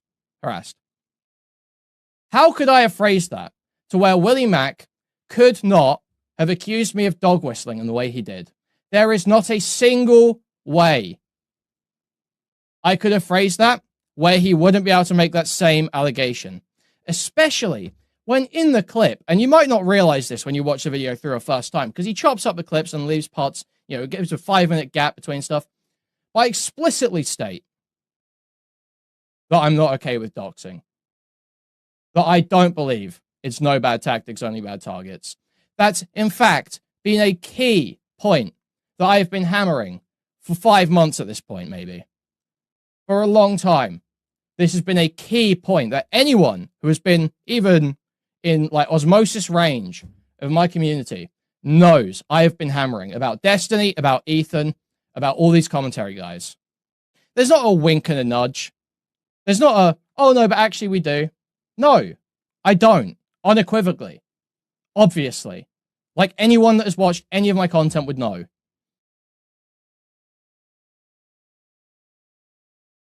I mean, I don't think the Groiper aesthetics are like helping him here. Like, right? He does like, if you were to profile Kuihman, he does seem like the type that would do this kind of shit. I get why the allegations stick. I don't think it's fair in this case. And like I pointed out, it's extremely disingenuous to, I could, from the decontextualized clip that that Willy Mac showed of let's see, Kuihman, right? I could tell that he was not saying he was not making the argument that Den Saltman made. Whoa, damn, that is some good melon. I'm sorry, chat. Good melon apparently makes you burp. That's how you tell. That's literally how you tell it's good. The more you burp, the better the melon is. But and actually burping makes the melon taste better too. It's a cycle, kind of. It's a self-reinforcing virtuous cycle, one might say.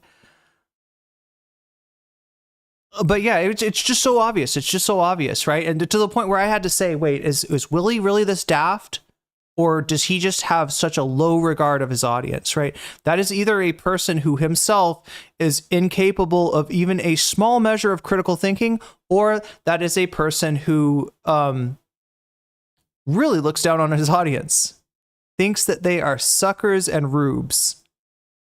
Because it's just like, it was so clear that the statement that Kuihman made of like, well, so first he shows that they've got the standard, like there's no unacceptable tactics, only unacceptable targets, right? And then he goes and puts that on Destiny, right? And it's so obvious that he's not serious about that. He's just saying, by your own logic, like this would be okay to do to you, but he's, huge tongue in cheek. Obvious sarcasm. And Willy Mac acts like it just went right over his head. I almost don't believe that Willy Mac could be that daft. The villain in Osmosis Jones was stone fucking cold? Wait, who's the villain in Osmosis Jones? Was it like a fruit? Turns out the musical fruit was melon the whole time. I mean, I hope it doesn't make you fart. Big Beans sold us a lie. Yeah, we thought we could get farts from beans. It turns out you have to eat melon. Maybe rotten melon would probably make you fart. So what am I to do? Oh yeah, so 2 other things. So, whoa. Willy claims that it was my audience that doxed him initially. But I had no knowledge. Nor did anyone in my community, from what I know, have knowledge of Willy's wife being Israeli or Jewish. Now, that was actually public. That's not even dox information to say Willy's wife or girlfriend or whatever is Israeli or Jewish. He actually does have old tweets talking about how his wife's Israeli. There's old clips of him talking about how his girlfriend's Israeli. He has. Are they trying to call Kuihman like a? Oh my god! I don't know. Said that on his streams. That's not even. It wouldn't even be dox information. Spread that. Do they smell like apples, Rammstein? But I had no idea until the Bad Empanada dox was viral. So the idea that I had any idea Willy Mac's wife was Israeli Jewish is absurd. The idea that my community were doing it. I literally hadn't even seen the post on KF because I don't fucking read Destiny's thread every day. I just check in when there's like some big leak that I have to grab info for. You know, it's like if there is some big story developing, yeah, people go to KF. Like commentary YouTubers do. Like not all commentary YouTubers. Thank you very much, Kuihman. Thank you very much, Quitman. Let's not speak for all of us. Or am I a T channel? Chat, maybe I don't count. Maybe I get gate kept. Maybe I'm a T channel. Maybe I'm an SJW. Maybe I'm a bread tuber. I don't know. Maybe I don't count as a commentary channel. Whatever. I do commentary. Like Turkey. I have a channel. I'm better than Turkey. Oh, sorry. I'm better than I thought he was going to say tomfoolery. Tom, like Willy Mac, like Nick Diorio, like any of these people would. When a big story develops, they go and visit because that is where they compile. That's what I'm looking for. Somebody fix his audio for fuck's sake. Compile archives of content. I mean, at least it's not super quiet. So if someone in a big situation is taking stuff down, leaking stuff, it's going to be posted there. It's going to be posted there. And they've defended that. And they've defended the use of it. Destiny has defended the use of it. That was the whole Keffel's arc. That was the whole thing. Was you can't just use ancillary connections. Oh, good point, Sitting Cow. Yeah, we're conscious commentary over here. Not the commentary community, and maybe that's for the best part. KF to ascribe all the responsibility for KF's actions to those content creators, and then use KF's ancillary nature to potential swatters to blame KF for all swatting. You can't just draw these connections of responsibility to try and rope everyone in and shut down criticism, which is what they're doing. Make no mistake. That is what Willy's doing. He has been fighting with us for months, and only now attempts to even remotely engage with anything anyone said in one of his videos. Because, why? Because he found an opportunity to shut down criticism, obviously. On top of that, one of Destiny's dox attempts on me is in both of his videos. A name is in both of his videos. And in his second video, he plays a portion of the released Cherry audio. The non-consensual Cherry audio. I gotta admit, some of this is going over my head, but I do think that Kuihman is acquitting himself quite well in this response. Non-sexual. And it's not easy to do. It's not easy to do when somebody lies about you and tries to, shut down and silence you and try to make it like, because like they're going like, if you just believe Willy Mac, then you're basically, you put Kuihman beyond the pale, and then it doesn't matter what he has to say. So this is a difficult situation for a YouTuber to deal with. Portion. And shows all the KF posts of where to find it. So the idea that I am getting blamed for leaving a video playing on autoplay that Destiny has already quote tweeted to 200,000 people. The idea that I am getting blamed for that live when I censored it in the upload got throwaway to censor it on Twitter, even though I usually don't control the people that fucking clip my shit at all. I don't like making recommendations to them or anything like that. Willy had to be basically... We saw yesterday something about the way that Destiny's community coordinates the clipping. Like, right, I don't know if this was from like a Discord or something, but there was some sheet that was like, you know, how can you get involved, right? And it's like, you could be a clipper, you could be a, you know, you could like and retweet stuff. You can like, they give all these like roles that that DGGers can do in order to help them control the narrative. They you know, a conscious, very obvious attempt to use the size of the community in order to control the narrative and to literally twist the truth. And honestly, chat, that is the original sin. If Destiny ever wants to know why we think he's a piece of shit, that's the original sin right there. Distortion of reality. That's what he's been. Super chatted $6.53. Kuihman lost a lot of viewership and support because he decided to take a stand on the Ethan Zionist narrative. He's starting to turn the tide though, and that is why he's making other Sloptubers squirm. Interesting. Yeah, I've noticed the tide is turning in a lot of different places. Not just Kuihman and Augie, but that does seem to be where it started from.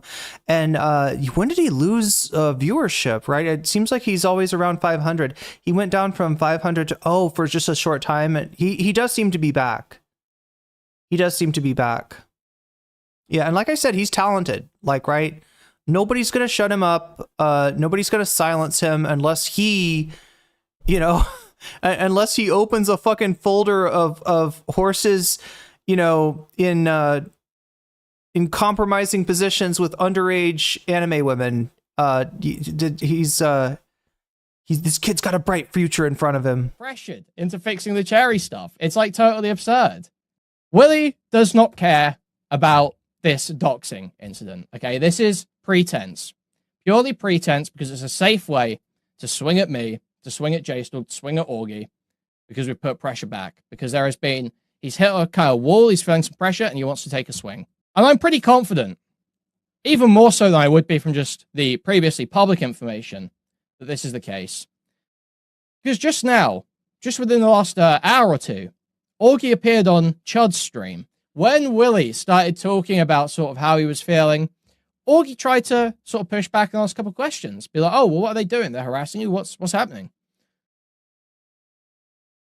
And Willy freaked out. Willy freaked out. Willy instantly apparently goes to Augie. Are you recording me right now? You try to set me up? Because he fears that I or Chud or someone is in everyone's ear. And what's the deal with Chud and Kuihman? There seems to have been some bridge burning event that I am unaware of. Ethan Klein continues to get his clips and narratives from Destiny subreddit, even though he claims he does not go on that subreddit while you know, I kind of like this development, chat. As many reservations as I've got about, you know, somebody like Kuihman. Obviously there's a lot of shit I don't agree with him on. You know, I've seen him be absolutely horrible. His allegiance to the truth, which I once got made fun of for uttering that phrase. Allegiance to the truth, you fucking nerd. Yeah, allegiance to the truth, right? Giving a fuck about, like, accurately reflecting reality.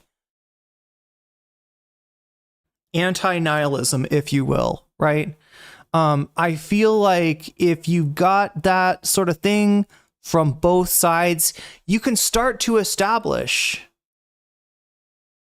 a consensus reality, which I think is what commentary and the internet have been missing, right? That agreed upon reality, right? And not that there's no room to, you know, argue, but that you know, just fucking like I said, like that gross mischaracterization of Kuihman's sarcasm that's obvious to fucking anyone as sarcasm, as being 10 toes on the ground serious, like wink wink nudge nudge, stand back and stand by. That's obviously not what he was saying. I don't agree with a lot of what Kuihman says, but I can say that Willy Mac was fucking being incredibly dishonest about him. was misrepresenting the fuck out of him. And I think you can start to forge, you know, some sort of a more you know, a fairer playing field. There's still going to be biases. There's still going to be gatekeeping. I'm still going to get called a T channel.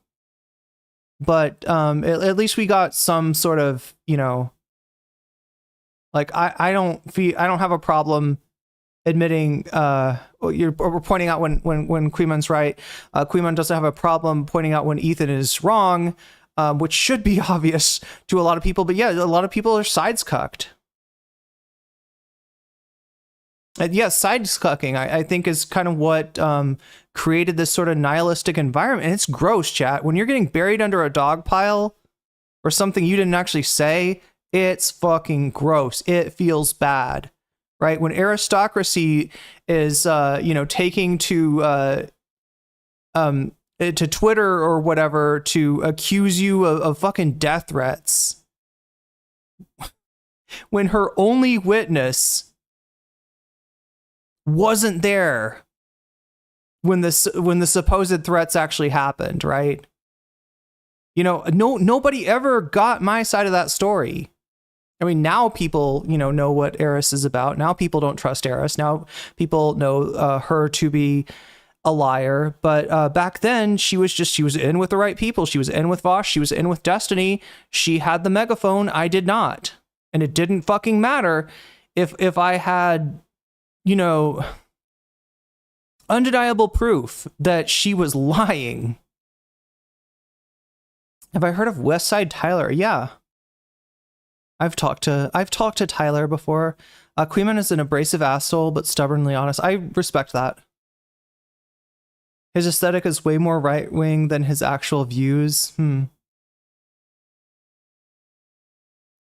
He's more is that what the blow up between Kuihman and Chud was? Is Chud seriously? I always took it that Chud doesn't really care about politics.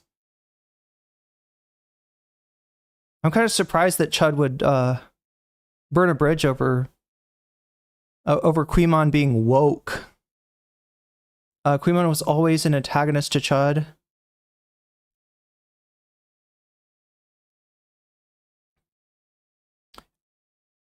Anybody else think that maybe Kuihman's cutting into Chud's views a little bit? Maybe that's what that's about. Does that make sense? I could be wrong. I don't necessarily know what I'm talking about. All I can say is I see Kuihman's views going up and I see Chud's views going down at the same time. We all taxpayers going to have to pay for Gilane's luxury life moving forward. Yeah, and she's not even fucking bound to prison, it sounds like. It sounds like she's got a, you know, her file is marked eligible for work release now. We'll see if we get to that, chat. We're at 63 out of 100 right now. If we get to 100 out of 100, we will earn that bonus content. We're also at 7 out of 10. Oh no, it ended. Oh my god, chat, we ended up in the same place. 3 super chats short of the butterfly. Isn't Chud's... Oh yeah, Chud's editor is a fucking monster. I don't know what's the deal with that. I shouldn't even say anything. I shouldn't even say anything, chat. Yeah, there's like blackmail accusations against Chud's editor. I'm not sure how true, you know. Yeah, his name's DK. Yeah, DK is like the Chud Logic version of Vamps, right? Vamps is my thumbnail assassin. Whenever you see a really good looking thumbnail, a really awesome thumbnail, a really creative thumbnail, that's not me doing it on Canva. That's Vamps doing it on actual Photoshop, right? I mean, she may not have the YouTube skills of, you know, DK, but she's definitely got that thumbnail game down.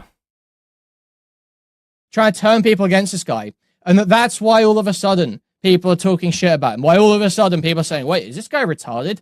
Not because of his he's a gorilla with a coconut gun. Yeah. Own embarrassing actions. No, what is his? It's DraftKings, right? Is that what it stands? Is that what his name stands for? DraftKings. Not because for a long time his videos have been swept for despite being utter dog shit, being essentially clip compilations that fail to make any argument through the entire runtime in some of them. Not because he has no understanding of the principles he espouses and simply adopts them because they're convenient from the groups that he's in, but because I must have, and this is a Destiny narrative too, I must have. But wait, as we're saying, Chud Logic's editor is transphobic.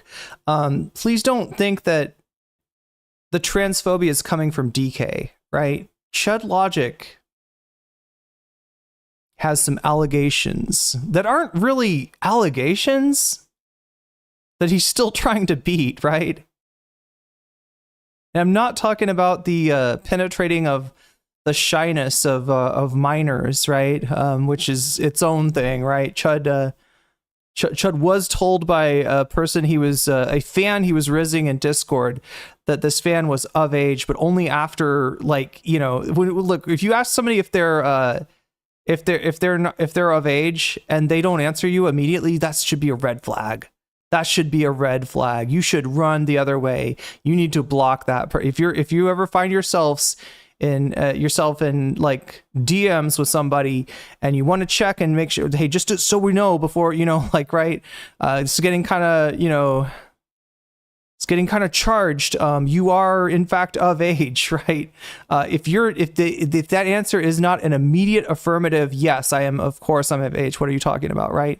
Because that's how an adult answers that question. You got to know that that's probably a minor that you're dealing with on the other end. And, you know, Chud either did not recognize this, or he pretended not to recognize this, and nobody's ever going to know. That's the whole thing, right? You know, he had a bunch of people taking that and turning it into more than it actually was. Therefore, he was able to have Destiny come and sweep for him, but he's still a creep that fucking uses his Discord as a goddamn dating app. Happy Ico asked Chud, yeah, I saw that. Chazardus asked Chud if he thought trans people had groomed him. That was the funniest thing. Yeah, do you think the trans people groomed you into gawk? Right, it's their magic power. Apparently, they can groom a 40-year-old dad into becoming a chaser. Me, a sub 10k hardstuck sub 10k 500 viewer max streamer, control the entirety of H3 Snark, Kiwi Farms, Commentary YouTube, the Destiny community cast-offs, Hasan Piker and his entire community. I somehow am the epicenter. I don't know if he's the one that called Willy Mac Willy Slackjaw. I think Hasan did. I think I did hear Hasan pick that up. Point for these communities where everything comes together. The person pulling everything together. I'm hearing Destiny compare me to Hamas, apparently on stream today. Something that is beyond fucking parody. Hysteria that is beyond parody. And for what? Because I was just the first guy saying, hey, maybe people are going a little bit too far and excusing actions against people that are against their own principles. And now apparently I'm the guy who's no bad tactics, only bad targets. I'm sorry, Kuihman. You are Hamas. You are a Hamas terrorist. After months of fighting on that, after hemorrhaging viewers for 3 to 6 months over that exact position, over arguing that exact position. So wait, does anybody know, was it that got him, that caused Chud to burn the bridge with him, or was it just like overall? Not Spencer says Chud went live on his day off to defend Kuihman, breaking his rule of not getting involved in inter-community drama. They're still on good terms. Okay. Kuihmas? Like Christmas?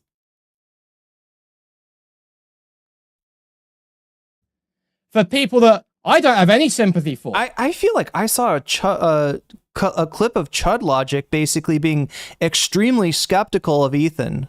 I can't remember where I think it was on Twitter or something. Which, yeah, you know.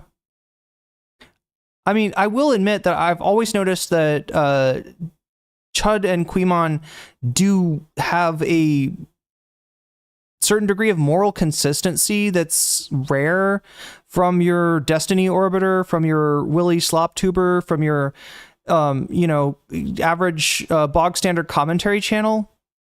But yeah, I was kind of surprised to see Chud say that, because even if he's not sides cucked, he's, his politics seem like, they would lead to agreement more or less with Ethan Klein. Particularly Hasan Piker, Bad Empanada, whoever it is they've decided to sign a DenimsTTV. Like I give a fuck about Denims.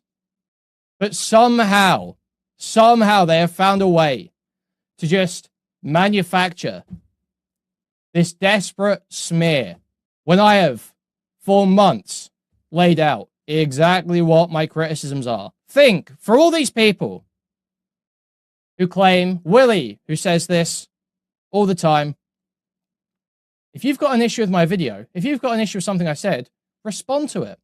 Fire up a live stream and react. Do a response video. Why is it that Willy only engages, ask yourself, why is it that Willy only engages with a single clip where he can cry victim in a completely incoherent way with the rest of the arguments in the video about doxing? Which clip is he talking about? He's talking about the clip that where Kuihman, I think he's talking about the clip where Kuihman is being sarcastic, right? That's what he's showing. He's showing Kuihman saying something sarcastically, and he portrays it as if that is what Kuihman is planting his flag. And his wedding and his bride. Why is it that that is the only thing Willy engages with? I think the answer's pretty obvious. I think the answer's pretty clear. Hasan said Willy Slop Show. Oh my god. Hasan said Willy Slop Show. Are you gonna get a Thai ad here, chat? This is the best part of watching an NCC stream. You randomly will get a classic NES game or a Thai ad for makeup, or see Willy Sloptuber, he's making his way towards his wedding, right? I hope nobody ruins my wedding. I hope nobody doxes me on my way to the wedding. I'm Willy Sloptuber. I'm getting married today. Totally in love with my fiance. I sure hope no townsfolk show up with a dox and keep me from getting married.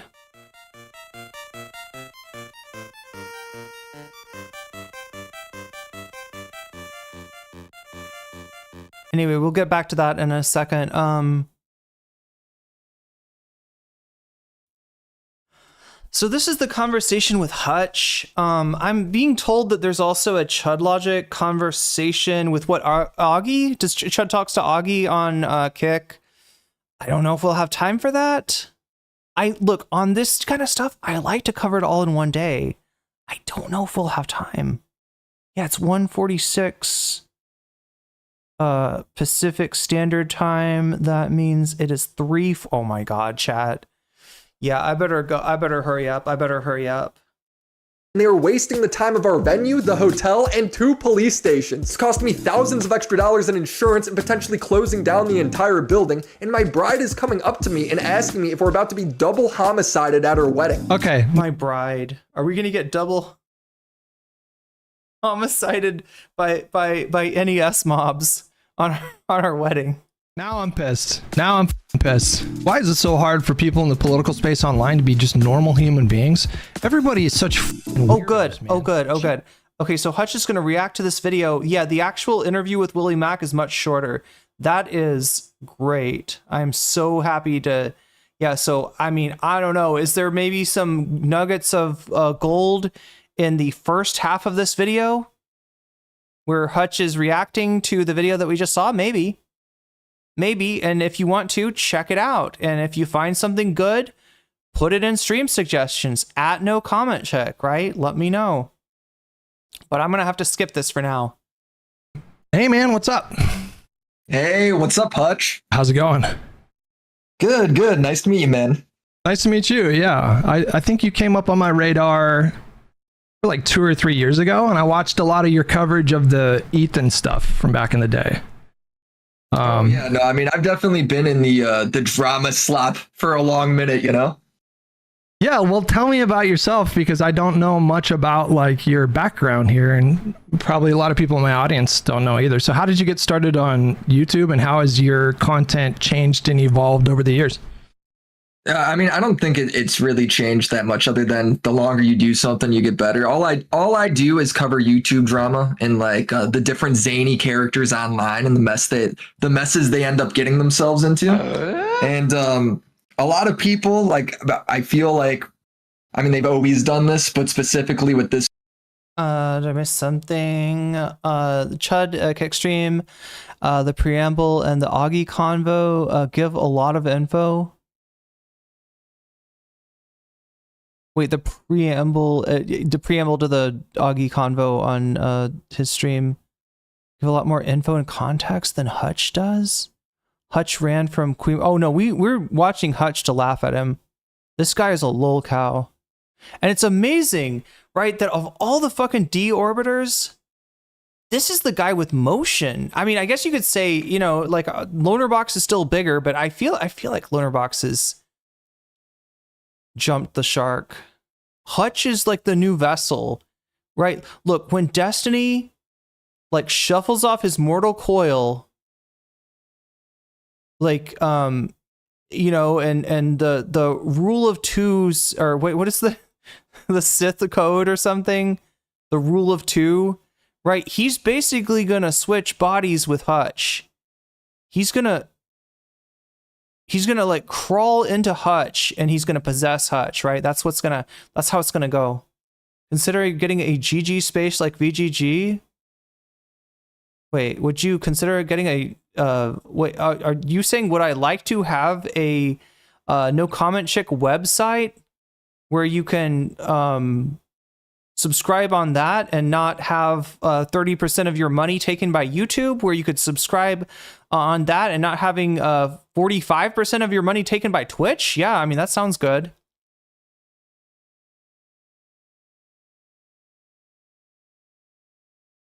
But it wouldn't be GG, Rammstein. It would be a CC. Because we're doing something a little different here. The rule of 2, is that what it's called? Yeah, this is who Destiny's gonna what's the thing where the older Sith Lord, like, you know, crawls it, like switches bodies or something, and like, you know what I'm saying? They like teach their it's not a Padawan with Siths, right? It's something else, but they teach their mentee, and then they when they're gonna die, they like switch bodies or something, so that they keep on living. I don't know, chat. Darth Bane was the one that implemented that policy. When Pixie's lawsuit liquidates Destiny's brand, things will get interesting. Yeah, possibly so. I don't know. Destiny's acting like he's not worried, but I haven't really checked up on it since that started. I'm going to change my name to Zane E Character. Zane E Character is the best, right? Wait, so this group, if they're strong in their political believing, like leaning, I mean, they always end up labeling me as like the opposite thing. Like when I was going after Andy. Yo, what are we getting? Are we getting a Tyad chat? What's happening? Or Fresh and Fit or any of those guys. Their whole thing was like, Willy's clearly a blue-haired they-them liberal. Yeah. You know? So, I mean, this is more like par. Oh, yeah, Sith Apprentice. That's what it's called. This is what Xehanort did to Terra. Yeah, exactly, Olette. That's exactly it. I think that maybe the Kingdom Hearts reference is more apt in this case. Yeah, Destiny definitely. That's what becoming an orbiter is like. You're just Organization 13. Destiny takes your name away, and he gives you back a name that's like a remix of your name, but with an X in it. That's what he did to Vivian. That's what he did to Mix Vivian. That's why Mix Vivian has an X in her name, Chad. It's so clear now. It's so clear. No wonder she was allowed to play on his Minecraft server. No wonder. No wonder, chat. Wow. Except for the doxing, which is just like fucking insane. You know, obviously. Yeah. Wait, Sanderhull, he tried to orbit Destiny too. He probably changed from Pig Puncher to chat. He changed from Pig Puncher to Xanderhall so that he could join Organization 13 and get a cool black robe. Got the black. Oh my god, the Sonic hoodie. What was it? It's not Sonic, but it's the other. It's the edgy Sonic. What's this? The edgy Sonic's name? The black Sonic, the black hedgehog, and Sonic. What's their name? That Xanderhall had a onesie. Also, Hutch, like, he's always got his thumb in his nose. You notice that? This guy needs to get one of those hair trimmers for your nose. You know, Shadow the Hedgehog. Yeah. That's why Xanderhall got the Shadow onesie, and that's why he put the X in my name. The X in my name. Yeah, dude, it's all coming together now. It's all coming. That's why all the Destiny orbiters are relevant and not so erudite. They all have an X in. Oh wait, they don't. They don't have an X. Look, they wear the X in their heart. Okay, that's it. What Destiny did to Anavar was infuriating. Shadow's the one with the gun. I mean, that's edgy. Does he use the gun to summon his persona or no? He's always smelling that finger. Well, I mean, it must smell interesting, right? So what's funnier now that the wedding's over, but he rolled it, Chad. He rolled it. Oh no, god damn! I wanted to. That's why I was saying should get the. I was trying to pretend he's not picking his nose. I was assuming the best, but he rolled it, Chat. He rolled it. That's a telltale sign. That's a telltale sign. Yeah, next. So erudite, exactly. The time that really sucked ass and was not all that enjoyable. Well, I want to get into that in just a minute, but I want to ask you more about. So like what year did you start doing the YouTube stuff? Like how long did it take your channel to start picking up? Was picking up? Hutch picking up? There a particular It's not the first roll either. He's been rolling the whole time. Topic that you covered. Ew, stop rolling it. Stop rolling. Hutch, you're self-reporting now. We all pick our nose, but usually not on stream, right? Or you started to see more growth on your channel? Like how did you blow up? I don't need to pick my nose, chat. I eat spicy bird's eye chilies, right? And so all of what would be my boogers, get liquidated by spicy food, and I blow it into blow it all into a tissue. He's doing the pick and roll. Yeah, he's doing the roll. I mean, I always enjoyed doing YouTube. What is he eating? We gotta watch this guy like a hawk, chat. Is he doing a Nick Fuentes there? Or does he have a Zen? He's got a Zen, chat. Look, let's be good faith here. It's probably a Zen. Look at that. Looks like a Zen. He's got a little lip pillow. Yeah. He's okay. He's just phasing up with a Zen. But back in the day, at least it seemed to me nobody made money on YouTube, or if people did, it was very rare. So it wasn't until suddenly I got back from college and I ended up watching a couple of drama videos where I was like, man, this shit is really easy. These videos that people are watching that are getting hundreds of thousands of views are not very good. He's definitely got a Zen. So what if I covered it and I just tried to be really entertaining and just did a radio voice and quick-witted about the whole thing? Quick-witted about see, that's what you're known for. That's what you're known for, Willy Big Brain. Laughed at the whole Willy Five Head thing. And it was immediately I think that video got 200,000 views. What was the first video on? Do you remember the topic? Yeah, it was by a guy named Anthony Fantano. Oh dear. He made you might have heard of him. This niche music guy named Fantano. Yeah. Guy named Behind the Meme, and the whole concept. Ooh, a Zen and a vape. Yeah, that's I think that was a booger packet. Oh no. This concept. You're right. The Zen and a vape. Isn't that that's what would be the? Oh my god, chat.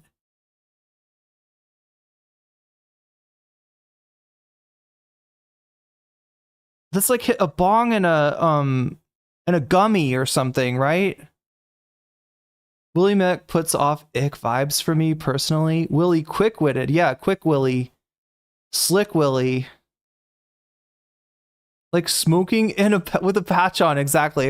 I feel like that would make my fucking head spin. You know, I can't handle my nicotine. I can't it doesn't do anything good for me. It doesn't make me feel good. It doesn't make me more productive. It doesn't relax me. It doesn't do anything. Right. And all it does is it makes my fucking head spin. I don't understand how anybody gets addicted to it, because I'm lucky. That's what it is. I'm very lucky. I'm morally lucky that I don't enjoy nicotine. There we go. That concept was insane to me at the time. The whole concept was the behind the meme guy is like killing the memes by explaining them. And this was like a huge problem that needed to be solved. I've had some stop the memes from being explained. Yeah, stop gentrifying memes. I've had some run-ins with needle drop as of late. Wait, really what? Does he know who you are, Hutch? Anything about the guy, but it was a very bizarre video to me. He's very scoldy these days, and scoldy. But there was something scoldy back then, bro. He was literally like, "Don't explain the Crash Bandicoot whoa meme." Right? Yeah. Oh, you're killing the internet, dude. Well, he had something recent that happened to him where people had DJ Academics, is that the guy's name, had unearthed old videos of needle drop making edgy jokes or something like that. And I feel like in those situations, even if that person, in this case needle drop, is super scoldy, like I don't necessarily think that it's justified to, entertain bad faith attacks against him. I don't know. How did you feel about all that? I'm sure you saw some of the... Yeah. Was it like him saying the N-word or something? Yeah. Well, yeah. So he said the hard R in a video, but he was quoting iDubbbz, I think. And then he was also on a podcast where somebody had made a joke, I think, about Trayvon Martin, and then people were like bad faith attacking him. So like, even though I think he does bad behavior, like this needle drop person, I don't think that that's an excuse to use bad faith attacks against him. You know what I mean? Yeah, I mean, I don't know. This DJ Academics guy, like, I think like I've seen some videos on him that were pretty good. Like that guy, I don't think is like the greatest dude ever. Like, I think a problem is when you go ahead and you walk around and you do like the holier than thou thing and you get at people for their language, when it comes back to bite you and people dig up stuff on you, like you should be aware of that. Yeah. You put yourself... Be aware that we're going to... If anybody's actually, I don't know, a leftist or something, we're going to hold them to impossible standards. You don't get to have a house. You don't get to have a car. You gotta like live in squalor, and you gotta, if you ever say anything that's slightly ableist, then we're gonna pretend that this whole time you were like calling other people out for ableism, right? I don't know, like, right? If you commented that somebody was Nazi, and this is just a straight up playbook. And it's weird. It's not just the Twitch poll that's doing it either. It's like I've been seeing this from Republicans, like Fox News, woke scolding liberals for misogyny over, I think it was JD Vance's wife, not showing signs of not being super into the marriage, right? They said that the left was doing tropes, was doing a misogynist trope. And it's like, when did you care about misogyny, Fox News?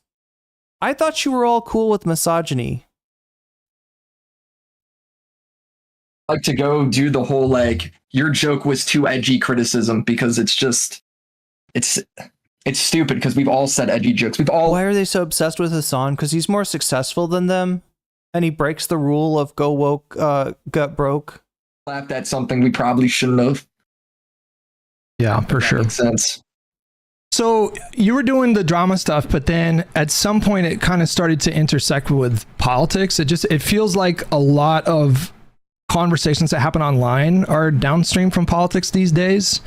Was that a conscious choice that you made to go into politics, or did it end up that way? The other thing too is, like, I was trying to think about it. I don't even know what your politics are.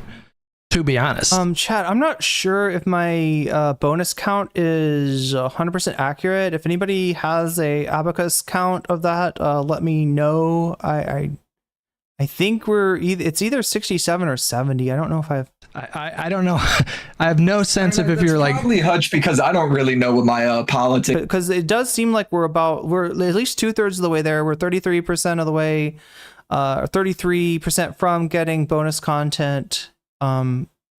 Sorry, I'm not exactly like a very politically knowledgeable person, and I think if people want to, yeah, no shit, Willy, no shit. Maybe I've missed it, but I've never seen Fantano get super woke scoldy.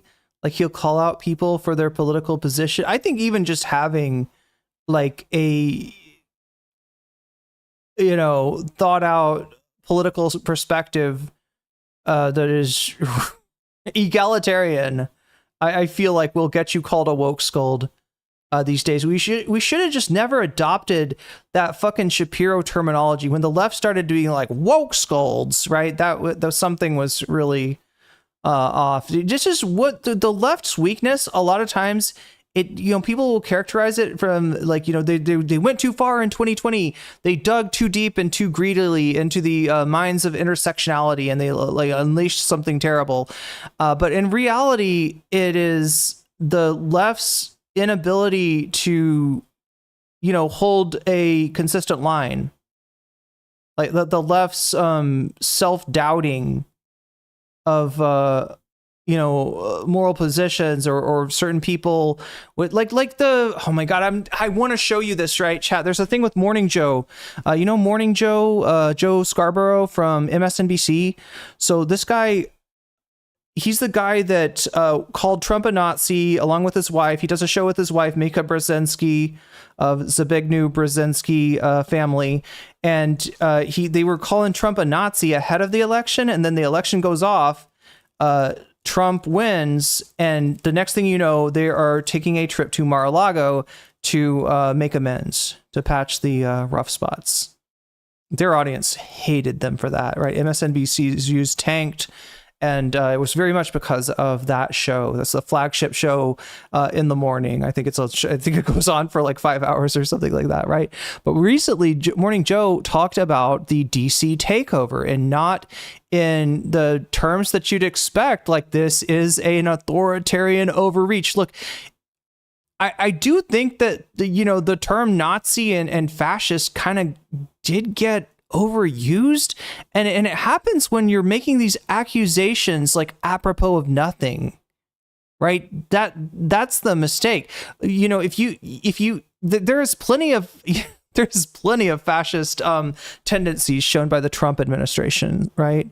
So the DC thing being a great example of that. But Morning Joe was just kind of throwing it out there of like, and people don't really understand. People don't really understand. You have to make the argument. I don't actually think there's a lot of utility in that. Like, right, that alone, this dude's fascist, this dude's a Nazi.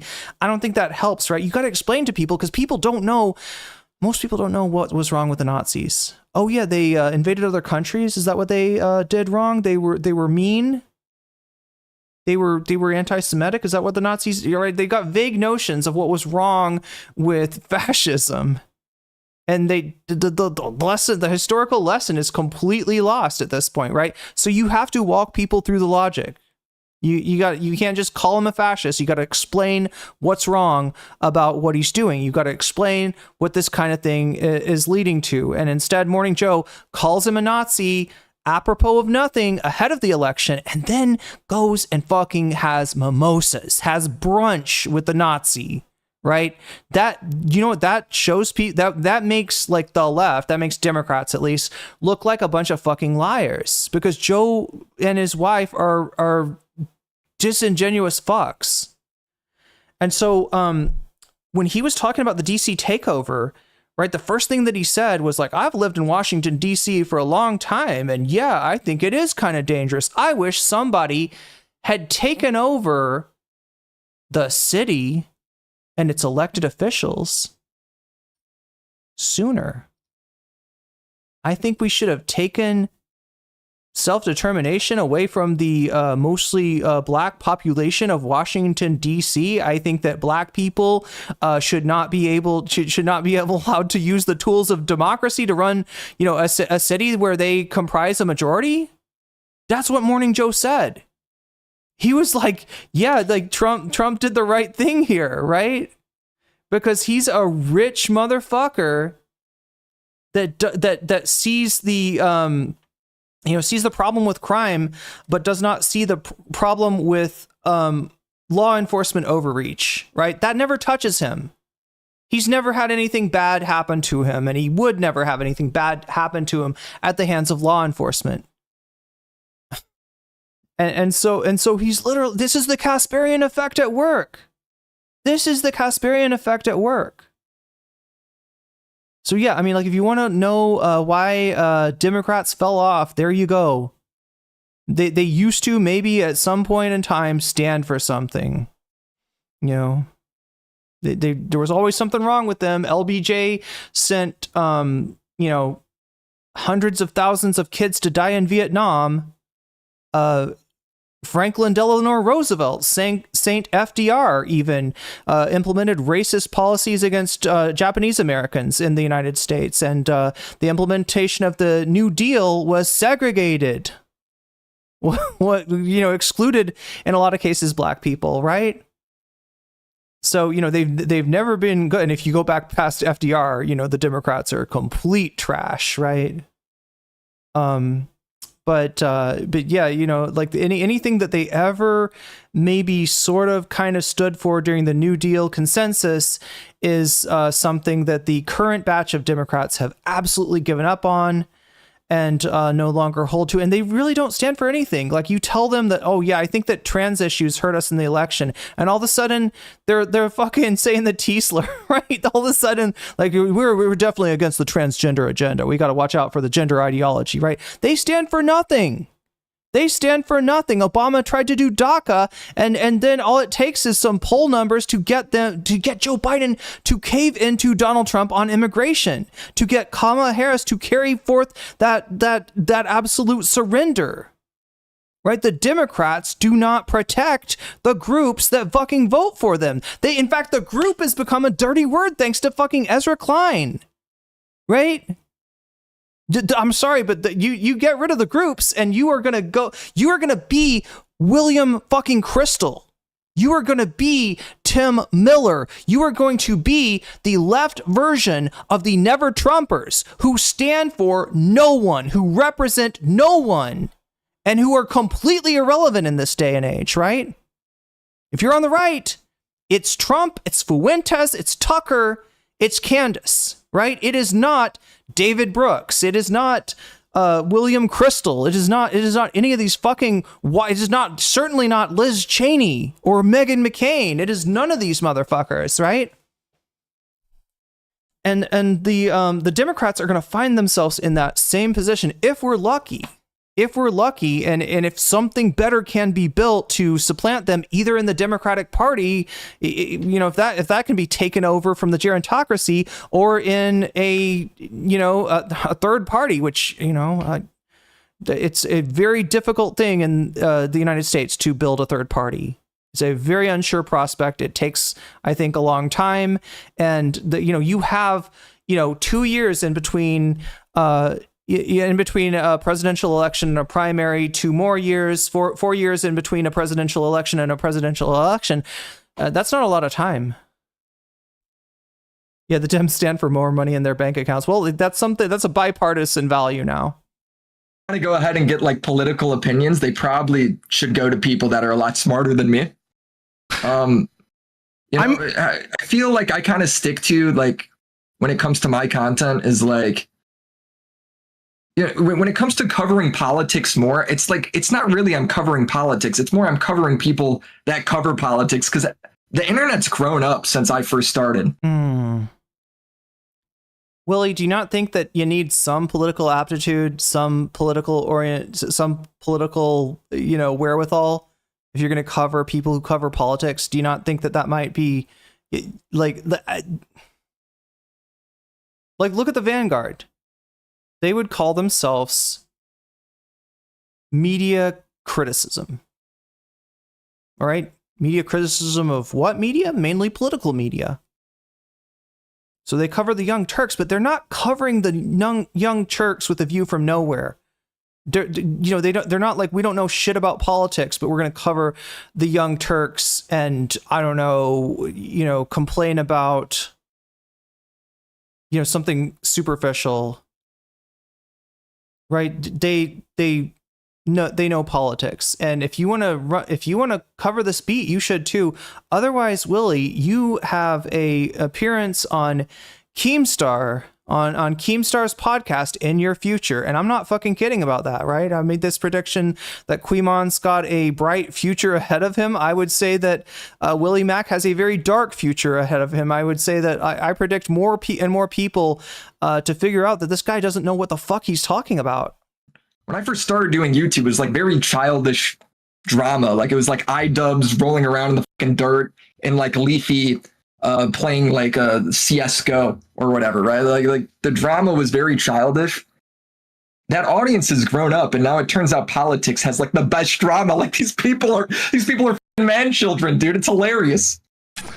So you've had run-ins with all kinds of various different communities. I mean, I don't know if I'm going to bias I don't know if I'm going to bias your answer on this question, but I was just telling my audience a little while ago that I've kind of rolled around in the mud with various toxic communities, and just anecdotally my experience recently with sparring with, I call them black pill lefties. They're just like it's like a very kind of unhinged kind of left wing politics. For me, that's for sure the most like aggressive, hostile, deranged like crowd. We just went over the problem with this crew, with Hutch, with Willy Mac, with Destiny. It is nihilism. It is sophistry, and it is nihilism. It is an intent to warp the truth for their own personal benefit. And you're going to turn around and be like, yeah, no, it's actually the far left that's black-pilled. Fucking wonk wah. Honk honk, motherfucker. Even more so than MAGA, even more so than like Call of Duty fans and other like video game fandoms. Have you had different experiences kind of sparring with different communities that have like different political leanings? What's been your experience so far? Because I assume things ratcheted up for you when you started to take a pro Ethan kind of position. Because the same thing happened to me. As soon as I started saying, well, wait a second, I actually think Ethan is making some really good points here, and I think it's crazy that CPS was called, that's when I started getting like really heavily attacked by these people. Your poor sleep schedule. Did you have a similar situation there? I mean, I was on the Hasan, like Hasan is a hypocrite and shit at covering the news thing for like a long time before Ethan, so I honestly feel like these different genres on YouTube, when you criticize the people, whether it's Andrew Tate or like Myron or Sneeko, their response a lot of the time is pretty similar, or Hasan or Bosch or whatever, right? Like, I feel like it always turns into like deflect, make up a nickname for the guy, like call them slop or call them stupid or call them a liberal or call them a Nazi, right? Like whatever it is. And just like what they did to my boy Zoomer Historian. I can't believe they call my boy a Nazi. I can't believe they called my boy a Nazi just because he was pointing out the Allied atrocities in Dresden and how they were just as bad as anything that the so-called Nazis did. Were the Nazis actually Nazi? Find out on the next Zoomer Historian, right? Maybe they weren't really Nazis. Maybe it was just a bunch of liberals and leftists calling them Nazis, right? I mean, that's literally what he was doing. That's literally what he's doing. Try and discredit, like that's always the game plan. I personally feel like, when I covered Ethan, it like suddenly like brought in Bad Empanada because he's obviously been platformed by Hasan. Lethan. And the minute I turned and I criticized that guy, like I shouldn't be shocked at all when I turn around, when I get doxxed, right? Well, it escalates to these like very real world consequences. So for these people, when Ethan had CPS called on him, it was like a running joke. I was just telling my chat a minute ago, like as soon as that happened, every single one of those creators should have gone live or posted a video or posted a tweet or an Instagram post or something telling their audience like, look, we don't agree with him. We think this is bad, but this is obviously escalated to a degree that is. Look, if people just made up Ethan's house is full of shit and his children are in danger, I would be inclined to agree with you, Hutch. However, the person that got Ethan investigated by CPS sound like a broken record saying this was Ethan. The person talking about the poop-infested environment of his house, talking about a human centipede of Giardia that he created with his family, was Ethan. And look, is there a chance that he was, exaggerating for comedic effect? Sure, he does that all the time. And he's not very honest, yeah. But then it's still his fucking fault that people take him seriously, right? He presented a situation in which his kids did sound like they were in trouble. Like, knowing that, that he's a goofs and gaffs guy, I wouldn't have thought that, I didn't take him 100% seriously, but some people are going to do that. Some people don't know that you are not to be taken seriously. And when you make up a story like that because you think it's funny, your whole family eating dog shit and getting Giardia, somebody's gonna fucking take that the wrong way. Who got CPS called on Ethan? Ethan got CPS called on Ethan. I am sick of pretending like that's not true. Unacceptable, and I think he deserves it. Right, that's the point. Yeah, that's the joke. It's unhinged. Like, I've never seen like it get this far. Like, seriously, like it should be just entirely unacceptable. Like, I don't know what the I don't know about Ethan deserving it, but I feel like, yeah, his kids deserve better than fucking being used as props for content. Right? I don't know what happened at Ethan Klein's house. I don't know, what the state of it is. I don't know if it's a hazard for, children or not. But I do know that was a fucked up situation to have to grow up in. The answer is for platforming or like exciting a community who's doing the doxing or doing the CPS. Ethan did CPS, yeah. Yes, calls, whatever we're gonna call it. But it just blows my mind. Like, so people think it's his ex-housekeeper. I mean, yeah, it lines up time-wise. How many people are okay with it? Like, I swear to God, dude, 5 years ago covering drama, if you just corrected people and were like, this is the truth, that person would get obliterated every time. The person who's lying would get obliterated. If you just blasted them with a much bigger megaphone, yeah, like I got blasted by Demon Mama and Dylan and Chud and all the rest, right? Then you could get rid of them. Sure, if they're not a cockroach, if they don't have the ability to survive nuclear blasts like some of us, yeah, you could. You could get away with absolute bullshit. You could be aristocracy, make up a thing about death threats, and make people feel so, oh my gosh, I'm so worried for you, Eris. That's so dangerous. Did the bad leftist make death threats against your VTuber model? That's crazy. That's crazy. Almost every time. Every year we've slipped closer into the future. Every following year, it's just become like completely okay to lie. Willy, I see the future without you. How does that sound? I see the future where you've got the same degree of respect from the YouTube commentary community as, let's say, Bo Blacks or Illuminati. I see the future, and it's in that respect a lot less bright politically, but maybe we can start to forge, some kind of trust between people of different ideologies where we all have a common allegiance to the truth, right? This is backwards, right? The things that he's fearing are the things that we should be heralding. The old days that he wants to go back to were a really fucking dark time, where somebody could get away with a lot of bullshit, where you could take an Ethan Klein and just launder his image to where you could wash the cringe off, you could wash the obvious disingenuous nature off, even a fucking Dan Saltman.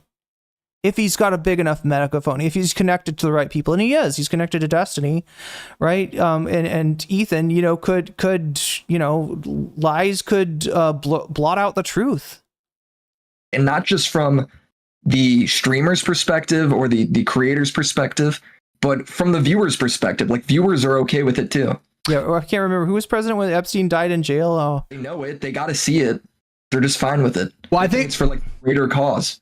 Well, I think it's like a mixed bag. So there's going to be like the creators themselves, they know they're lying. So like when Noah and Hasan joke about you being controlled opposition, or perhaps like controlled by Mossad, or that your wife is an IDF soldier or something, they know that's a lie. And I think probably the IDF went. It's a meme. I didn't take it seriously. You know why? Because I didn't see any proof. You know what? Let's go ahead and move this 3-year-old girl to the U.S. Yeah. No, I'm not. Yeah, there's some definite questions about how Bo. Oh God, it's such a weird thing, because there's a lot that Bo Blacks did that I don't sign off on. But at the same time, you know, was Bo Blacks's you know, treatment made worse by, you know, virtue of their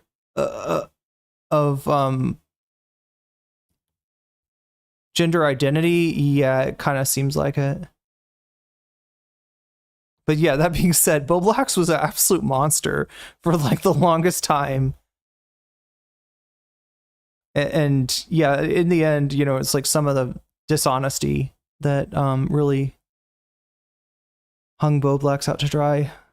Westside Tyler, I saw, was clowning on Hutch. Hutch is so easy to clown on. That's why I don't get why this is the Destiny. This is the deorbiter vessel. This is what they're going with, right? They're not going with it. I don't know. Maybe some of their people just don't stream it, like are relevant, right? Unironically, chat, our relevant is like if I did a stream without talking, right? If I just ran the video and didn't comment, right? Our relevance name is supposed to be sarcastic, and it's becoming less and less sarcastic, much like Chud Logic's name. Because in 20 years we gotta control the media that Willy Mac show puts out, dude. It was a 5-head game, dude. Well, that's why they're the there could be something there. I mean, you don't know. Like, you don't know. They play the long game. Dude. No, but they play the long game, so you don't know. It's possible, I guess. It's not a 0% chance. We got no chance if this is it. But now that we're married, it's great because I can like use all the weather machines, and they got you. They got their hooks into you. Wait, they're married now, Hutch and Willy Mac. But there's control what Fox News says. I'm Willy Mac and I'm gay. I'm sorry, I had to obligatory Nick Mullen joke, chat. Obligatory. It's great. It's amazing. I mean, but so I do think that there's a lot of them that lie, but what ends up happening is that the lie gets repeated so often that their audience just uncritically accept it as the truth. And so I'm sure from now, this is Destiny. You're describing Destiny. You're describing DGG. And you know, VGG to maybe a lesser extent. Now on, you're gonna get like a lot of people in your replies and comments accusing you of being manipulated by Mossad, or accusing your wife of being IDF, and a lot of those people genuinely believe this stuff. Yeah. Okay, I can see the wisdom in what not. Wait. Somebody was saying this earlier. Oh my gosh, chat's so active.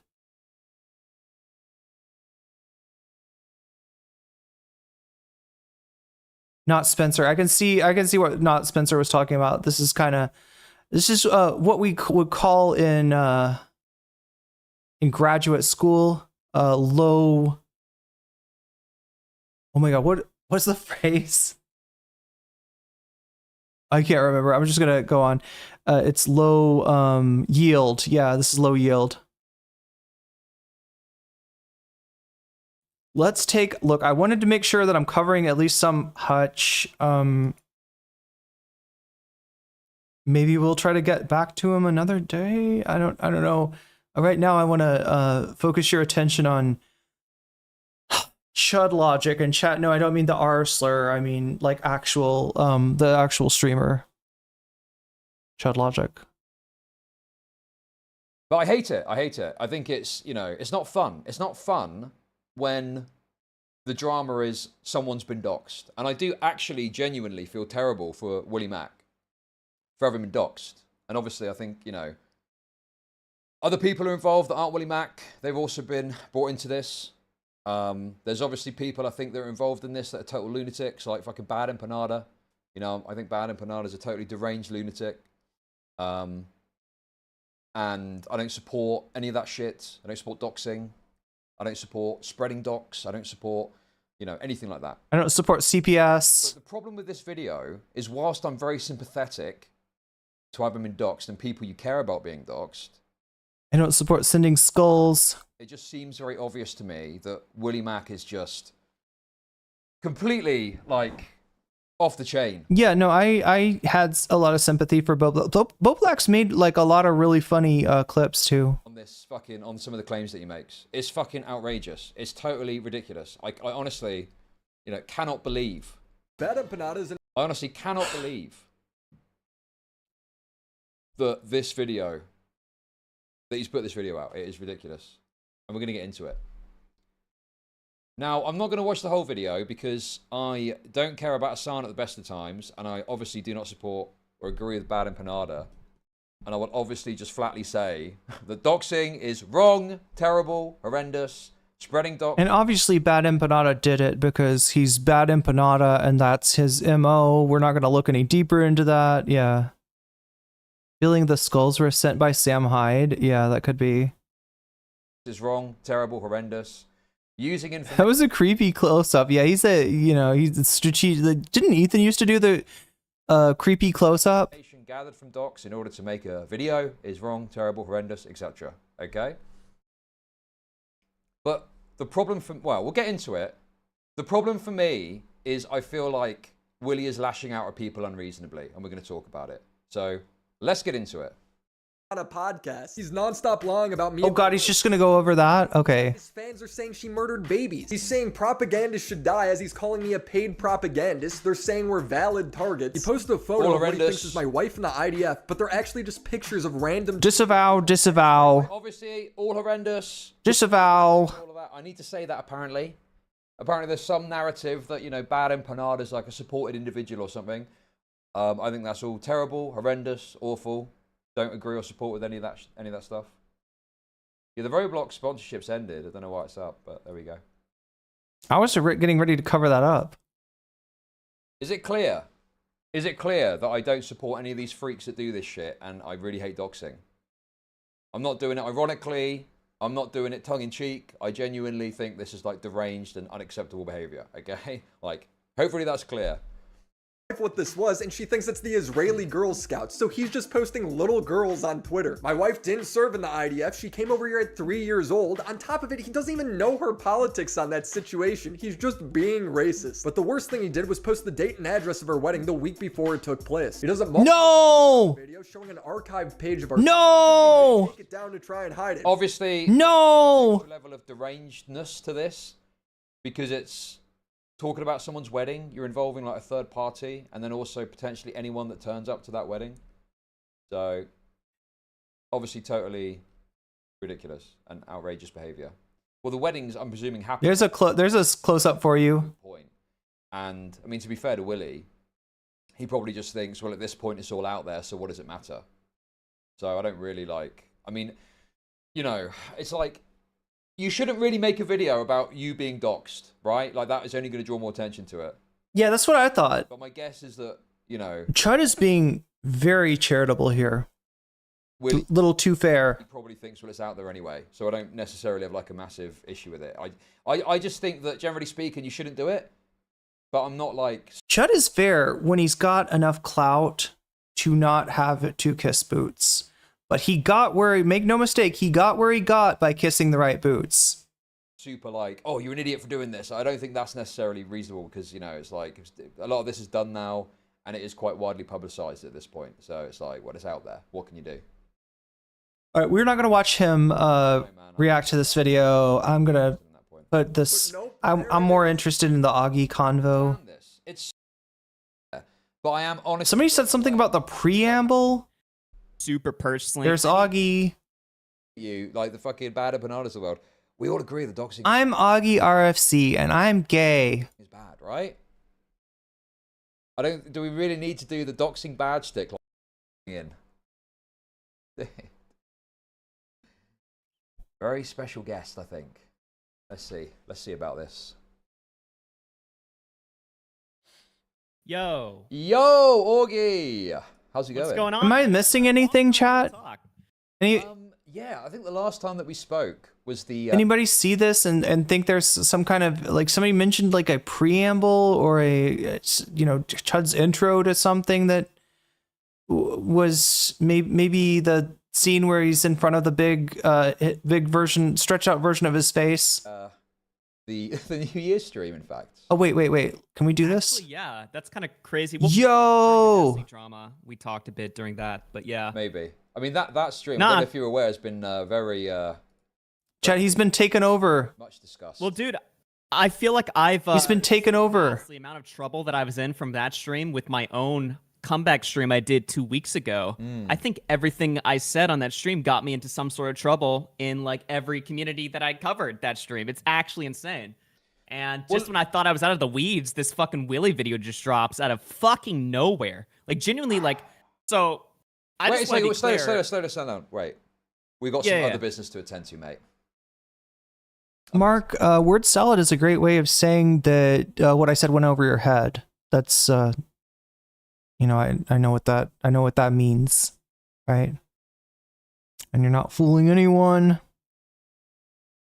You're not fooling anyone, especially someone as skeptical of the entire Harris campaign as I was. Also, I think you're reacting to like, I don't know, like 4 hours ago in the stream. Oh my God, Chad, I've been on for like 5 hours here. Some comments about you, didn't I? Yeah, Ethan will sue you for his face. He wants his face back. Oh yeah, let's just get that out of the way. Dude, I don't give a fuck. You fucking shit. You shit talked my stream. We shit talked you back. Like, who cares? You know what I mean? Like, I did not take that super personally. I mean, in the moment, like when you were like shitting on my show or something, I probably was like, ah, fuck this guy. I do have to point out, chat, that we are 30 points away from bonus content, and we are also very close to the end of the stream. If the end of the stream gets here before 100 points gets here, that's it. It's over. All right. So if anybody's interested in bonus content, don't think that you're gonna like, don't think that you're waiting for the strategic time, because like you're just not gonna get it as what's up. And you know, honestly, you know, this kind of this has been happening a lot, and it's gonna end up with a lot less stream. It's going to end up with, like, I don't know, 2 days a week of me. I will literally not be able to stream. So that's where we're at. And I will absolutely ruthlessly cut the stream at, you know, and in fact, I probably should have 30 minutes ago. Or something like that, right? But like, yeah, like long term, like I don't give a fuck.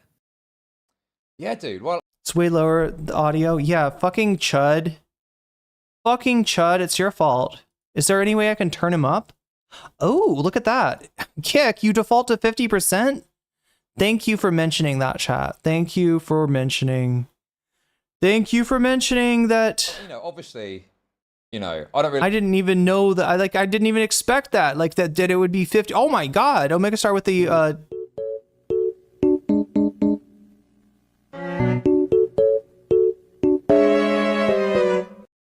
thank you for the 10,000 bits. I really like the tricks or treat stuff. But I heard it was a very good stream, very popular, and hopefully you did take it in the banter-esque where it was intended. It wasn't meant to be like a super serious, like, fucking insult on you personally, so... Well, dude, me and Connor love doing these, like, gimmick streams where it's all crazy. We've done, like, game shows. We've set up, like, Among Us tournaments in the past with other YouTubers. We were doing the poker streams before. We love these gimmicky type shows and just setting them up, especially Connor, and I like performing in them, so... I think I just need to figure out how to have time to edit some videos. I don't know. Maybe... I don't know how to do a short stream. That's the problem. Like, I come on stream and I feel like talking to chat for 2 hours. I used to talk to chat for 1 hour. And then I put on a video and I pause it every 5 seconds. I used to pause it every 10 seconds. I don't know. Maybe it's my fault. Maybe I'm doing this. Is Connor gay? Is Connor homosexual? Yes or no? I mean, at the end of the day, it doesn't matter. You know, either this works or it doesn't work. Either I'm able to survive or I'm not able to survive. I don't want anybody taking this like as like you have let me down. Most likely, the Occam's razor would be. Explanation would be I have let me down because I'm the one pulling the levers and pulleys on the stream. But yeah, I mean, and if I do have to dial back my streaming, don't take it personally or think that that I'm mad or anything. And it will be with a strategy of being able to, I don't know. It's just it's balancing, right? Some people fund their YouTube by ads, by watch time and videos and the like. I've been for the last year or so, I've been viewer funded more or less, and that has worked out so far. The summer's always a tough time, and my time slot also, people have pointed it out, is a time slot. Is Connor homosexual? Wait, Connor who? Connor eats pants?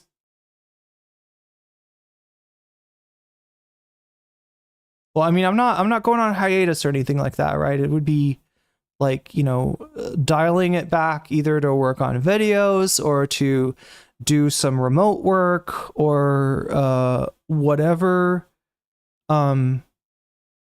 Because there's probably something I'm not doing right. No, he lives with a woman, so he's not gay. Interesting. Okay. So yeah, I mean, dude. Good question. Also, if you are feeling bad because you're not able to financially support me, understand that I also appreciate the support that you can give me with your thumbs, right? So join the thumb gang, right? that helps me out too, Chris. Ultimately we just need to pull more people into here, right? Ultimately it's been I've been supported a lot by a small number of donors, and that is not the most stable way of running a stream.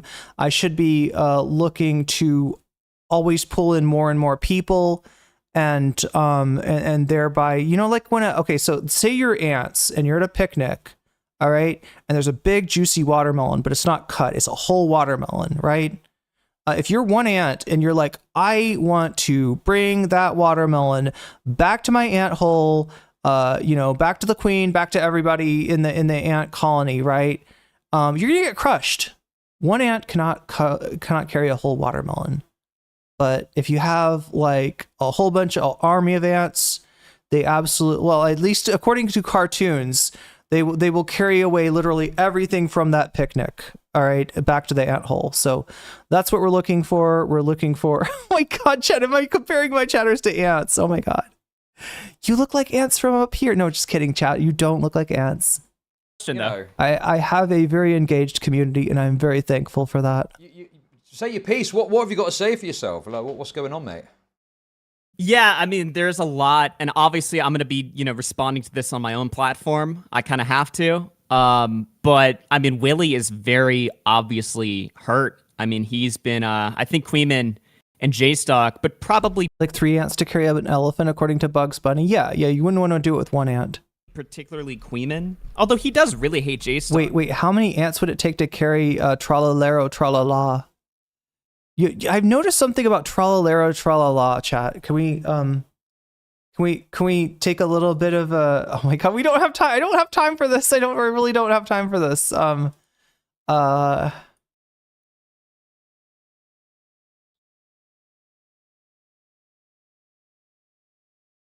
mean, of course, this is AI slop, and I don't endorse it. Wait, that's just the picture, right? Trallallero trallallà, porco Dio e porco Allah. And we literally can't listen to anything else. Wait, I'm looking for the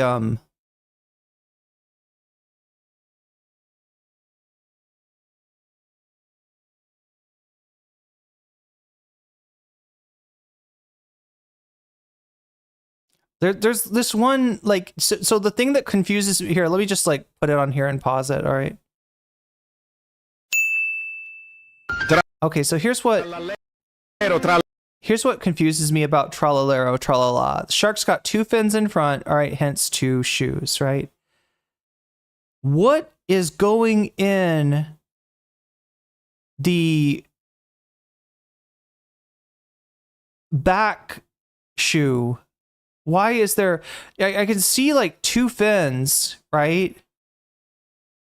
But it in the back, but it looks like something else. Like it looks like the shark's got like his dick in the shoe.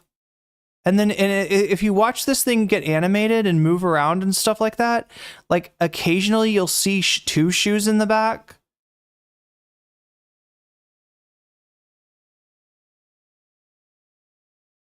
So yeah, somebody was saying 3 ants to carry an elephant. I was thinking an elephant has 4 feet, and the only way that you could carry an elephant is if the with 3 ants, like the first 2 ants carry 1 foot each, and then the back ant, does the elephant just have to be hung? And the ant in the back like carries the elephant by its dick? Is it like a tralalero tralala kind of? I don't know, chat. I feel like I'm thinking way too much about AI slop here, and not enough about chud logic. And he doesn't like you either, by the way. And I'm fine talking about that because clearly he has no fucking issue disclosing anything that we've ever talked about. So I mean, okay, let's no. Female cuphead is a snack? You mean Assassina Cappuccina? Assassina Cappuccina. Hit me. What's the problem with Chud Logic? What's going on? I think he just doesn't. I think there's a big paranoia of like an anti-community. You know what I mean? I think there's a big paranoia with an anti-community, and I think Kuihman and JSTLK are sort of looked at as these like figures that are they can't be trusted. They are we back? Are we okay? You shouldn't just dismiss it immediately, because what if it's true? You don't want to just be hard stuck on one path. And so when he's getting criticism for his Destiny video, I think he immediately like just throws it in the trash. He's just like, this is just stupid shit. This is just spurg outs. These are, Destiny snark. Yeah, I'm sorry. I guess my point was, because like every time I mention this, it's like, I don't know, the nicest people out there like want to take it all on their shoulders to carry the entire world, and you shouldn't do that. Right? But I guess what I was trying to point out is that like the whole thing is like we're close to 100, but we're not there. And if it's gonna happen, if the bonus content's gonna happen, it's like, it's gonna. Like I don't know. I don't want people to be frustrated with like, oh, why didn't she hang out for like, 20 more minutes so I could gift memberships or whatever.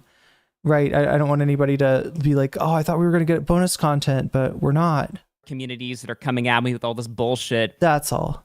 But I prefer an approach of like, hey, let's sit down. Let's think about what they're saying for a second and see if there's any weight to this, and we can have a discussion there. But I think Willy's hard-headed. Wasn't your show often about a video comes out, there's a disagreement with how it's done, and then creators hop on and talk about it? I mean, Technicals is probably one of the best examples of this. Yeah, 100%. I mean, that happened all the fucking time on in the old days. But I think the climate is much different nowadays. Everyone's kind of in their own community, in their own circle, on their own channel, doing their own thing. I mean, I guess I should feel better. Like I've got more happening in my chat than Chud Logic does here on Twitch. It's not on Kick anymore, where on Kick. Basically you had after hours. Tommy C was also doing his show or whatever, right? But basically you had these like live streams. You had Doc on the radio, where it was just constant like open door policy. Yeah,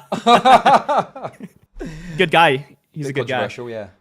Yeah. I forgot about Doc on the radio.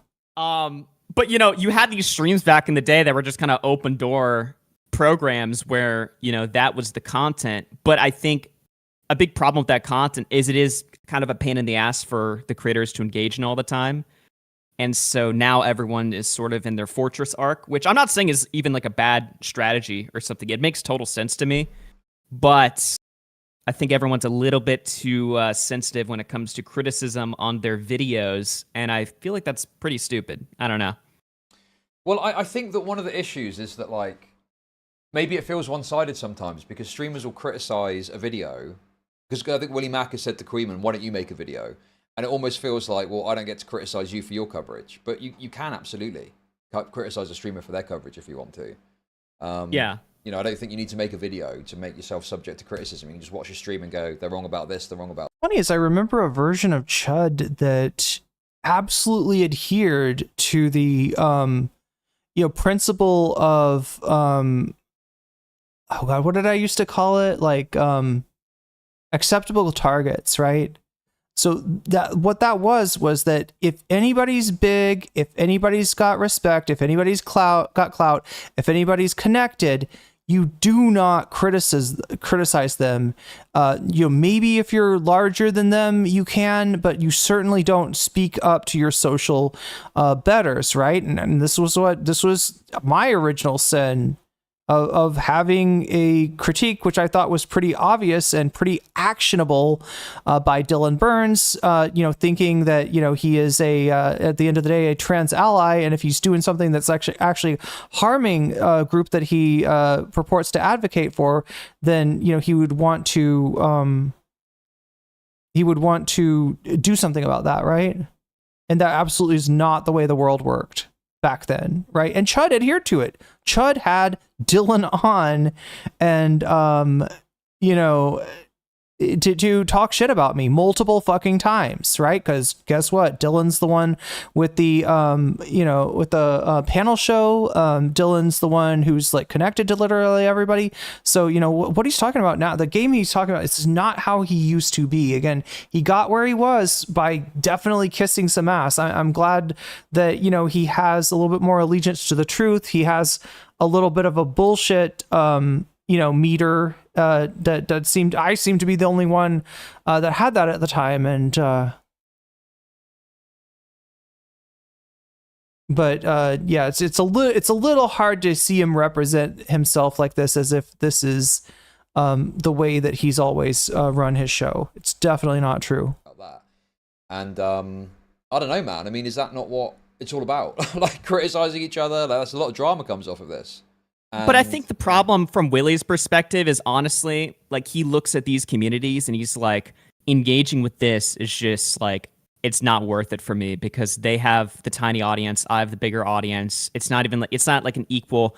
I don't get nearly as much out of engaging with this as they do with engaging with me. So from his perspective, he's probably looking at it more like that, where he's like, it's either out of like fear or it's out of, he just doesn't want to sort of constantly be fucking bickering with these smaller channels and stuff like that. That's probably where he's coming from, if I just had to guess. But yeah. Yeah, I mean, that's fine, like, logic. Don't want to bicker with smaller channels, but then it seems a bit bizarre that you then make a video falsely claiming that... See, back in Chud's day, they only did bicker with smaller channels. You know what I'm saying? Like, that was the meta. The rule wasn't you don't bicker with smaller channels. The rule was you don't bicker with your social betters. The smaller channel, in my opinion, falsely claiming. Well, that's the fucking problem. It's like, if you don't want to engage with these people, just don't fucking engage, right? But clearly he wants to engage with them, but on his platform where he can, create the narrative for himself, post it to his channel, get the 100,000 views because it's Hasan Slop, and he can sort of establish the narrative on these smaller creators. And not really have to. He doesn't even have to engage with them anymore because he's already painted them as malicious doxers.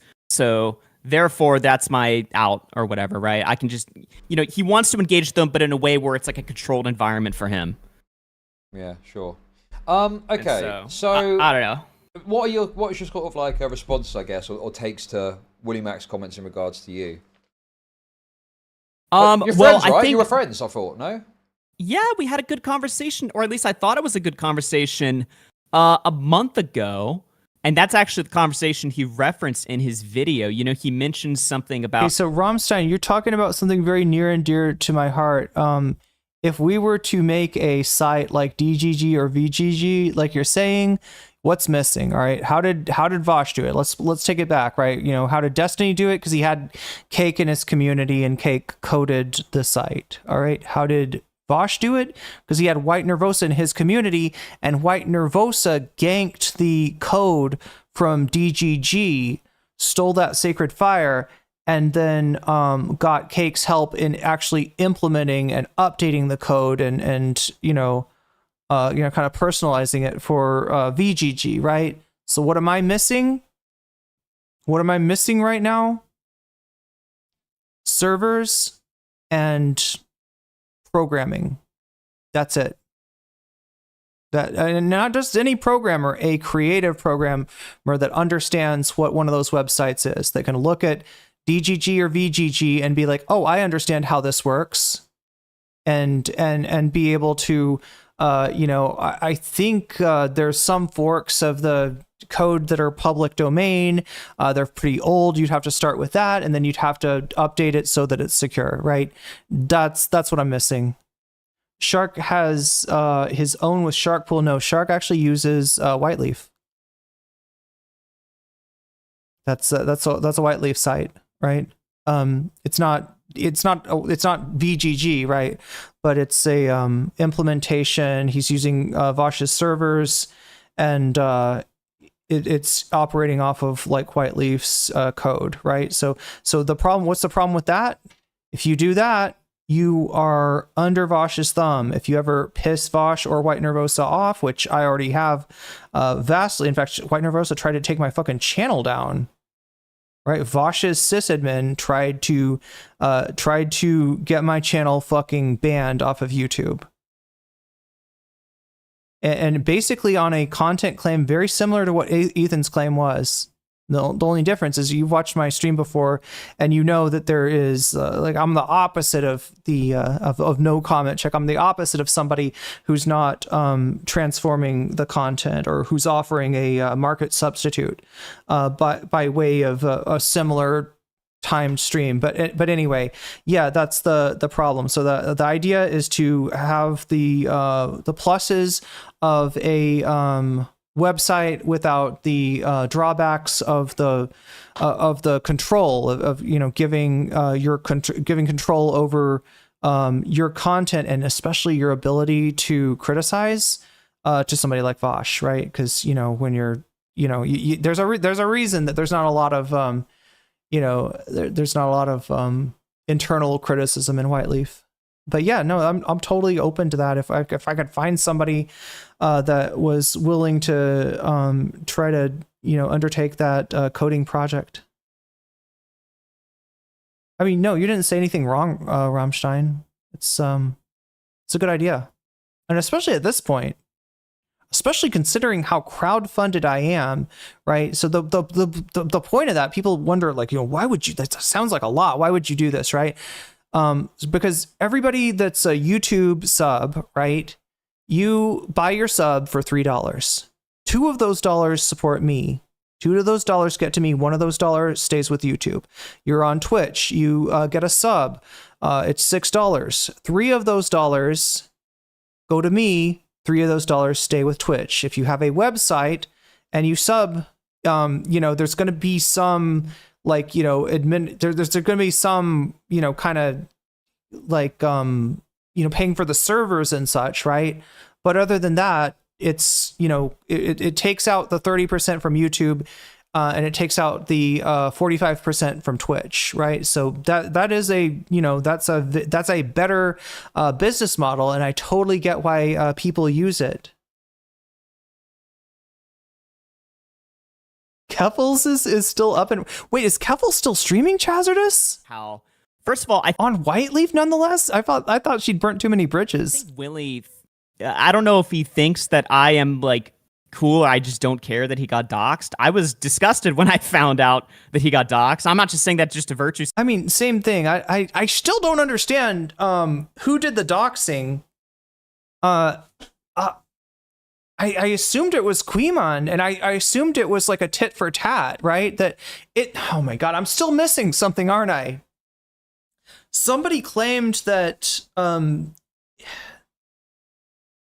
that Kuihman and JSTLK had been doxxed, and that's what prompted the doxing of Willy Mac. But it sounds like Kuihman is denying.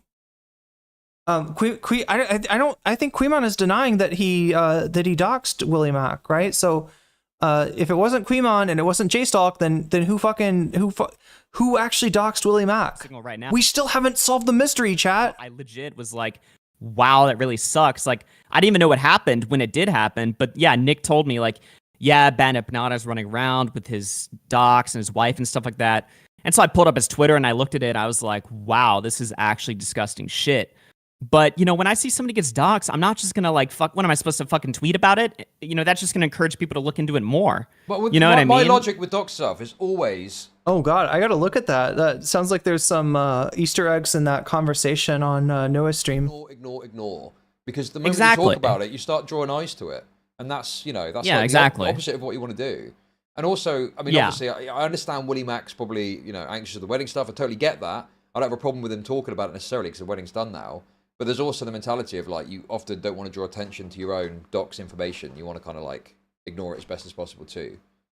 So... Look, I could even excuse, like, I can even look at it like, Willy's obviously, probably a bit hysterical about the docs. He's probably a little bit emotional and stuff like that. And so it's fine for him to not respond to it, like, completely 100% level-headed. You know what I mean? Like, yeah, you're right, George Jackson. The wedding announcement is what made that information available, right? And if you want to, go from the perspective that anything publicly available on the internet is not doxing, then I guess you could say he didn't get doxed. I'm not okay, for the record. I'm not okay with somebody, finding somebody accidentally sharing their private information, and then going forward, like this is like Willy's name, this is Willy's, this is where the wedding is. Like, I'm not okay with that. But yeah, in a way, yeah, like, I mean, it is kind of an L if he posted the wedding announcement in a way that compromised his privacy. Obviously, that's completely fine, but he's just outright lying. I mean, he created this video on me or something like that. He's fucking lying, saying that I basically supported the docs and that I'm basically ganging up with a bunch of people that are crypto doxing him, like Kuihman, who's like dog whistling, calling for his docs, whatever the fuck that means, completely taking their arguments totally out of context and just smearing them. And crypto docs. So is crypto chat? Anybody know? I know people are getting going to sleep, and I'm probably I got to end the stream pretty soon. But crypto docs, is that when if somebody shows something on stream unintentionally that spreads the docs?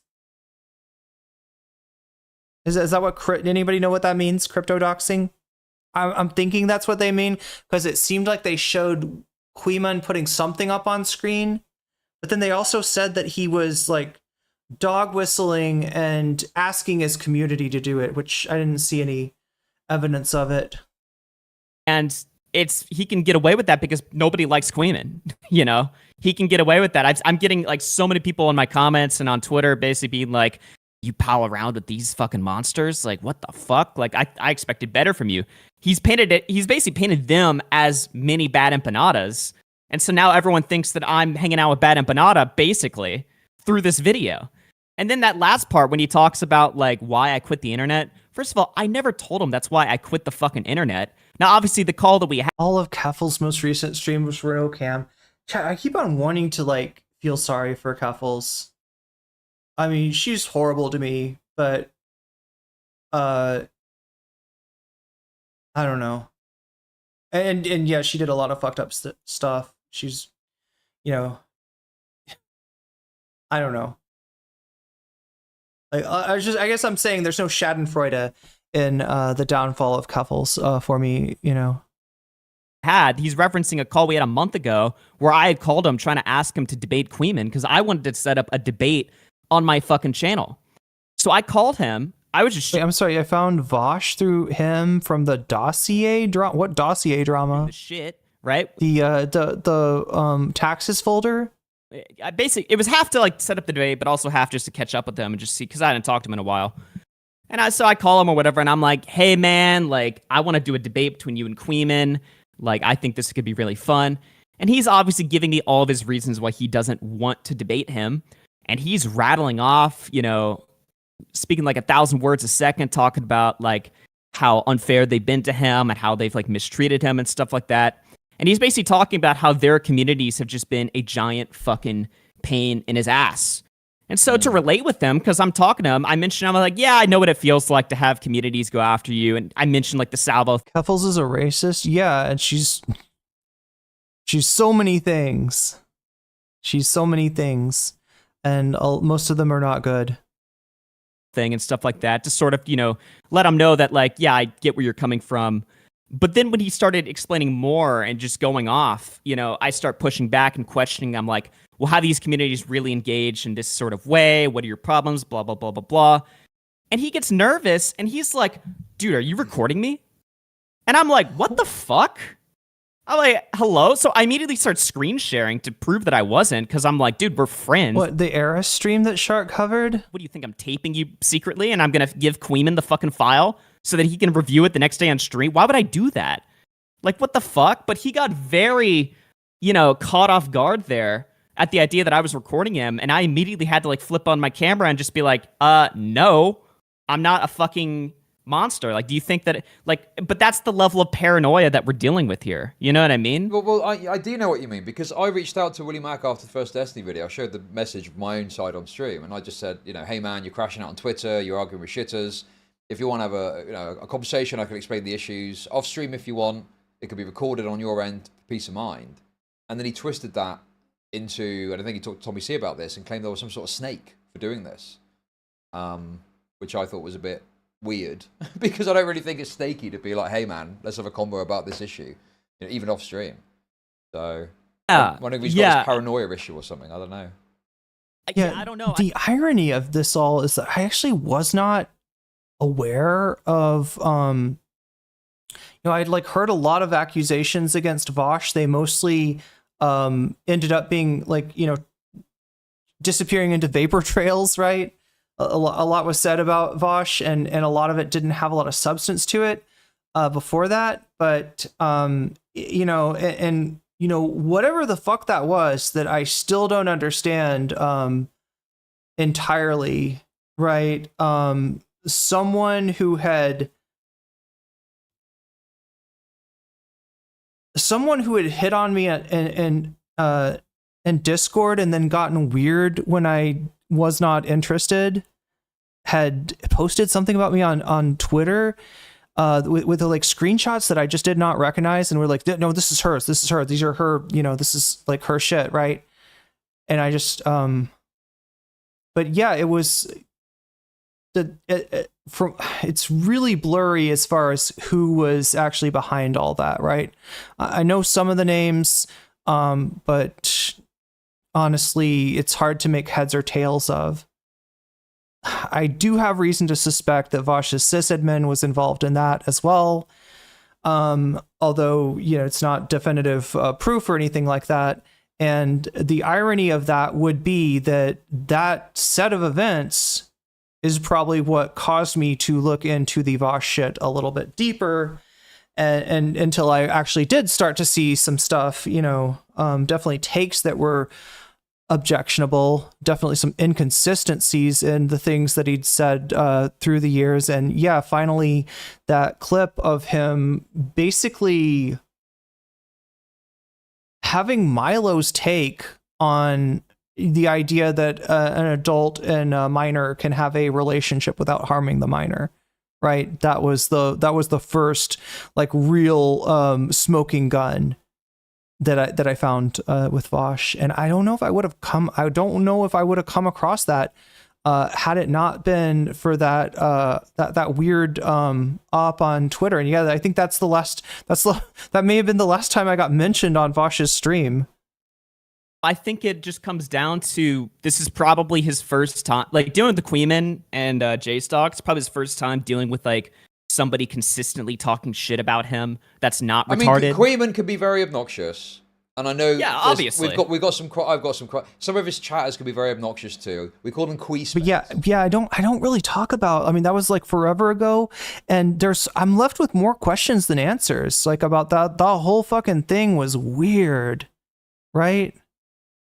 Like I was being harassed. A bunch of my mods, both like, you know, former mods and current mods at the time, were getting, you know, just the most vicious harassment that I've ever experienced, right? And at the same time, all of this like shit is being talked about me in like various you know, places, like on Twitch, on Twitter, and you know, people that should have known better, people that were friends of mine like Shark, like spreading this shit without really looking into it, right? You know, and seeing that there's not anything resembling proof there.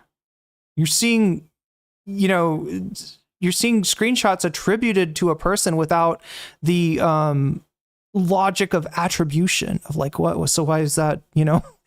Like, right, it's just Okay, so I can understand being bothered by that, but then it feels like he's letting it go way too far into his head and it's bothering more than it needs to. And now he's created this narrative. They're all like doxing and shit, which just seems ridiculous. Or some of them are doxing. It's like creating like all these like weird delusions. If you mean you don't think Vosh is a child abuser, yeah, I've just seen nothing to suggest that. I disagree, and I'm disturbed by his take on possible, like on relationships between minors and adults. I'm very, very disturbed by that.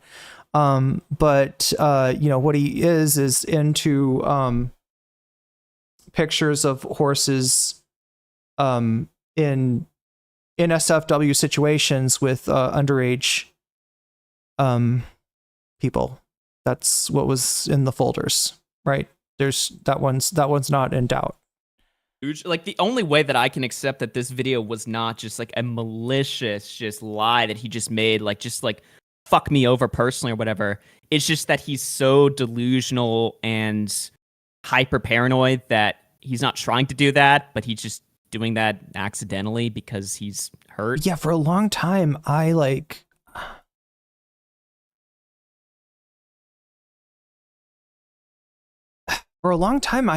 looked into that stuff, researched it, like tried to figure out what the fuck was going on, tried to figure out, you know, I've got some idea of where this, you know, I mean, I definitely know people that were angry at me, and, you know, but it ended up just sucking up so much of my time that I wasn't able to do content. And so rather than like trying to defend myself from like unfalsifiable claims, right? You know, it's something that you know, like I just decided to, you know, I just decided to stream, right? Because that was the whole thing. If you're, you know, if you're poring over stuff all day, you know, you can't stream. There's no time to stream or something like that. But I found it just very funny, that last point he made, because it's very clear that he's projecting, honestly. You know, he wants to run this sort of narrative that, you know, I went nuts and like left the internet or whatever, right? Well, I mean, look at him right now. The other thing that was weird is there was like like I kept on seeing like people like believing in the accusations, but saying that I was based. Like, right, being like, but like, yeah, those streamers should be exposed. And I'm just like, wow. Right now, look at how he's responded to these fucking people. You know what I mean? Like, it's very clear that that's kind of what he feels, actually. And yeah, I don't know. It's just the video was just worse than I could have possibly imagined. I mean, I'm trying to think of anything else he said that was particularly egregious. It kind of just all comes down to the fact that I think he thinks that I'm cool with him being doxxed, which, I mean, I don't know how you could come to that conclusion. That makes no fucking sense. And he plays all these clips of me where I'm talking about, like, he plays that one clip of me where I'm like, I don't think Kuihman has ever celebrated or looked for your docs or anything like that, or done anything, you know, like that. And Willy plays that, and then he just like quit the internet, like boom, mic drop, without explaining, like, no, actually, here's this clip of Kuihman being deranged. You're completely moronic and incorrect here. Because if he had the clip, then that's when you can say, quit the internet, you suck at your job. But he just says you suck at your job without explaining why I'm wrong. And there's another moment in the video that's exactly like that. And it's like, are you okay, bro? You are really fucking upset. Yeah, so this was like, you were basically blindsided by this video. You were expecting him to come out and talk all the shit about you, from the sounds of it. Absolutely not. And you know what's so funny? You messaged me that you were going to do the stream, and I didn't know, because I don't use this this is like an old account of mine. I don't use this Discord account, right? And a lot of people still message me on this account, not realizing that I have a different one. And so I just like fucking, I opened this Discord up just to do this call. And I actually just... The other thing too is I've seen examples of content creators that go off of, on just like kind of wild goose chases about like coordinated harassment. Like, I mean, look at what Kraut like imagined that like Bad Empanada was doing to him, right? And it's, that doesn't seem healthy. Who's talking? He's talking to Augie RFC.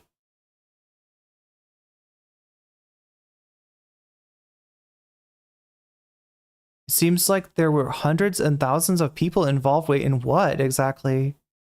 Reminds me of old 4chan raids and that shit. I mean, I'm sure that shit never went away, and obviously Gamergate was really similar. Are you talking about like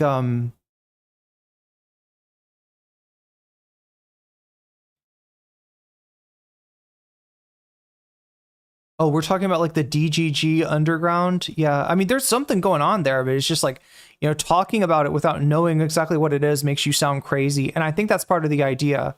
I was even sent screenshots of the Twitch politics Discord that I just did not know whether... Oh my god, Jill Siverud with the hype train. The last minute hype train. Damn. Talking about GGG. Wait, I got some names I gotta read off here. You got a limited time, Twitch. If you're thinking about subscribing, if you've got a Twitch Prime burning a hole in your pocket, if you got bits burning a hole in your pocket, if you thought about anything like that, this is the time, because you've got 4.5 minutes to possibly earn extra emotes. And yeah, Hydrogen, you just got jellyfish. I can't even see who all. Yeah, this is a weird stream chat.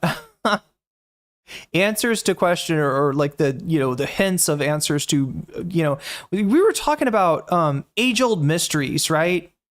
Or we're talking about the mystery of Willy the Sloptuber. We still haven't gotten to the bottom of who fucking doxed Willy. I would legit like to know. And like I said, it's not, as much as I don't like Willy Mac, nobody deserves to be doxed. Nobody deserves to have their wedding location publicized, right? It's scary shit, and it should be, it's if it can happen to one of us, it is a threat to all of us. And there needs to be a little bit of, I don't know, solidarity there. So, I mean, oh my god, I'm trying to call out who got the gift subs. I mean, I guess you saw your names on screen.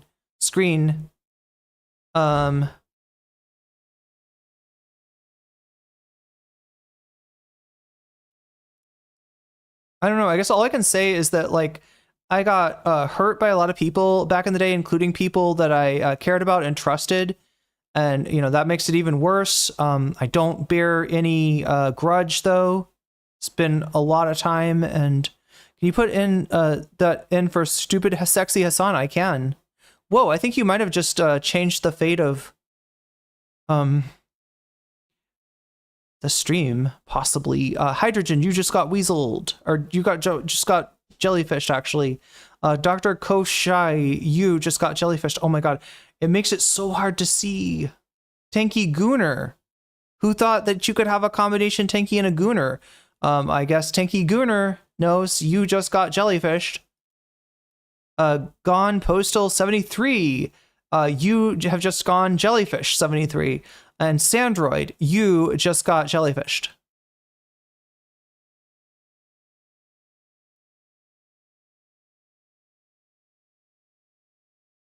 Soapy the Bum, thank you for repping the VOD gang. Hell yeah, the VOD gang is awesome. Also, VOD game, I apologize for any VODs that I've had to take down.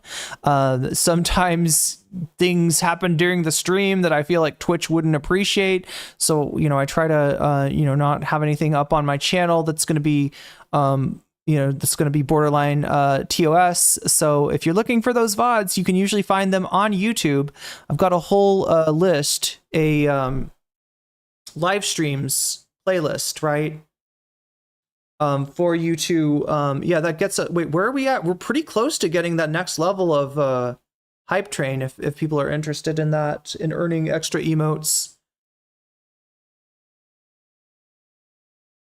I deserve a pet penguin? Is this an Evangelion reference? Saw.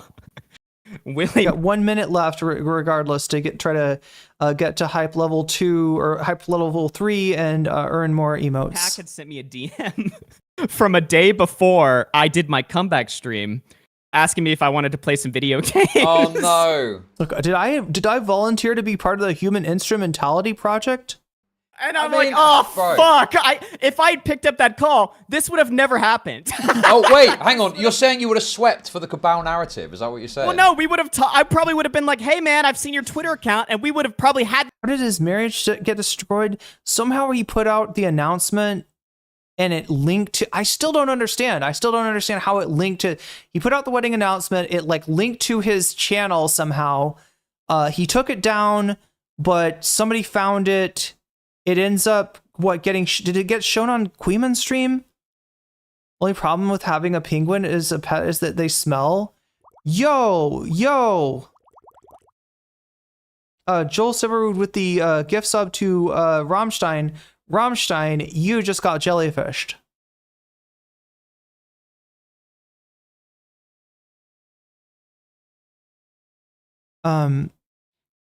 And there's a whole nother 5 minutes of hype train if anybody wants to get in the action.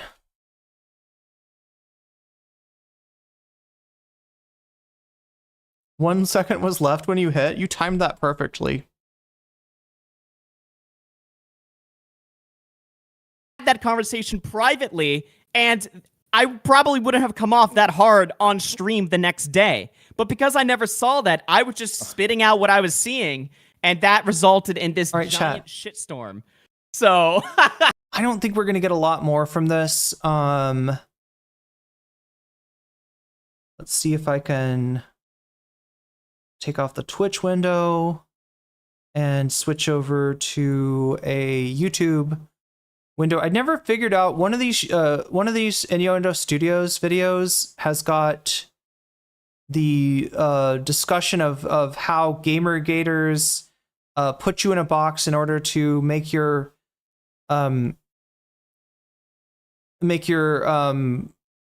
order to discount your opinion, right? And I can't remember which one it was. Okay, Hasan and his criminal friends talking to the Willy Mac talking about. Let's what ended up winning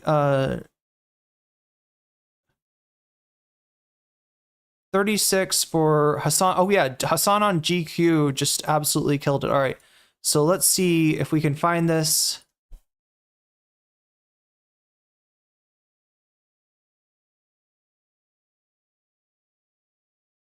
There it is.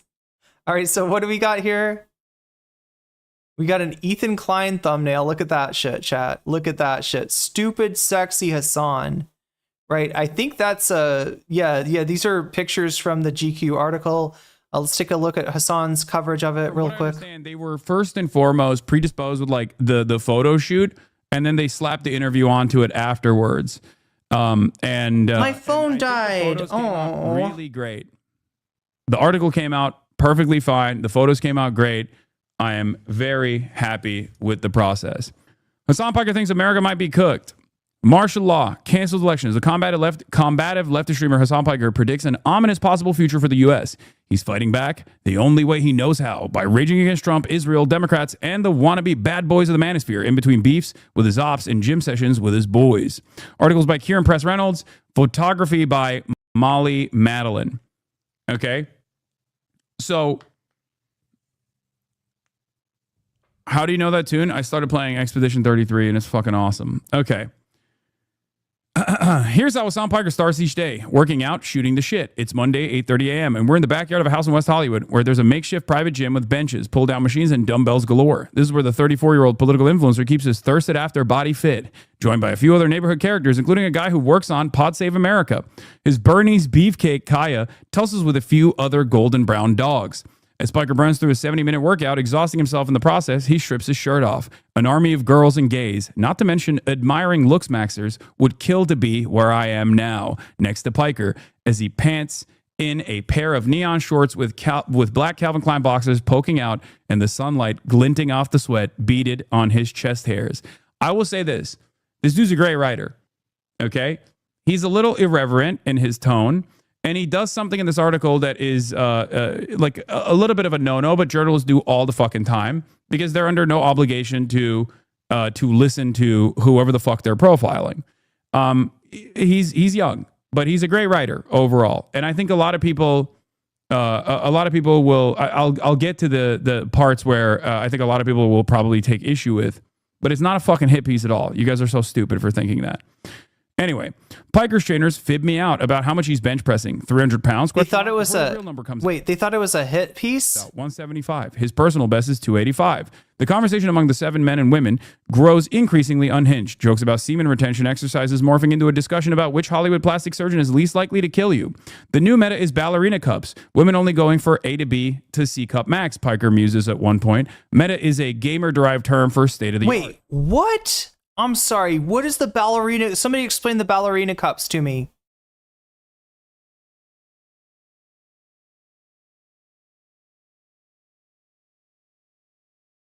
Oh my God. Nick Fuentes is gay, he says at another, echoing a common attack on the far-right streamer. I mean, he's bi, maybe. Boy porn, he adds, referring to an infamous incident on one of Fuentes' streams, which we will not detail here. Groans, gossip, and athletic guidance fly from all angles. Good, Haas. Get taller. Face down. Ass up. Towards the end, Piker starts describing how a chicken wrap he's been loving recently is very fibrous and bottom-friendly, leading another gym goer to tease him about his diet. Oh my God. Anal sex? No, Piker responds. I've always had nice poop. I hate that I understand so much of this. Oops.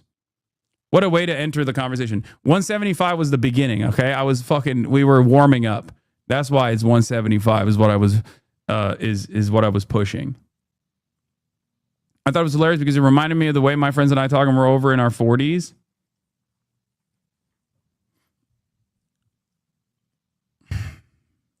Travis Kelce, step aside. There's a new 6'4" hunk in town that's also wet. Piker has no filter. That's one reason he's the hottest left-wing political commentator online. His management team consists of one single guy named David. So he basically has no leash and answers to no one. Shouts out David.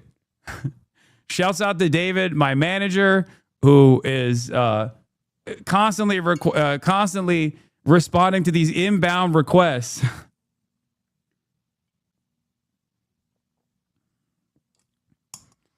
I feel like this is a funny mention because it kind of shows that there is no like massive PR team or whatever the fuck people speculate. And it's just like outlets reaching out and then, my manager responding. Anyway, every day, tens of thousands of people watch him dissect the news for 7 hours on Twitch. A typical stream involves him scrolling frenetically while clicking on links sent by fans in his chat, reacting to the latest viral clips and headlines, dishing with his viewers, and viciously sparring with haters. America Deserved 9/11 is one of his most infamous wisecracks. When Rush Limbaugh died, Piker played a clip of a dancing crab in celebration and vigorously bounced around his room.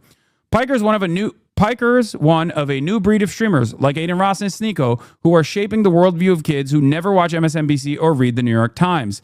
In this online mirror world, Piker is the himbo gateway drug, introducing a legion of kids to progressive ideals like Medicare for all. Now, the reason why a lot of people, I think, took offense to this is because of the mention of Aiden Ross and Sneeko, but those are, whether you recognize it or not, some of the most recognizable figures in the streaming space that engage with politics. To normies. So that's the only reason why he's bringing that up, is because they are relevant names in this sphere, not because he's saying I'm ideologically aligned with Aiden Ross or Sneeko. So once again, don't get your panties all bunched up, chatters. Okay, this is a normal way to describe this process. Okay. And then there's Gaza. Young people across America are calling out what they see as Democratic politicians' complicity in a U.S.-backed war that is more and more widely being called a genocide as Palestinians starve. Republican support for the war has been taken as a given, although MAGA Congresswoman Marjorie Taylor Greene has broken rank. Piker has opposed Israel's offensive since the start. It's the online arena where the most progressive but also most right-wing ideologies are taking hold now. In this unshackled world animated by constant beefs, Hasan is hated by both the right and center. He's a demigod and a demon, a crusader for good and a parasite on society, an empathetic hero and a so-called terrorist sympathizer. He claims the FBI might be surveilling him. Haters say they want him dead. As political experts sound alarms about authoritarianism, he's fighting back, one expletive and brain rot-filled live stream at a time. I mean, this guy's a great writer. I can't believe you guys thought this was a fucking hit piece. And also, this is one of the few instances in mainstream media where they are actively talking about my position on Gaza and my politics without like sheltering you from the truth. They're not just simply saying like Hasan is a Democrat and progressive and is, hot. They're not doing that. They just like the dude straight up put a lot of the things I said in there. So I'll take it.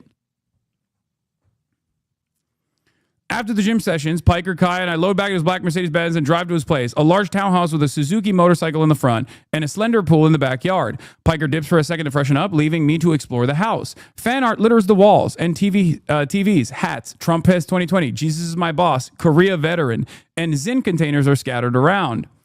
A set of shelves. He always mentioned the Zen. Profit over people, neoliberalism and global order. Tony Tulatume's incel epic rejection, and numerous volumes of Marvel, Naruto, and Death Note manga and comics.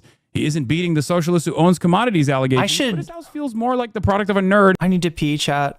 Who would write anime swords and free public transportation in his house does someone obsessed with luxury excess.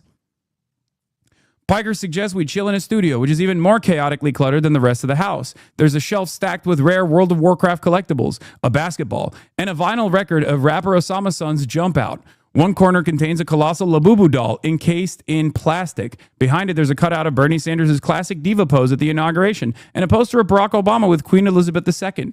Cameras and mics flank an intricate recording setup that could pass for the bank of security devices at a Westfield mall.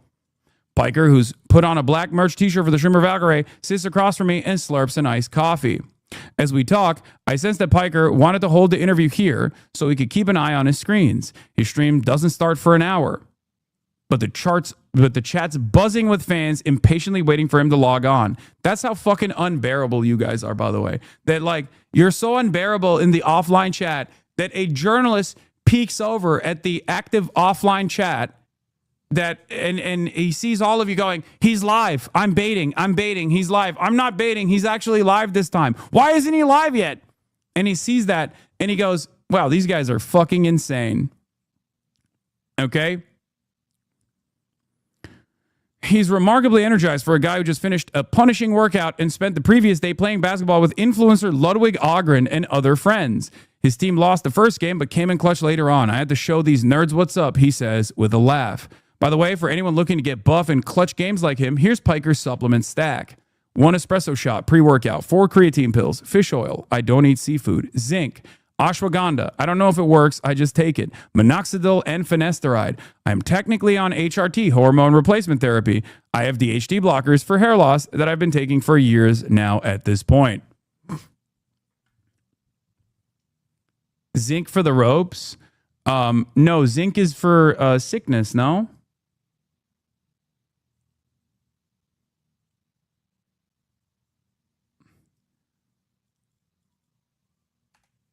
I thought it was like for a healthy immune system. Saw the picture of a man in the swimming pool from like across the room, and I immediately was like, "Oh no, it's the Destiny." You know the thing where Destiny pops up in the swimming pool and like Melina feeds him grapes. I was like, why are we talking about? I mean, yeah, I mean, I guess Destiny's. I just didn't know how much of the ops were gonna get covered in this. Right? I know they talk about Ethan in this, and like I said, chat, Ethan definitely. His media tour on. Oh my god! He's been featured on GQ. Now, I've mentioned a few times in this article, and it is quite possibly the most embarrassing, cringe fucking article I've ever read. It's oozing with self. I thought he liked the article because the article said that he pointed out that he maintains he's not a he's not pro-Israel, that he calls it a genocide, right? I thought he liked the article. Just narcissistic self-obsession. It's so... It's not narcissistic if it's somebody else writing it about you. It like does he think that Hasan paid like 20 million for this article? Is that what does he think that the reporter's getting a fucking kickback? Whoa, fuck, I just fucked that up. Oh my god. Is there a way to chat?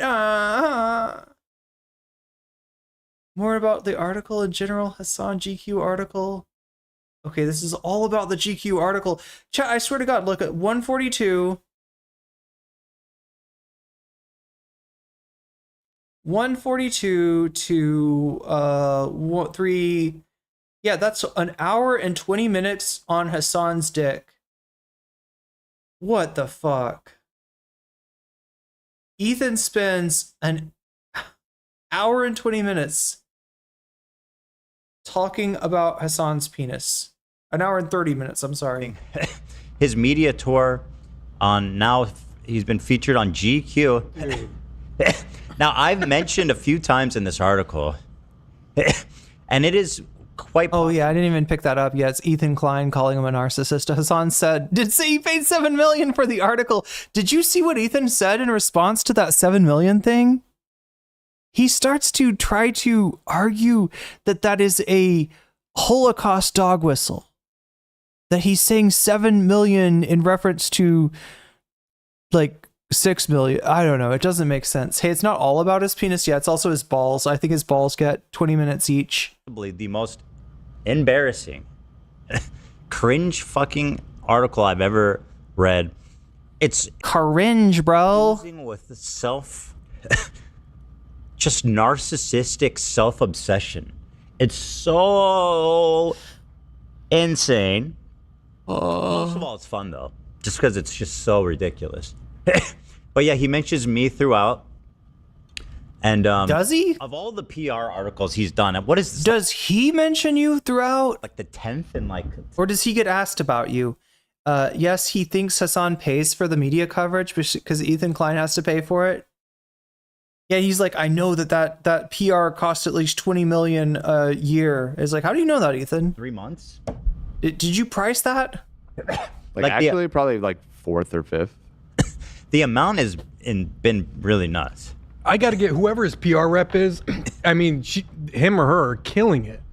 I wonder if is it Night? It's Night. It's Night. Is that they do his PR? I don't know if they do PR though. I don't know if they do PR. They say in this article that oh, they do? has one. His management team consists of one person that they mention by name. Dave. Yeah. But that person is like the senior vice president of Night Media. Yeah. So Night might not be doing PR. Like, the one person management team is Night Media. Okay.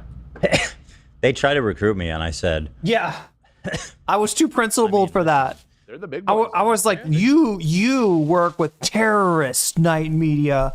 I would never be your client. I'm too principled." Yeah, fucking right. God damn, chat. I really didn't want to watch more Ethan Klein, but here it is. God damn. Time. Well, I told him if they're representing terrorist sympathizers, then I'm not interested in partnering with them. Did you actually say that, or is this just your retelling of it? I said, Yeah, he literally did that. That's literally what I. Oh my god, chat. I haven't watched this. I caught the tail end of Ethan's stream. I knew that he was talking about Hasan. You know, like, because he's on when I wake up. But holy shit. His understanding and interpretation of whatever he's watching and reading skewed by his Adderall addiction. I think at this point, maybe the Provigil is it might be the bigger factor. Chat. He's on narcolepsy meds. I mean, he claims he has narcolepsy, right? So, you know, I'm not his doctor. Look at this, chat. You know what? Anybody know what this is? You see my little grape bunch? These are the tiniest grapes. The tiniest grapes in the world. We have the smallest grapes. No one has grapes like us. Is that a good Trump? Anybody know what this is?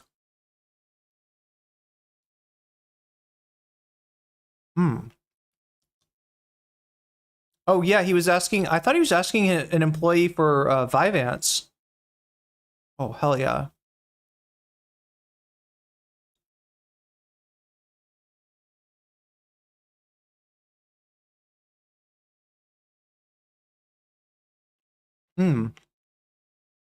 It's not grapes, but it is a fruit. Stop flexing on us. I mean, you're low-key not wrong. It was Vyvanse has dull knives. I guess I am kind of flexing, right? Because this is something that you probably eat. As you know, you probably eat this, right? You probably eat it in a dried form, possibly in a grinder, chat. Anybody know what this is? That was a decent Trump. I feel like I've done some really bad.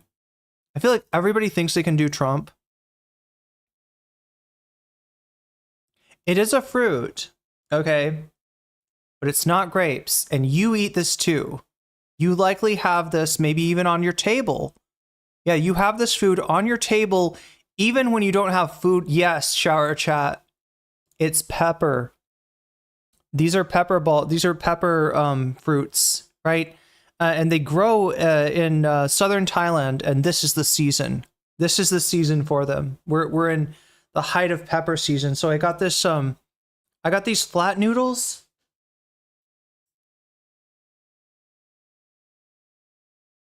I got these I think these are shan noodles, right? It's like a, you know. I mean, I guess I don't know. They have these. I don't know if these are Burmese, Thai or Burmese, but right. And then it's just with like mushrooms and oh, is that holy basil? Oh hell yeah, chat! This is so good. This is so damn good. I can do Obama and Bush, but not Trump.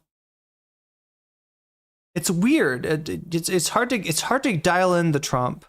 Truth is, they should not be working with him. He is a disgusting fucking toxic force, and like nobody should be working with him. That's the crazy thing. But anyway, let's get into this. That looks like the Costanza pose. It really does. Let me pull that up so people know. Right or wrong? I mean, could that Stop be laughing? Probably intentional. You are not a Seinfeld fan.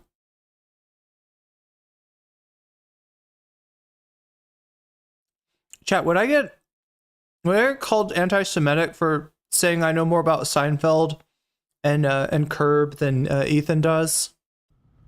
Because it looks exactly like that. Yeah, is that supposed I to don't be? think. I don't think he watches Seinfeld, right? He doesn't, dude. You need to grab this soundbite. Hasan says, "I don't listen to music." What? Do you need to know how more information that someone's insane? He just says, "You go, oh, so what kind of music is that?" I don't listen to music. Yeah, that's weird. Find that, soundbite it. You know what else he says? I'm just going to paint a picture for you. He says, I don't listen to music. And also, if you eat frozen pizza, you're a scumbag peasant.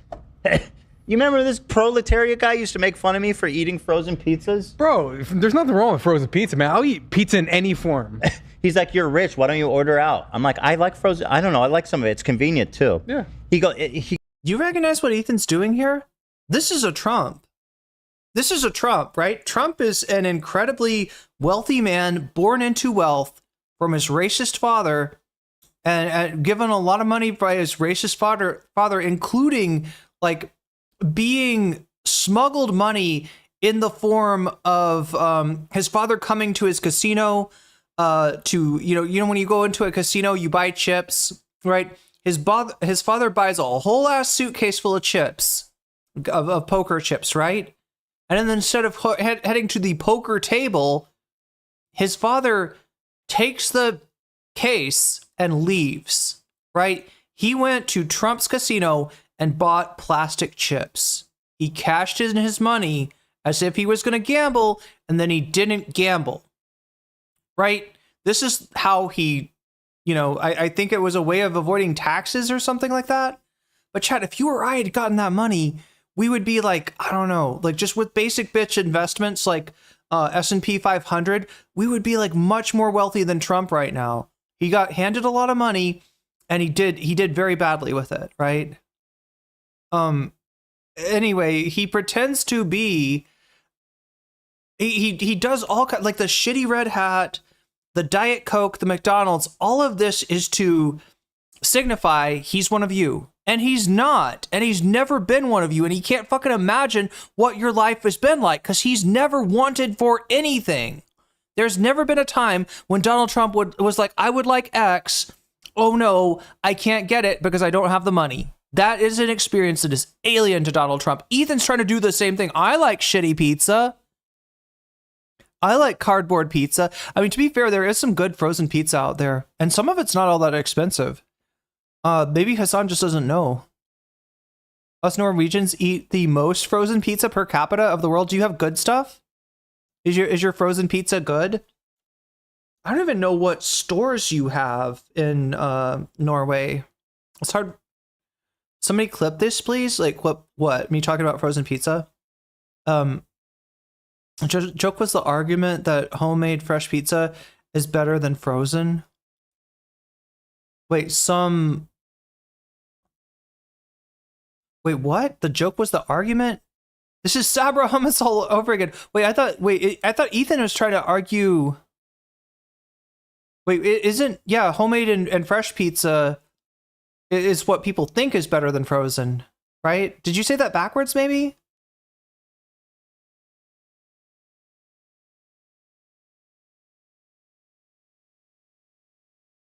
Norwegians also have the biggest boobs. Is that related to the frozen pizza consumption? Should I be eating frozen pizza, chat?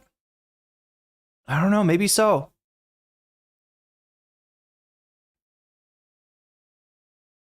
Some that are decent, but most popular one is complete dog shit.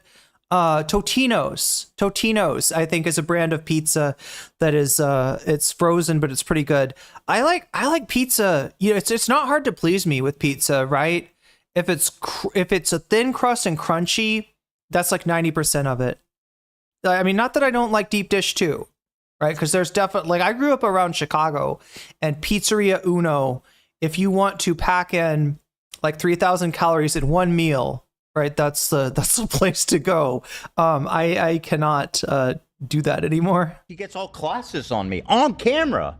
You guys saw that? He gets classist on me. Who's proletariat? He was flexing on the guy that fucking flexes on everyone. Like, Hasan's a millionaire, but Ethan is like a 100 millionaire. I'll fucking eat on a DiGiorno any goddamn day. What was it? Eating frozen pizza? Okay. What'd you say, scumbag? DiGiorno is not cheap compared to other frozen pizzas, and it's not that good. Am I right, chat? Are these bad takes? Anybody want to defend DiGiorno? Maybe I haven't had it in a long time. Maybe they changed their recipe. Maybe it's good now. DiGiorno is like over. Wait, is DiGiorno the? Oh shit! That chat. That's like the premium. That's like the and it's not even frozen, is it? It's like DiGiorno is what is it, like a pizza crust? Like you get a pizza crust and then is that what? Or does DiGiorno make like full frozen pizza? I used to get DiGiorno all the time. Wait, that's the commercial. Like, it's not delivery, it's DiGiorno, right? It's not exactly cheap. compared to like Totino's, right? I'm mentioning actual cheap. I don't think that Ethan knows what cheap pizza is. We call it Delicio in Canada. DiGiorno is good.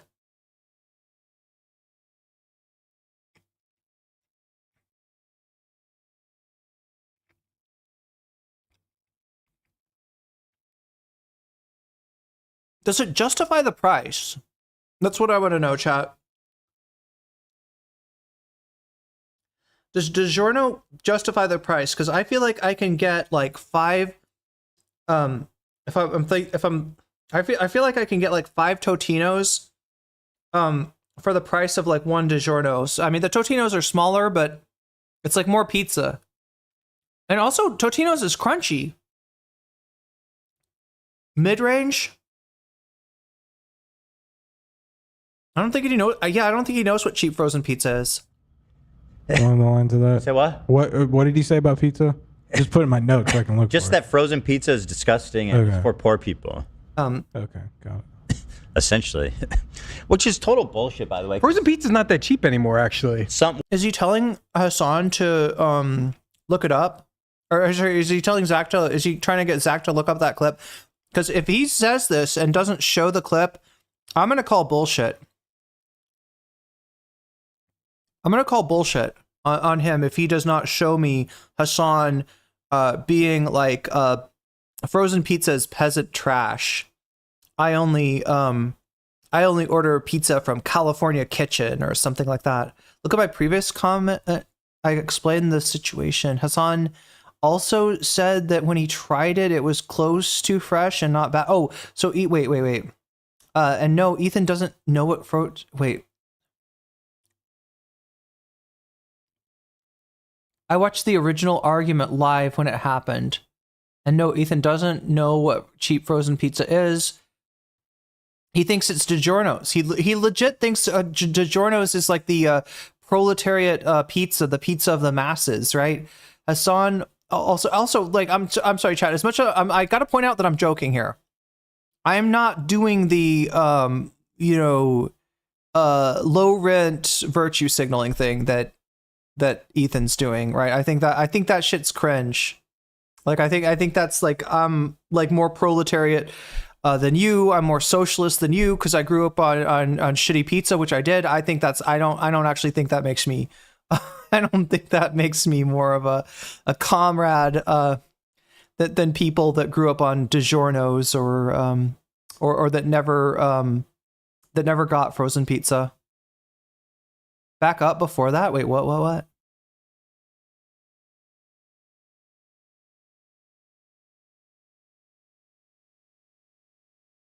The whole thing came about because Ethan loves frozen pizza. Hasan said, "Why are you eating that crap?" And they had a segment where Ethan made him try frozen pizza. And Hasan said that it wasn't bad, but fresh is still better. Which is not that spicy of a take, right?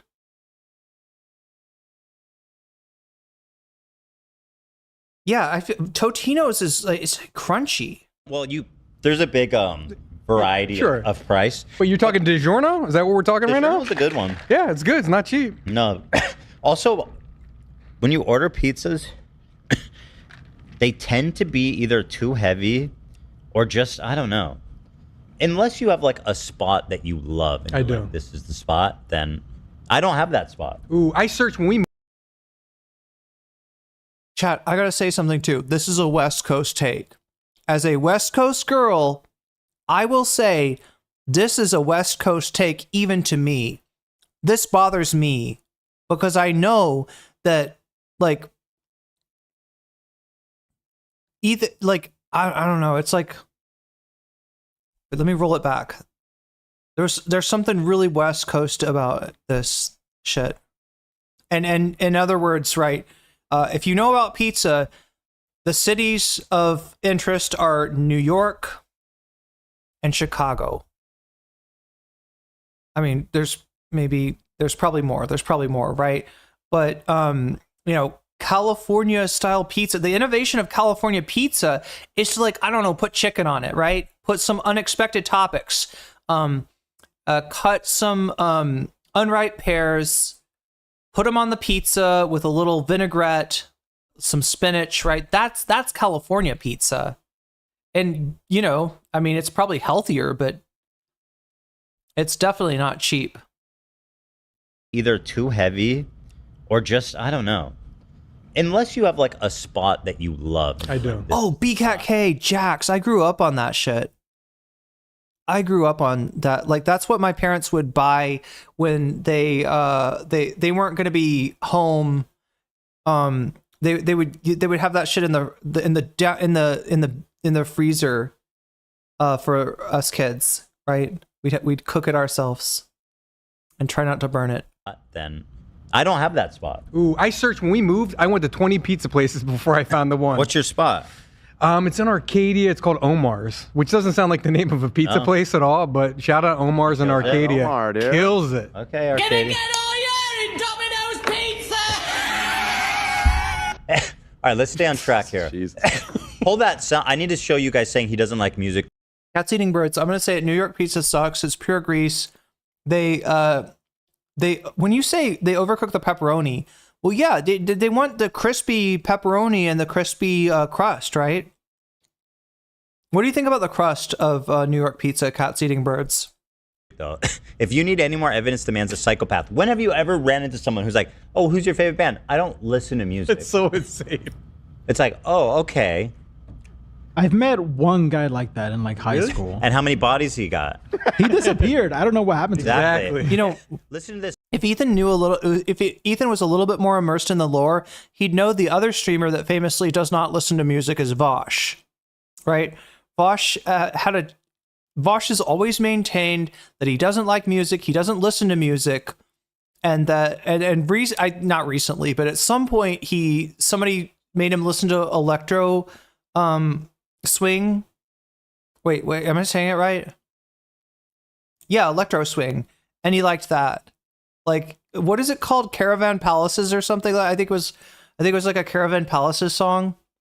He likes that shit. Psychopath. It's a good thin crust, but ruined by the pepperoni. I see what you're saying. Okay, so if you're getting grease that is making the crust less crusty, I agree with you. And when I said that it was less healthy, the grease is a big part of what I'm talking about. It's not quite as bad as Chicago pizza, which is literally like 10 pounds of cheese. You know, it's a pie. You got to like dig into that shit, right? Chicago pizza is a fucking treat, but holy shit, it is not healthy at all. It is a heart attack on a plate. And yeah, I know what you're talking about. I've had the greasy New York pizza too. What year is this? 2011? Vosh found out about electro swing in like 2022. You tell me who's fucking proletariat.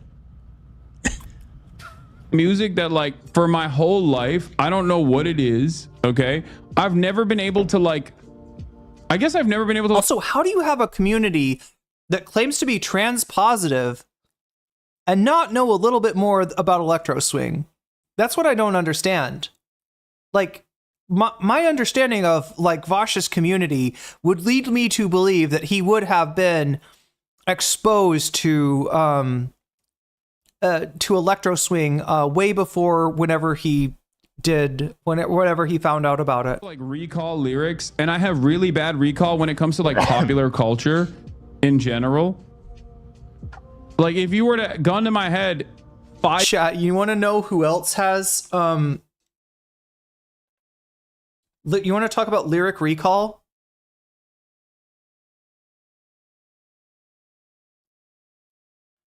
Oh my god, I'm trying to remember what this is called.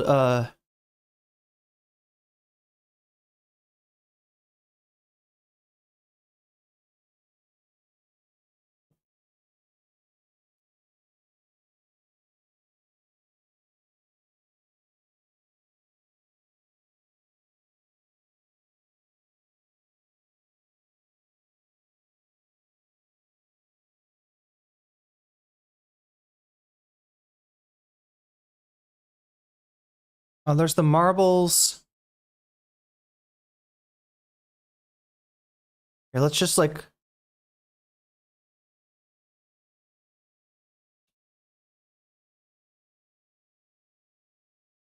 Nope. N word. Nope.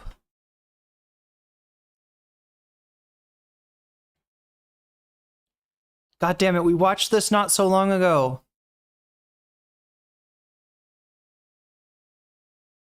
Holy shit, what is even going on?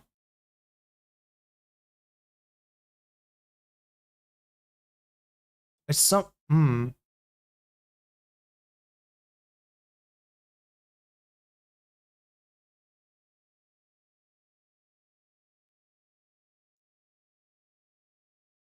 Okay, this is taking way too long. It's almost like not worth it. There's way too much Italian brain rot in my history. Ethan said it again. Okay, they didn't say N-word, they said Ethan said it again. Sorry, I just noticed. You want to talk about bad lyric recall? This chatter. How's the lawsuit going? Ethan owns you. Postmortems or the bills are due. Yeah, Caleb. H3 owns you. You guys support this woman. We'll die on that hill. Yikes, I'd be embarrassed.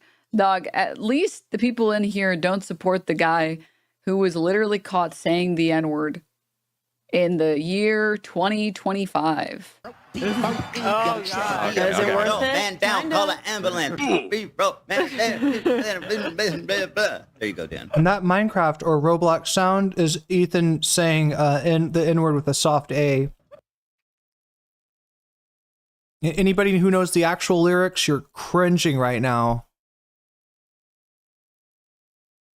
Ethan's not only wrong for saying the singing the lyrics along with the N-word, right? He is wrong for thinking that those lyrics were the N-word. I gotta say, just a couple things really quickly. First of all, the N-word doesn't even appear in that fucking verse. It doesn't even appear in that lyric. Oh, God. Is it worth it? Man down, call an ambulance. Be broke, man. Man down, call an amber lamps, tell him breathe, bro. And Ethan said, man down, call an amber lamps, N-word, breathe, bro. Down, call an ambulance. Be broke, man.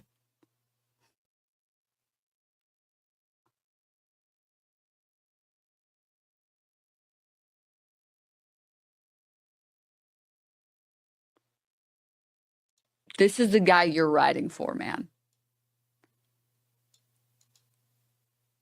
Wow. So yeah, what were you saying, Ethan, about lyrics recall? Music that, like, for my whole life, I don't know what it is, okay?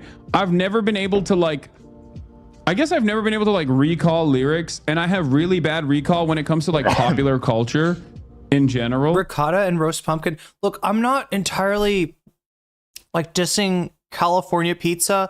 Like, honestly, if I was gonna eat pizza, it'd probably be California style, because it is not, it's gonna be healthier, right? But in terms of authenticity, right, it's I don't know. I'm a New York pizza fan. The crisp crunch, yeah, and especially as a kid, like when I didn't care about calories, when I didn't care about grease, I was there for that New York style pizza, right? That shit, and I didn't get it very much. I didn't grow up on the East Coast. I grew up in the Midwest, right? Everything was, oh yeah, we had a Chicago style pizzeria. Oh my God, like 2 miles from my house, chat, there was a Chicago style pizzeria. And I ate the fuck out of that pizza. But yeah, when I got a hold of New York pizza, I ascended. You know what I'm saying? Like, if you were to gun to my head, he is exactly what you're saying. See, Ethan is the white Kendrick fan that people talk about. Yes, songs, I can't do it. Like, I literally can't do it. And this is not like a a post-COVID parts of my brain have holes in it type. He's saying, you asked me to name 5 songs. I can't do it. Gun to his head. Someone's gonna kill him. Just any 5 songs. Happy birthday. Happy birthday. London Bridges. London Bridges. They're falling down, man. I mean, come on, bro. They've There's been 2. falling down. Yeah. Decades. Come on, bro. Am I understanding what he's saying correctly? I'll go back for you. Yeah, no, I'm telling you. Bro, you asked me that question. The guy's sick in the fucking head, you guys. The signs are there. Watch There's it. something about music that, like, for my whole life, I don't know what it is. Okay, I've never been able to like. I will stand Chicago deep dish pizza. I mean, I would too, but it like. I mean, in principle, yeah, it's delicious. But yeah, when I'm talking, if I'm talking about health, yeah, it's probably got to be, I don't know. Like in fucking California, you can get a cauliflower crust. You can get, you can get like a no cheese, like pizza with like basil and maybe like a onion sauce or something like that. You can get some. It's not really pizza though at that point, is it? Like we've avoided all the, health issues, all the nutrition issues with Chicago and New York pizza, but we have gotten to a point where what we are eating is almost not pizza. It's good. I like it. As far as what I actually can eat, that's all my lyrics recall is from my middle school era. Elton John. Elton John is awesome. I guess I've never been able to like recall lyrics, and I have really bad recall when it comes to like popular culture in general. Like if you were to gun to my head 5 songs, I can't do it. Like, Twinkle Twinkle Little Star. Yeah. Can you feel the love tonight? What are we doing? I don't know. Star Spangled Banner. Yeah. I don't know. Literally can't do it. And this is not like a post-COVID parts of my brain have holes in it type. Like I have always been this person. I am like, I'm so, I don't know what it is. It might be because I'm like tone deaf or something. I don't know. It's just, I can never, like, I don't think I consume music in the same way that normal people do. And it's always been not. a gripe that I've had. 3 by Mice, bro? It's. I feel like enjoying. Chat, as much as I'm enjoying this, like this is taking me back to a classic NCC moment. All right? Pizza. Around the world.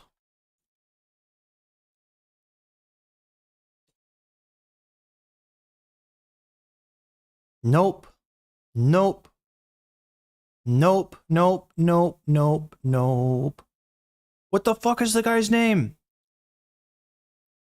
Mark Wiens has got a pizza video? Why is this not coming up? I can't remember the fucker's name.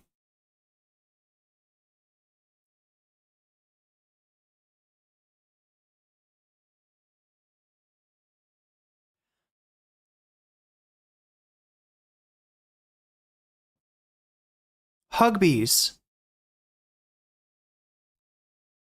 Hugbees. No one can decide what pizza is. Hugbees. Right? Now let's take a look at Indian pizza here. This is Hugbees, and he has a video that goes over how pizza literally means a different thing in different parts of the world. Every part of the world has its own sense of what a pizza is, of what a pizza can be. And when you look at it all in total, it is so it is diverse as like the culinary palette of the world itself, right? But the reason that this pizza became intrinsic to NCC lore is because a long time ago there was a hate stream, not by Aristocracy, not by Dylan Burns, not by Irrelevant, but by somebody whose name I can't even fucking remember, because she doesn't matter. And in that stream, amidst a cavalcade of audio that was so bad that the you want to like drill your brain out of your ear, and wishing homelessness upon me, right? In the midst of all that, the streamer mentions the streamer who shall not be named, because really I think that was like a one-off. She even tried to clone my overlay. She even tried to get her own version of my logo and shit like that. She went fucking real skinwalker, right? And in the midst of that, she talks about, there's that, what's that video by Hugbees?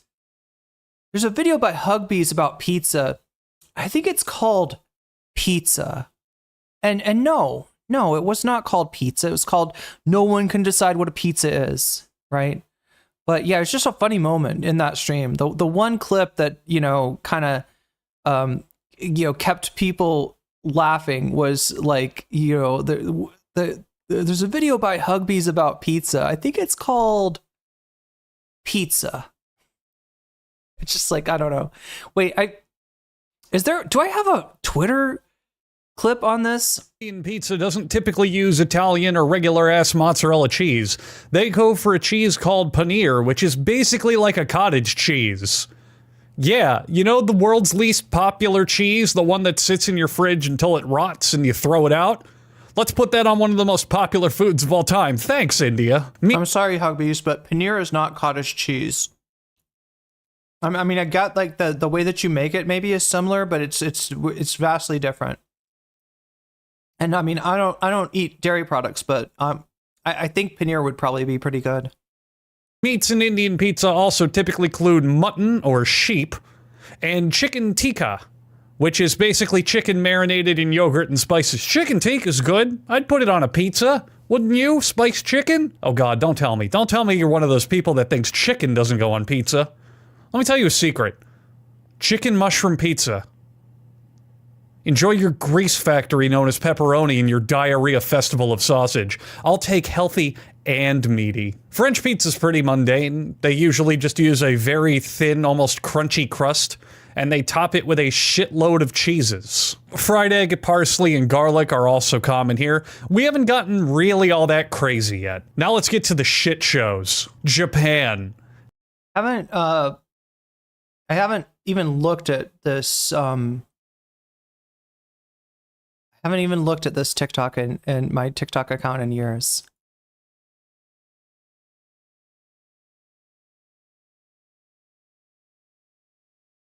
Where's the volume? Oh, here. Matter. You can put whatever the hell you want on pizza because the world Wait, unanimous. Is pizza a social construct? Okay. It doesn't matter. You can put whatever the hell you want on pizza because the world unanimous. Is pizza a social construct? Okay. It doesn't matter. You can. Anyway. Pizza as a social construct. Let's go back to the discussion. That's like hard to fathom, genuinely. Well, I As understand, somebody, like, I can't remember lyrics. Like a song I've listened to 500 times in love. Like, I'll know the chorus, but like, I don't know any lyrics is like. So that's one thing. a Like, totally he's saying different that. Yeah, that's a different just issue. like That- not. I got that, but you can't name 5 songs, bro. That's insane. Enjoying music is part. It's not just like It's universal. It's part of the human experience. I agree. It's Like, we have evolved as communities, as people. Music is such a huge part of our species. You are not one of us. Do you like to laugh, bro? No, he doesn't like to laugh. No, I don't. Go He doesn't fuck like to yourself. laugh. He is reaching so hard for They Not Like Us. Yeah. The only thing he likes is doing keg stands with the boys, and I'll get into that. He's a frat boy. That's the truth of the matter. He's tried to hide it for long enough, but the Frat truth, guys like music, the truth bro. will come out. I always knew Hannah Montana was a little slut. Don't even try to hide it. You believe that shit? Oh, yes, I do. I want to remind us, this was this is supposed to be a review of the GQ article? He went from the GQ article to just mining clips from Hasan. Okay, it's always been an issue, but especially as I've gotten older, this thing that's like integral to so many people's lives, so many people's existence, is simply not a part of my life. I know it's weird. I know it's messed up. Anyway, on that note, I do love artists. He's not. I do appreciate that he's not trying to like insist that that's not weird or like why should like he is acknowledging that's super weird. The confession is the crime. it's the fact he doesn't like music. This so throws good. everything he is as a Music person. great, So but good. It really is hard for me to wrap my head around. You never heard one good song? I feel like you should at least have one favorite artist and he One knows song. Bro, he can't 5 of name their 5 songs. you know? Forget that. It's so beyond that. That's I'm keep getting hung up on that. Maybe you don't even like music at all. You've heard of It sounds like he's joking, and y'all are taking him seriously.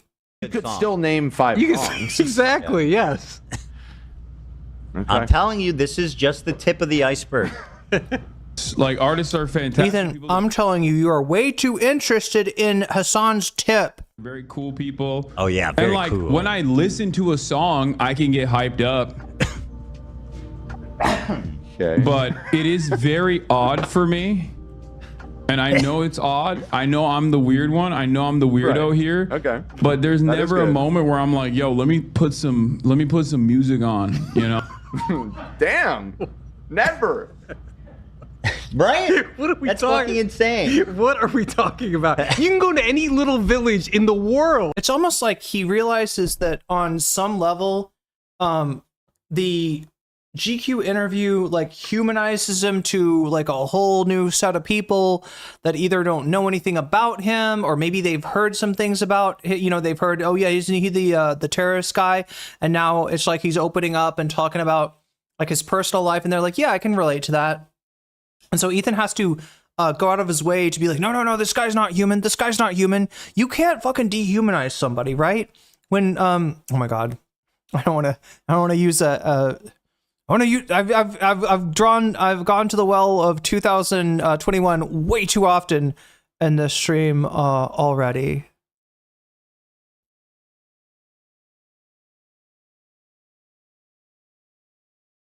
And there's going to be some music going on. You can go to the heart of the Amazon fucking rainforest and those people will be making music. For sure. That's what I'm saying. It's not regular, and that's why this is a symptom of psychopathy. He's not a regular person. He's a streamer. He's a live streamer. And chat, I love music. All right? When I'm working out, I live by music, right? Music means the world to me. And I want to take you higher. No, just kidding. Sorry, I feel like I'm doing Sly and the Family Stone lyrics here. But I will say that since I've been streaming, I don't have as much capacity. I am listening to a lot of content on YouTube. I'm listening to a lot of podcasts, right? And it just kind of pushes the music out, right? So, you know, I listened to some music this morning for like the first time in I don't know how long. I think that a lot of this has to do with, you know, the motherfucker streams for 12 hours a day. I'm at 7 hours and 15 minutes right now. He's actually the mythical creature Bigfoot, confirmed. That makes sense. In a bad way. I want to take you higher. Far from it. But in a good way. But in a good way. Know the difference. No. Let me put some music on and listen to it. Like, it's crazy. It's crazy that is not something that I do. I think because I've faked being into shit my whole life. That's what psychopaths do. They pretend. Ethan, how do you know what psychopaths do?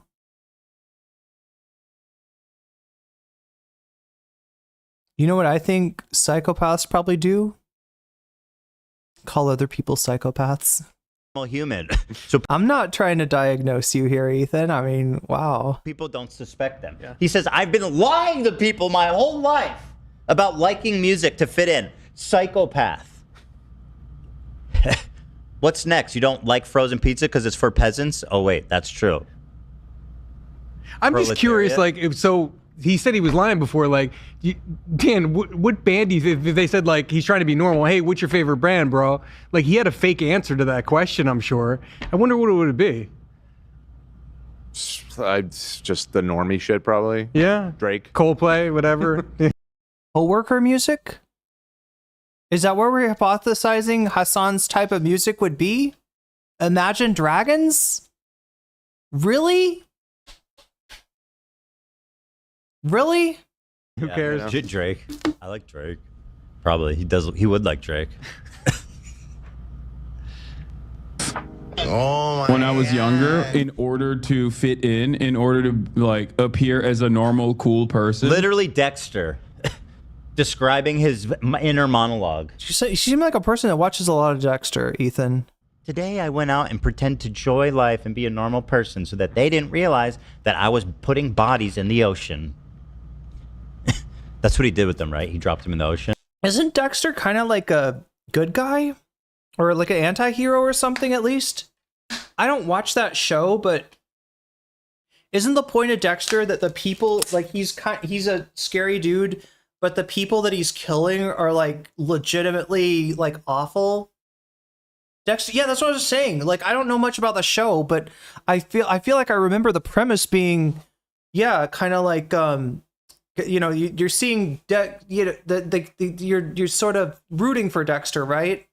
Yeah, he only kills bad people. Yeah. Yeah, okay, anti-hero is exactly what we're talking about. What a weird thing. Like, this is the fucking day and age of the internet, chat. Everybody's trying to be an anti-hero.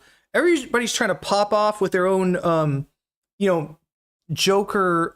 It's funny, and I'm sick of pretending that it's not. Right? That's the fucking, you know, that's the archetype of the viral, you know, anti-hero, right? He's the monster for the monsters who prey on innocent people. Yeah, like a sacred monster almost. Yeah. Are you gonna make Hasan into a sacred monster, Ethan? Is that that seems to be where you're going? Yeah. Miami. Shout out Dexter. You know they brought it back. Again.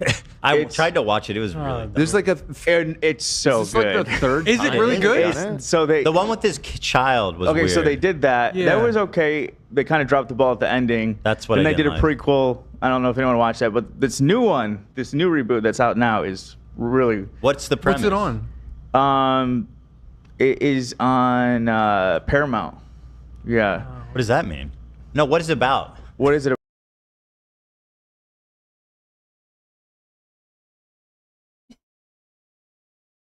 What's that? What's Paramount Plus? About? What's the premise? I'll never afford Paramount Plus in my life, and I know what the fuck it is. It's about his son, trying to be there for his son. Okay. Yeah, but they bring back a lot of people too. It's yeah. I mean, I think that dynamic is interesting. What a I didn't like what they did with garbage. Like Whoever said this is a shitty show, you're. What? What did we just see? Let's just like wait, Drake? What? Why is he around? What the fuck? I heard you like him young. Anyway. Wait, I think that would be Trump now. I heard you like him young.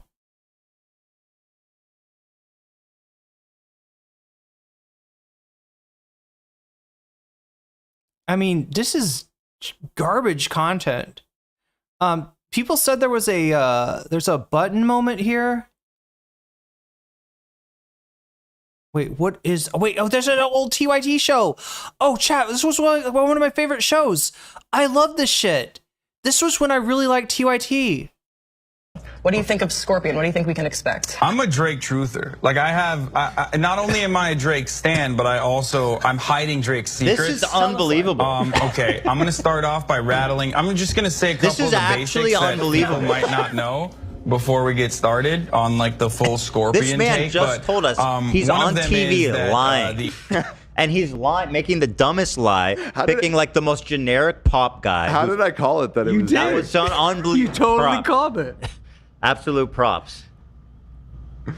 Keep it going. Keep it going. fucking face.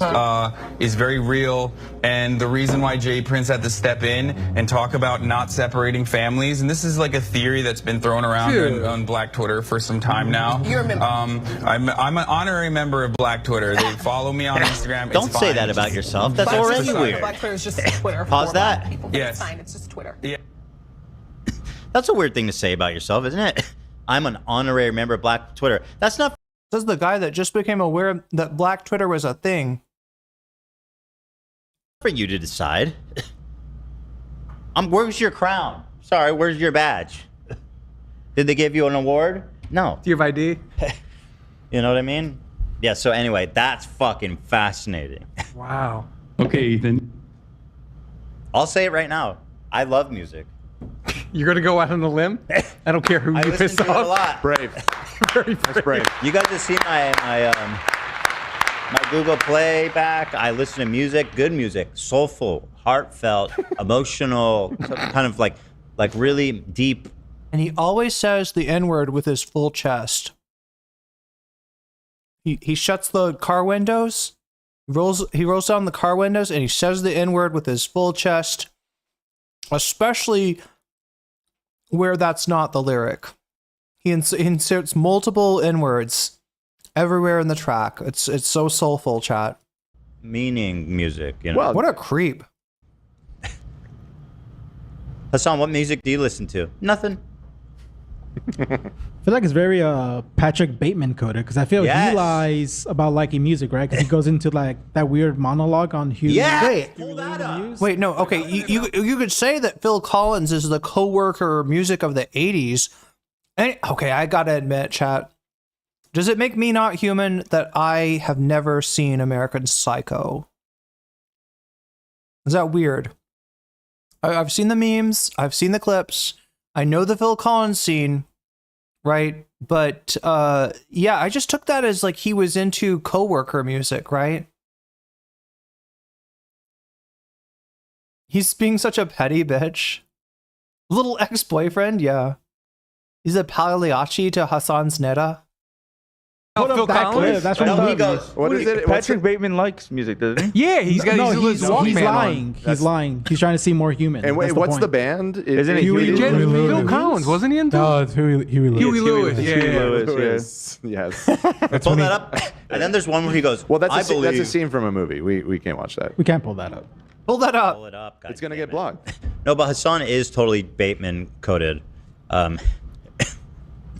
on. Bateman. Chat, can anybody confirm? Can anybody confirm? Like, does Patrick Bateman not like music? All I've ever seen is that. In fact, it was copy pasta. The first time I saw, like, I mean, the first time I was aware of the whole, you know, like, I think he's talking about. Is he talking about Huey Lewis in the News and Phil Collins? These are like two, like, you know, top 40 artists from the 80s. Phil Collins used to be in Genesis. Huey Lewis, what did Huey Lewis come from? I feel like Huey Lewis was in something else, wasn't he? Didn't Huey Lewis, wasn't he in some bigger band prior to the News? He doesn't get it. I score higher than him, but okay. Literally walks around with headphones. But wait, is there a moment where Patrick Bateman says, actually, I don't listen to music, I don't like music or something? Actually, Patrick Bateman is, yeah, that's the meme. Walking around with headphones listening to music. Is introduced to the movie listening to music on a Walkman to drown out the office noises. So wait. No, yeah, Huey Lewis in the News, but wasn't he in a band before he was Huey Lewis in the News? You can cross off American Psycho off your bucket list. I wish I had done that. It's not worth watching.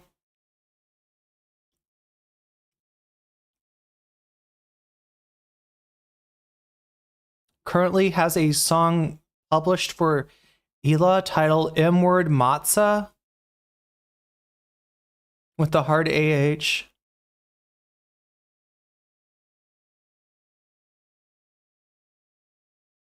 He's paying a cast and crew to make fun of someone's perceived music taste. Yeah.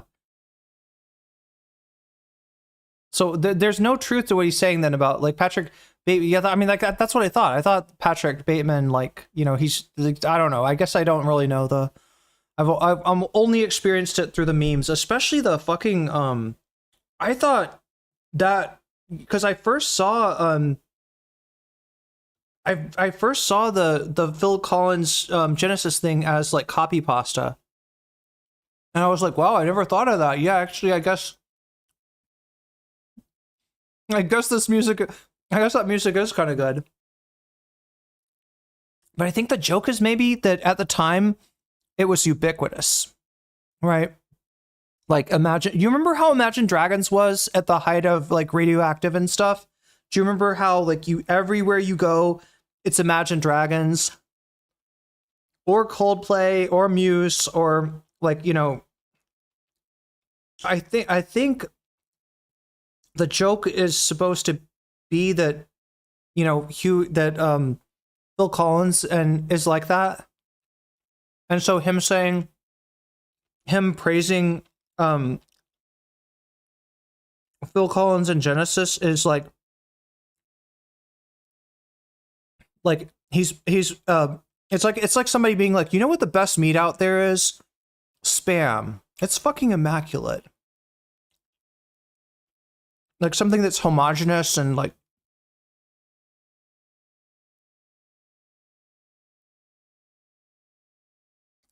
fun fact, but the book was written by a woman and the movie was also directed and written by a woman. The themes are very much like about male violence, and Walkman motif is more about how he uses music to create a personal barrier between himself and society. But what they're talking about of him not liking music or faking liking music or, you know, using claiming to like music to make himself look more human. Is this in the movie anywhere? I only listen to Imagine Dragons via Tropical House remixes. I was banging as that. I'll have to check that out. I've been made fun of over Coldplay. I mean, they have some songs. I think the only thing that's like objectionable about, you know, music like that is it's almost like it, you know, when it is fucking ubiquitous, you end up just hating it. And then maybe like, cause when let me be honest with you, right? You know, I never got inundated with Phil Collins's music. So when I listen to something like Coming in There Tonight, I'm like, this is a great track, right? Or The Land of Confusion. I'm like, wow, why don't we have political music like this anymore? Like, right? I look at it with fresh eyes and I'm like, this is pretty good. Probably not as good as people say that early Genesis was better, like with Peter Gabriel, and I haven't really heard. You know what? I tried to listen to early Genesis, and I just found a bunch of weird stuff, like the Carpet Crawlers. Like I was just like, what the actual fuck? Mild-mannered Superman is held by kryptonite. You know, what are we talking about? The Carpet Crawlers heed their callers. You got to get in to get out. What are we talking about? What the fuck kind of psychedelic drugs were these people on? Everything, you know, like maybe that's the whole thing. Maybe it's like the Grateful Dead. Maybe it's like that. People love the Grateful Dead, and if I listen to the Grateful Dead, like an album of theirs, I'm just like, what? This is like people rave about this stuff, but yeah, I think it's like the experience, the concerts, the drugs, maybe a little bit. The point is not having it rammed down your throat like Nickelback or Was Peter Frampton ubiquitous?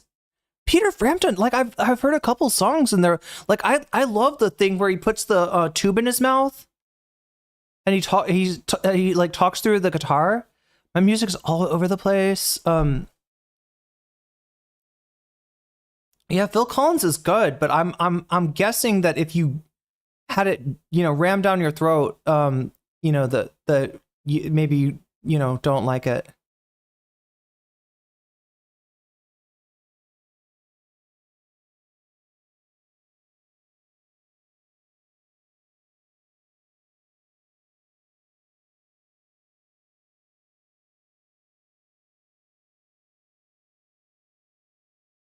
Peter Frampton was a mafia industry plant? What? Everyone owes a tie-dye Grateful Dead shirt, even fucking. Oh yeah. I've seen him wear a Grateful Dead shirt, and I think I've seen him wear like a Fish shirt. This was like a long time ago. Grateful Dead were cultists in a good way. Yeah. Kind of like Peter Gabriel going into the weird post-punk adjacent stuff after he left. Is that like Games Without Frontiers, Joel, or is that earlier? Maybe I don't know I mean, I don't know. I'm speaking about music that I don't really know. I don't really understand. But I have heard people say that like early Genesis was like unbelievably good. Politics. You guys remember this scene? Wait, you can't pull it up. It's a scene from a movie. Just listen to the audio. Okay. So this. Oh yeah, like you're gonna be safe with the audio, dumbass. Lunch with all of his snobby upper crust Yuppie friends. Yeah. And they're okay. You know what? I am not going to get the H3 podcast may get hit with a this video demonetized. I'm not along for that ride. Is there a reason why you take creatine pills instead of the powder? Yes, and that is because I just don't mix it with anything. I just down it as pills. That's smart. I need to get on that. I didn't know you could get it in. I thought you had to mix it with water. Piker grew up in Turkey, developing his leftist worldview against the backdrop of Prime Minister and eventual President Recep Tayyip Erdogan's regime. What is this? Silent G, that's funny. He moved to America, rushed to frat at Rutgers University, impressed girls, and Nepo babied himself into working for his uncle, Cenk Uygur, who owned the left-wing news network The Young Turks. Piker went full-time streaming in 2020 and has since become the most popular political creator on Twitch, with over 2.9 million followers. Bernie Sanders, AOC, and numerous other celebs have hopped on his stream. His work ethic is terrifying. In 2020, he claims he spent 42% of his time on camera, more than 10 hours a day. I'm an addict, he says. I've been an addict my whole life, so everything I do, I get addicted. Twitch streaming, working out, eating healthy. Piker describes his career as a protracted and so far largely unsuccessful effort to pull the Democrats to be more radical, to be actually progressive. This was my favorite paragraph in the entire article, by the way. Okay, I'm going to start it from the start. Piker describes his career as a protracted and so far largely unsuccessful effort to pull the Democrats to be. Chat. I mean, I know that like we've got in the Discord. We've got a music section. We've got a stream suggestions section. We got probably too many channels, to be honest, right? In the Discord, but I almost want to make some kind of channel. I did this once a long time ago, where I made a community post with a poll of like, what is your favorite musical genre? And then asked people, do you have suggestions, right, for me to listen to? Like break me out of the music, like silo that I'm in, right? Give me some outside stuff, like, right?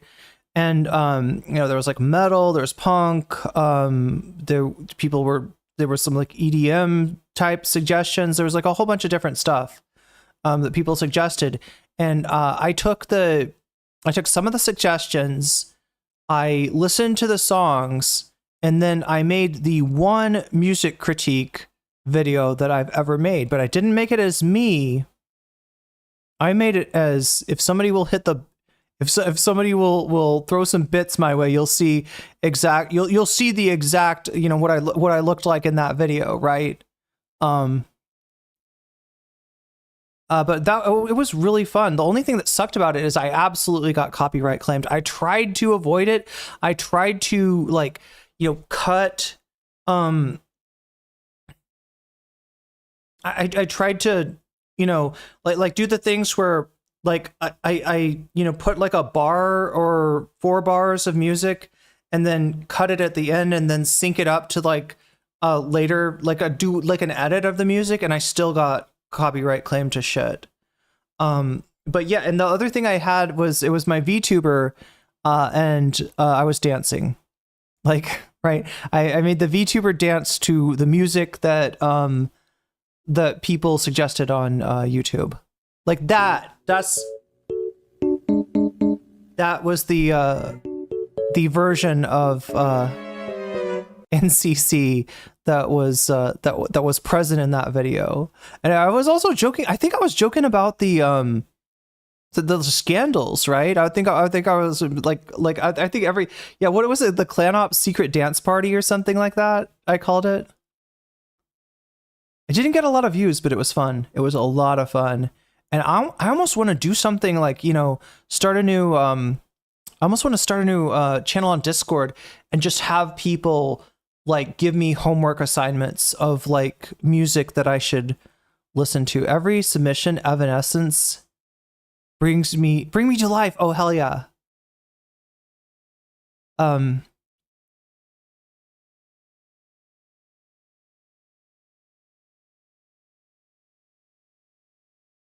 Link to you a song in Discord when you really want to check it out. Nice.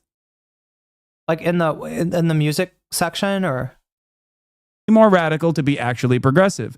While he's beloved by many leftists, he's often reviled by liberals, the centrists, whose views are largely reflected by the party leadership. This became especially clear after October 7 Hamas attack on Israel. You have a guy like me, name is Hasan, and I'm saying, no, you don't understand. Israel is still very much the responsible party for October 7, for like 75 years of brutal occupation and apartheid. And people were like, oh, you're a terrorist. And that really hasn't gone away. Last year, Democrats first invited him to and then ejected him from the Democratic National Convention after he interviewed some delegates who were part of the undecided group protesting Israel's war in Gaza. I just eat it from both ends in that issue, he says. You're getting hate from the far right, and you're getting it from the liberals and the centrists and the institutions.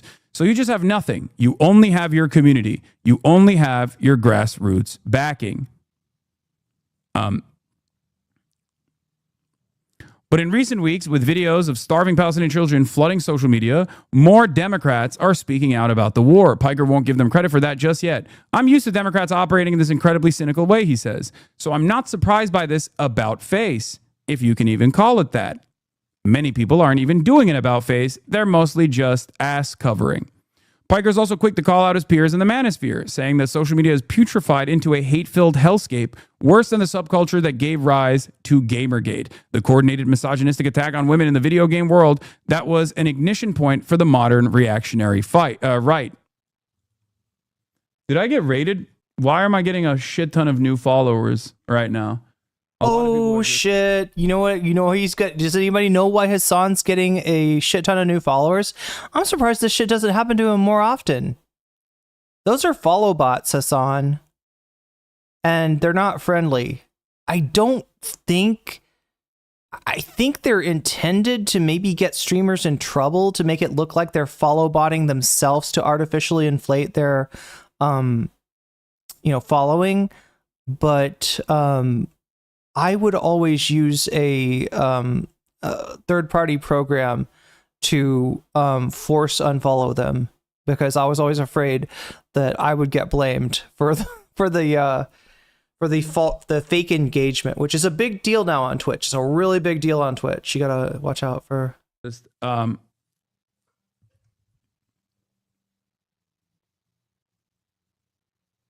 Okay, so Rave, I'm seeing your document. You posted the document leak from Ethan that happened during a button. Wait, they ended the show early because they accidentally showed. Is there anything in this though? I looked at it earlier and it just looked like, I mean, it's like just the show notes, right? It's just like the they got a section about Hasan's body count, how many people has he slept with, he doesn't remember, brothel incident, ex-partners of his, some of whom were sex workers.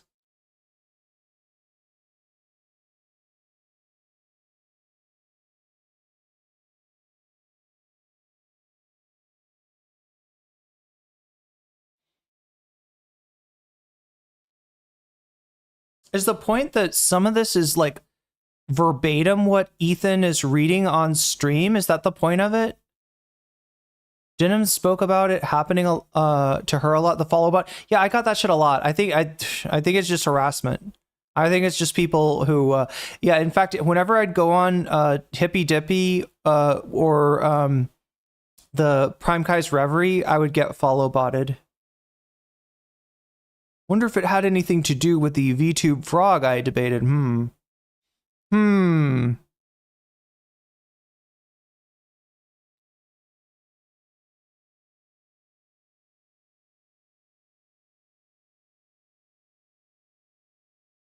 Yeah, I'm seeing some stuff that looks like verbatim what Ethan said.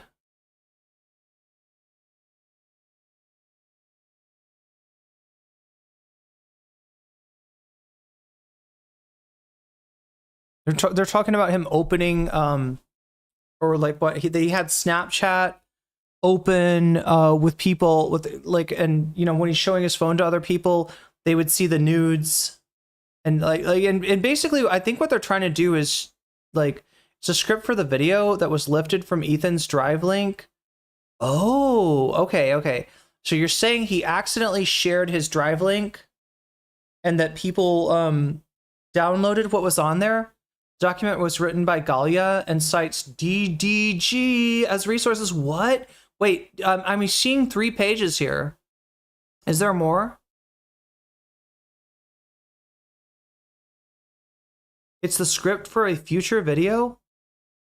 Wait, I thought some of this stuff was the script from like that stream. I thought some of the stuff, imagine a swarm of AI parasites converging on Hasan's stream. I'm surprised he hasn't gotten it more, because I've gotten that shit so much.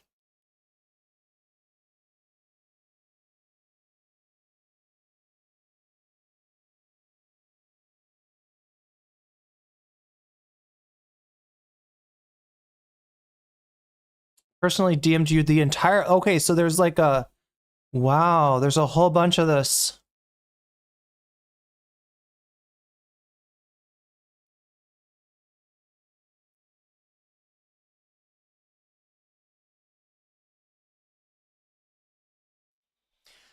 Destiny's Son, I'm reading a Vadim tweet here. Destiny's Son is tweeting out that Hitler is a hero right now. So once and for all, goddamn all, I never want to hear that Hasan is the worst influence in the world, or worse than Destiny.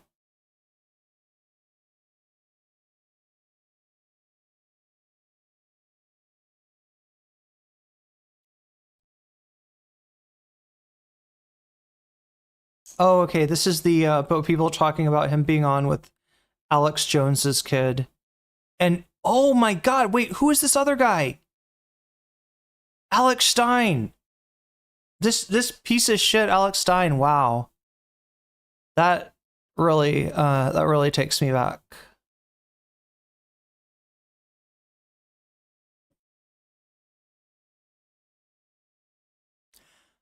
Chat, you know what I'm thinking of? I'm thinking we're gonna have to do another day to cover this. I don't know. It's all from the Leftovers H3 sub. Someone got the screenshots. They didn't screenshot it from Ethan's stream. Then they I think I understand they screenshotted it. Yeah, Destiny's Literal Child. They screenshotted it from or they got so he accidentally showed the link to a drive. People were able to access the drive and they got the screenshots from there. We're not as okay as a species. Yeah, you're right. Yeah, it's looking grim. It's looking grim. Like, chat.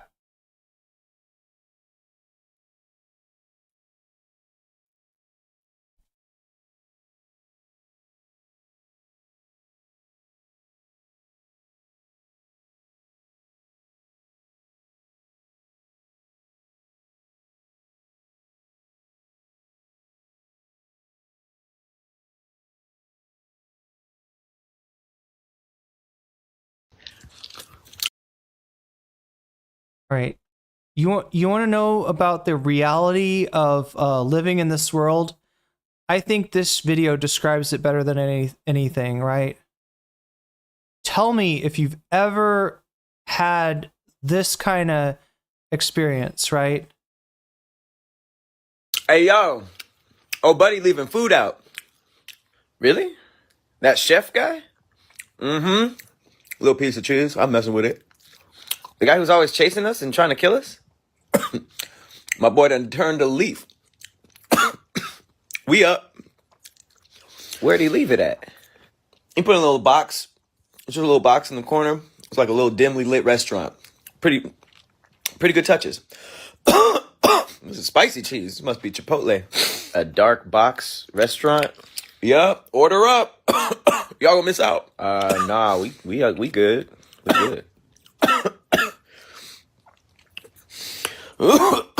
What the? Dang. Oh, it's not good. Oh, it's looking grim.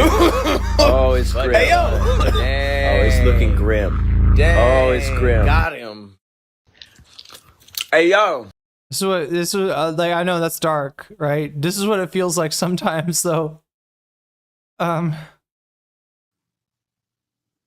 Like when you see people falling for it again and again and again with fucking Trump, like people that maybe for like a short moment, they like fucking Adam Friend did, right? In 2020, he fucking swore off Trump. He saw January 6th and he said, fuck that, I'm off the train, I'm off of this shit, and somehow by 2024, motherfucker figures out a way to, you know, do mental gymnastics to supporting Trump once again. It's just like, what the fuck is that? What the fuck even is that? Like, how do you fall for it again? How do you forget what we all just went through? Happy majority report rate. Also, wear your Max left hat during the next gen giving, if there is one. Oh, the majority report. Hope you had a good stream. Yeah. Hateful hellscape worse than the subculture that gave rise to Gamergate, the coordinated misogynistic attack on the women in the video game world that was an ignition point. So the leak is why they buttoned and ended the stream abruptly. Okay. Fuck. God.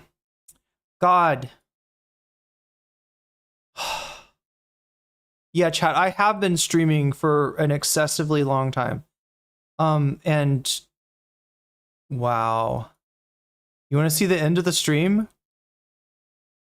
I'm going to have to look into this stuff. I'm going to have to put my team on this. Who are not paid because I'm barely paid enough to fucking survive. But chat, if I ever fucking get some money, if I ever can get like financially solvent, holy shit, there's a whole bunch of people that are going to have a surprise payday. Oh, this is a bad timestamp. Anyway. Starting with Vamps and Zera. That's what that is. I'm going to make a whole video about it, basically, is what I'm planning. But it came up just out of nowhere, kind of. But I've got a lot more than that. And that's all I have to say.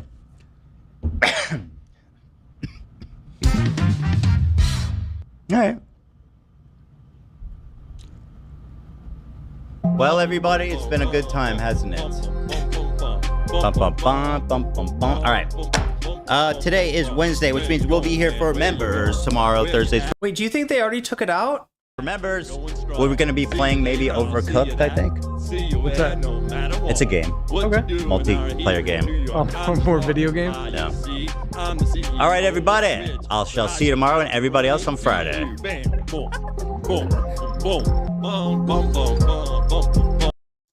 Okay, wait, what? Am I missing something? The leak is why they buttoned and ended the stream abruptly. Rave, which stream? Is it the stream from today? Because I just thought that was that, right? Hunter Biden interview part 3 just dropped. God damn.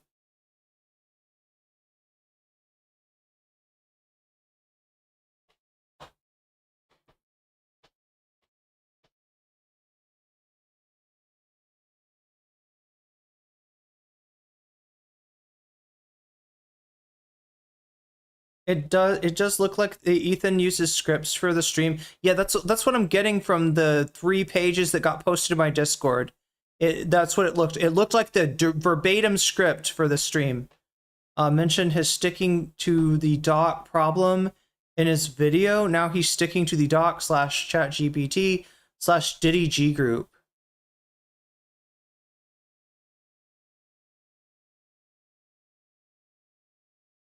They took it out? Wait. So what am I looking at? That looked like the end of the stream. What, where's the part where...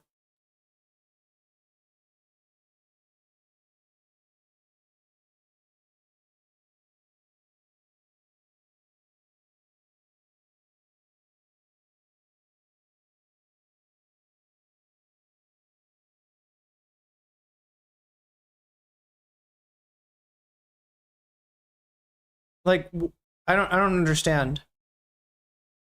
They ended the stream abruptly, but we just saw like what looks like a stream ending. Is there a button here somewhere? Oh, there's the button. There's the button. Okay, now remember, I gotta mute it when the button hits. Right, because the button music is copyrighted. Wasn't recording it, or he was showing it to someone who's not a streamer. These are the times where, like, I'm going to tell this cute anecdote of the time that I learned. Okay, so there's the button. Powered by Dan Saltman and Diddy G.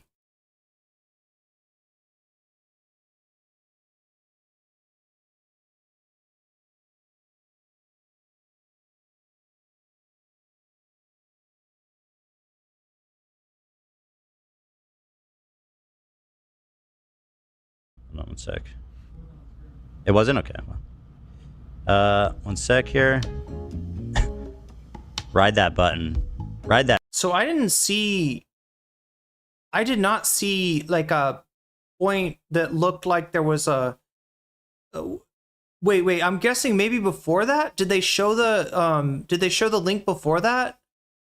Because my understanding, the screenshots were procured by going to a drive that was linked on the show. The URL for the drive link was shown on the show. Somebody typed it in, and they and they went to that URL, and that's where the giant treasure trove of, it sounds like, confirmation of, I mean, people in chat, people are claiming, I haven't looked at it myself yet, but people are claiming that there is confirmation of the link with DDG, that he's being fed by them. There is what maybe the script for an upcoming video on Hasan, and of course the script for today's Ethan Klein stream too. That music for me, Zach.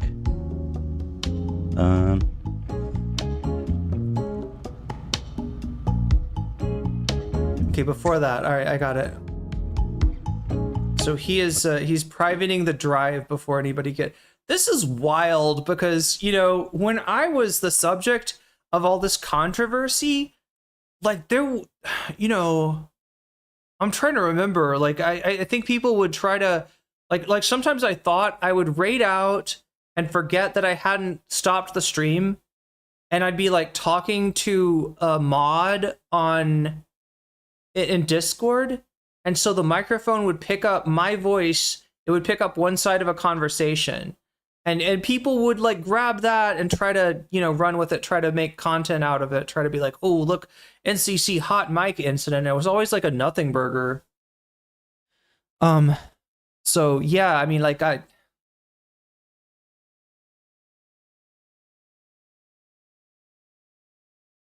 Jam, that's a pog. He said, he described it as tons of naked photos.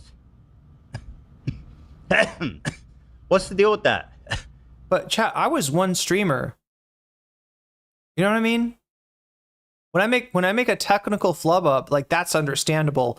He's got a fucking whole team. How is Ethan this sloppy? How does he self-own so often? Yep, he's gooning in public. Exactly. This is, they called it 6 months ago. Yeah, that's right. But surely there's no more examples than that, right? I mean, there's enough already that it's getting disturbing. But here's an anecdote from his best friend. Hasan is like family to me in that he has kicked me, his brother, and his mother out of his house to have sex with strippers. Shit. Okay, now I remember waking up this morning, putting on like, you know, the tail end of this broadcast, and then all of a sudden I roll over to Majority Report, right? It just rolls right over to another video, and I'm like, wait a minute, I don't remember like H3 ending. That's not a joke. Is that true? Hasan is the cause of.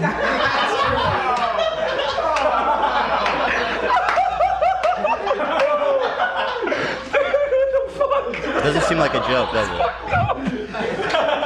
it? Yeah. Pretty cool guy. And moving on. Let's see here. Those are the pics. Those are them. Okay. I think it's creepy. I think it says a lot about the guy. It's fucking weird. That's all I have to say about that one.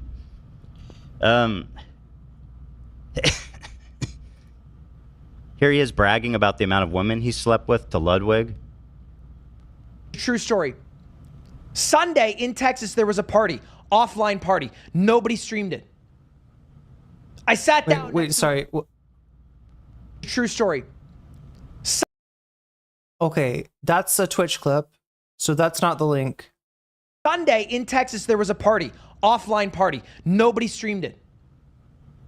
I sat down next to Hasan and I says to him, hey, let's do a challenge. He goes, all right. I says, you say the number of women you've slept with on 3. I'm going to say the number of women I've slept with on 3. This is gross. Without missing a beat. Wait to hear the answer. He says, all right. I look back at Hasan, counting down. 3, 2, 1, 4. My number. And the same time I yell out 4, he looks back at me. He goes, I don't actually remember. I lost count.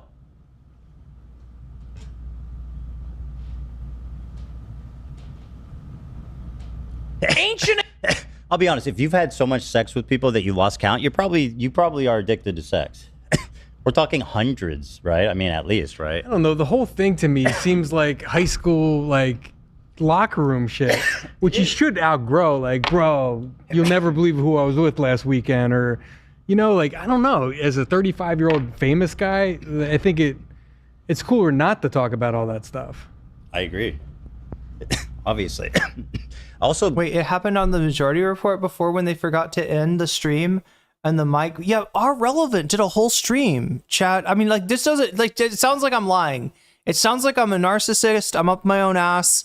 Like, I think that, you know, that I think that I'm more important than I actually are. Really, our Relevant did a whole, yeah, that wasn't, he did multiple streams on me. And one of them was literally because he got a hold of a hot mic incident. And there was just I don't know. I didn't say anything on the mic that I hadn't said before on stream. So it was just this giant, you know, like this, like, oh, don't wait. She's going to say that she's going to admit that she's evil and she's, you know, I don't know, just like, but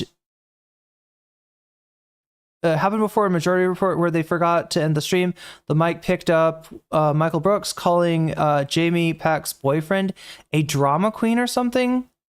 So, you know, a little bit juicy, but not, you know, not anything damning.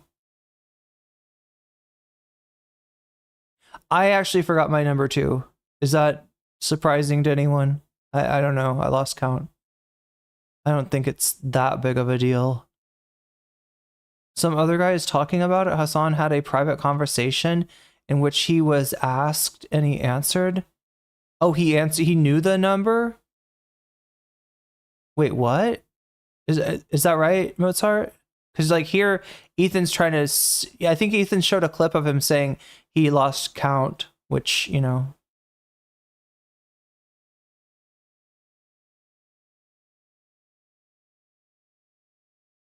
We got an update about Gato Fumador.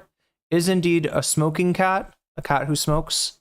and a cat that smokes, a cat that releases smoke would, yeah, so if the cat was smoking, like if there was smoke emanating from the cat, like the cat was, I don't know, in a Bugs Bunny cartoon, and he tried to shoot a gun at Bugs Bunny, and the Bugs Bunny pokes his fingers in there, the gun blows up in his face, and he's like left smoking, right? That is gato. Wait, let me see if I got this right. Gato. I'm going to mispronounce this, I'm afraid. El gato humeante. Humeante is the other kind of smoking cat that you could, but that's a big callback. That's somebody that's watching the stream on a multiple hour delay, and they just wanted to let us know what the you know, the how you say smoke, various kinds of smoking cat in Spanish. I'm saying Hasan is not talking about it. This other guy is Hasan only talked about it privately when asked.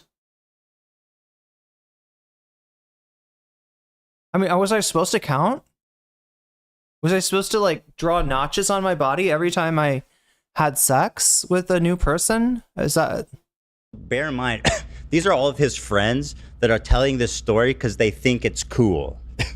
Like, this isn't like the time, every time that it's happened when someone wasn't recording it or he was showing it to someone who's not a streamer. These are the times where, like, I'm going to tell this cute anecdote of the time that I learned. Nope. I don't see where the...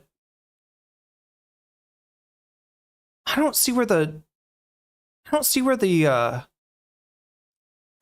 showed the drive.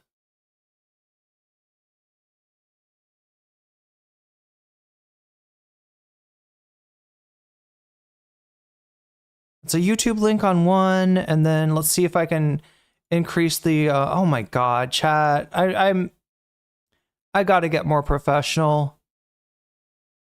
Bro, you're sitting there on your phone. Okay. Can I see it here? old.reddit.com/livestream_fail. It's not that.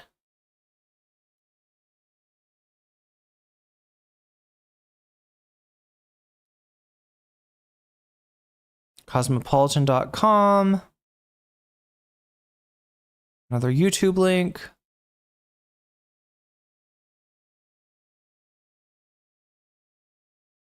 All right, I am running out of energy here, trying to find the moment where the drive got linked, I guess.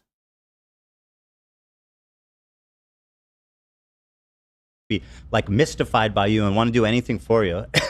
So I straight up do never talk to fans in the DMs. But he's in the cold DMs getting, let's say, unsolicited, but he's receiving nudes from people. And now this is the fourth time they're just floating around on his phone. So I'm with Hasan. Now here's Mizkif telling an anecdote. That's 4 times. How about 5? Let's go on 5. And I'm not kidding you when I'm saying this. He's browsing his phone like this on Snapchat, just clicking random people, and they're girls, and they're all naked.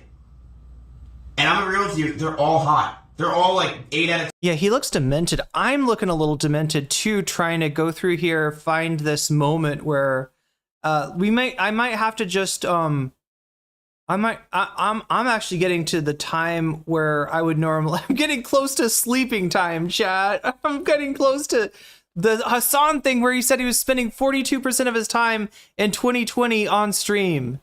Right? I'm getting close to that. I'm getting damn close to that. Oh my god, chat. I start the stream at, what was it, 9? I'm ending the stream 9 to 5. Chat. Am I working 9 to 5? Am I working 9 to 5? Am I Dolly Parton? 9 to 5, it's all taken and no given. Any random pause? Frame, he looks unwell, yeah. Yeah, he looks like he's, I don't know.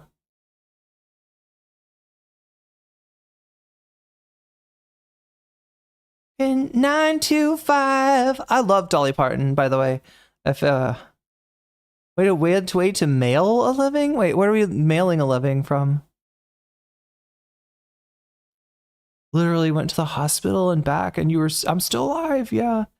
Yeah, we're at 8 hours here. We are at 8 hours. That's crazy. Well, it's not too crazy. Hasan was doing, Hasan, like, you know, the 2020, the year of 2020, that's when he's talking about doing 12 hours a day. And, you know, all together, it's like 42% of his, not waking hours, 42% of his living hours, right?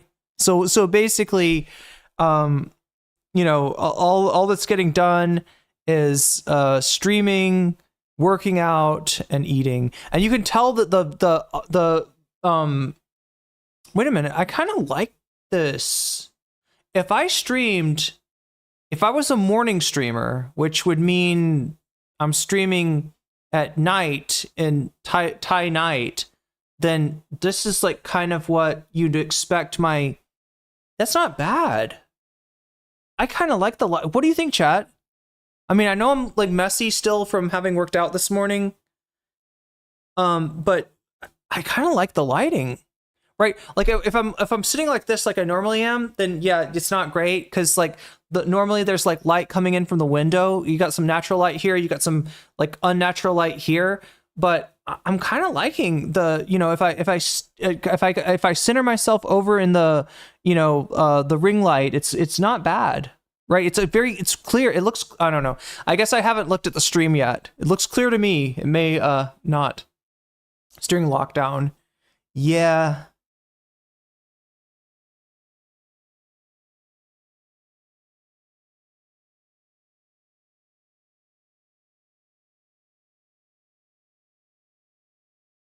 Does Ethan think he's broadcasting to Gilead? Is his audience? Wait, what? Oh, wait, is Gilead like the thing from Handmaid's Tale?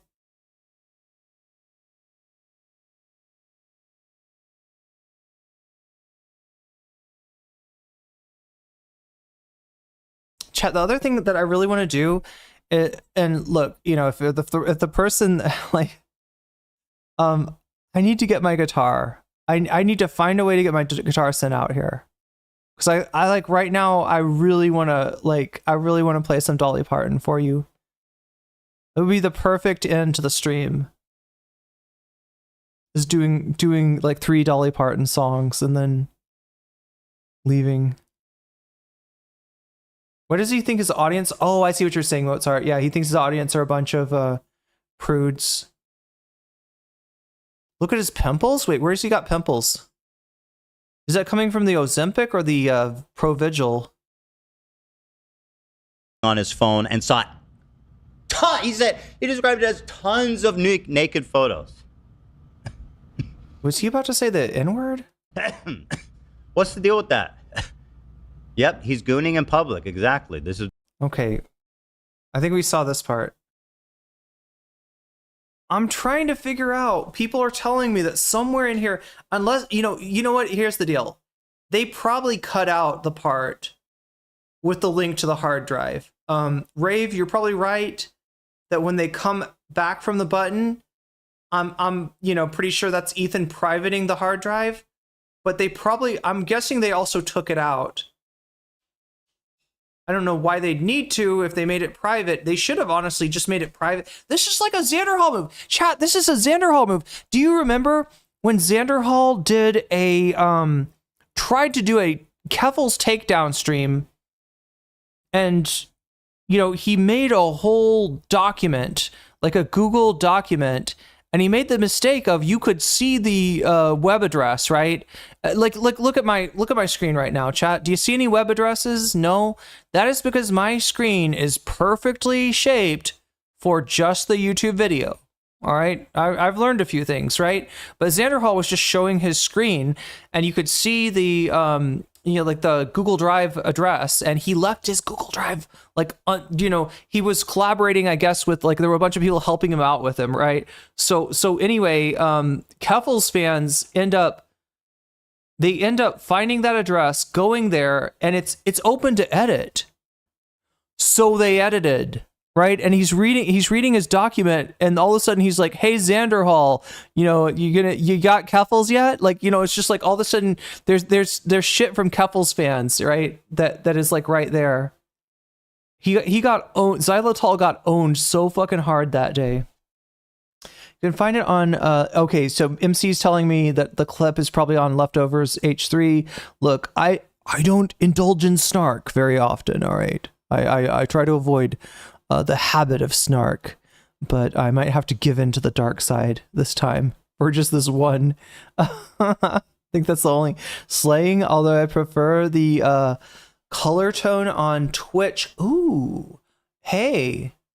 You know what? I think you're right, Joel. I was never sure if I was imagining things, but I feel like when I cut the video from Twitch, it's better than if I cut it from YouTube. I don't know why that is either. Yeah, the color tone, you know, it shouldn't be any different. But we do need to get a LUT for the stream, right? I think a LUT would help. Some color correction. I know Zara's working on a color correction for one of my videos, assuming that I have similar lighting, you know, that might work for, you know, that might, you know, add some pop. I gotta lock in, I gotta get serious, and I gotta fucking grind, and I gotta make this work, right? Because a lot of, you know, the rise or fall, you know, it's like up to me in the end. And I gotta figure out, I don't know how to do it, chat. I don't know how to do it, but I gotta find some time to fucking edit. I know, chat. I'll get on Limitless. Streamer OPSEC needs to be tightened up. Yeah. I'll borrow Pro Vigil from Ethan.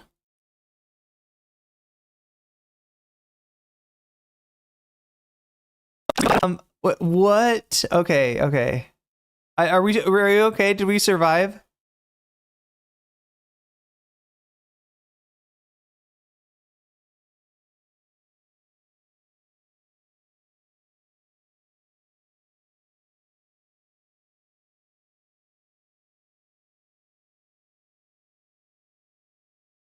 Are we still here? Yeah, I had the computer moment.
Wait, is there a Thai rap about?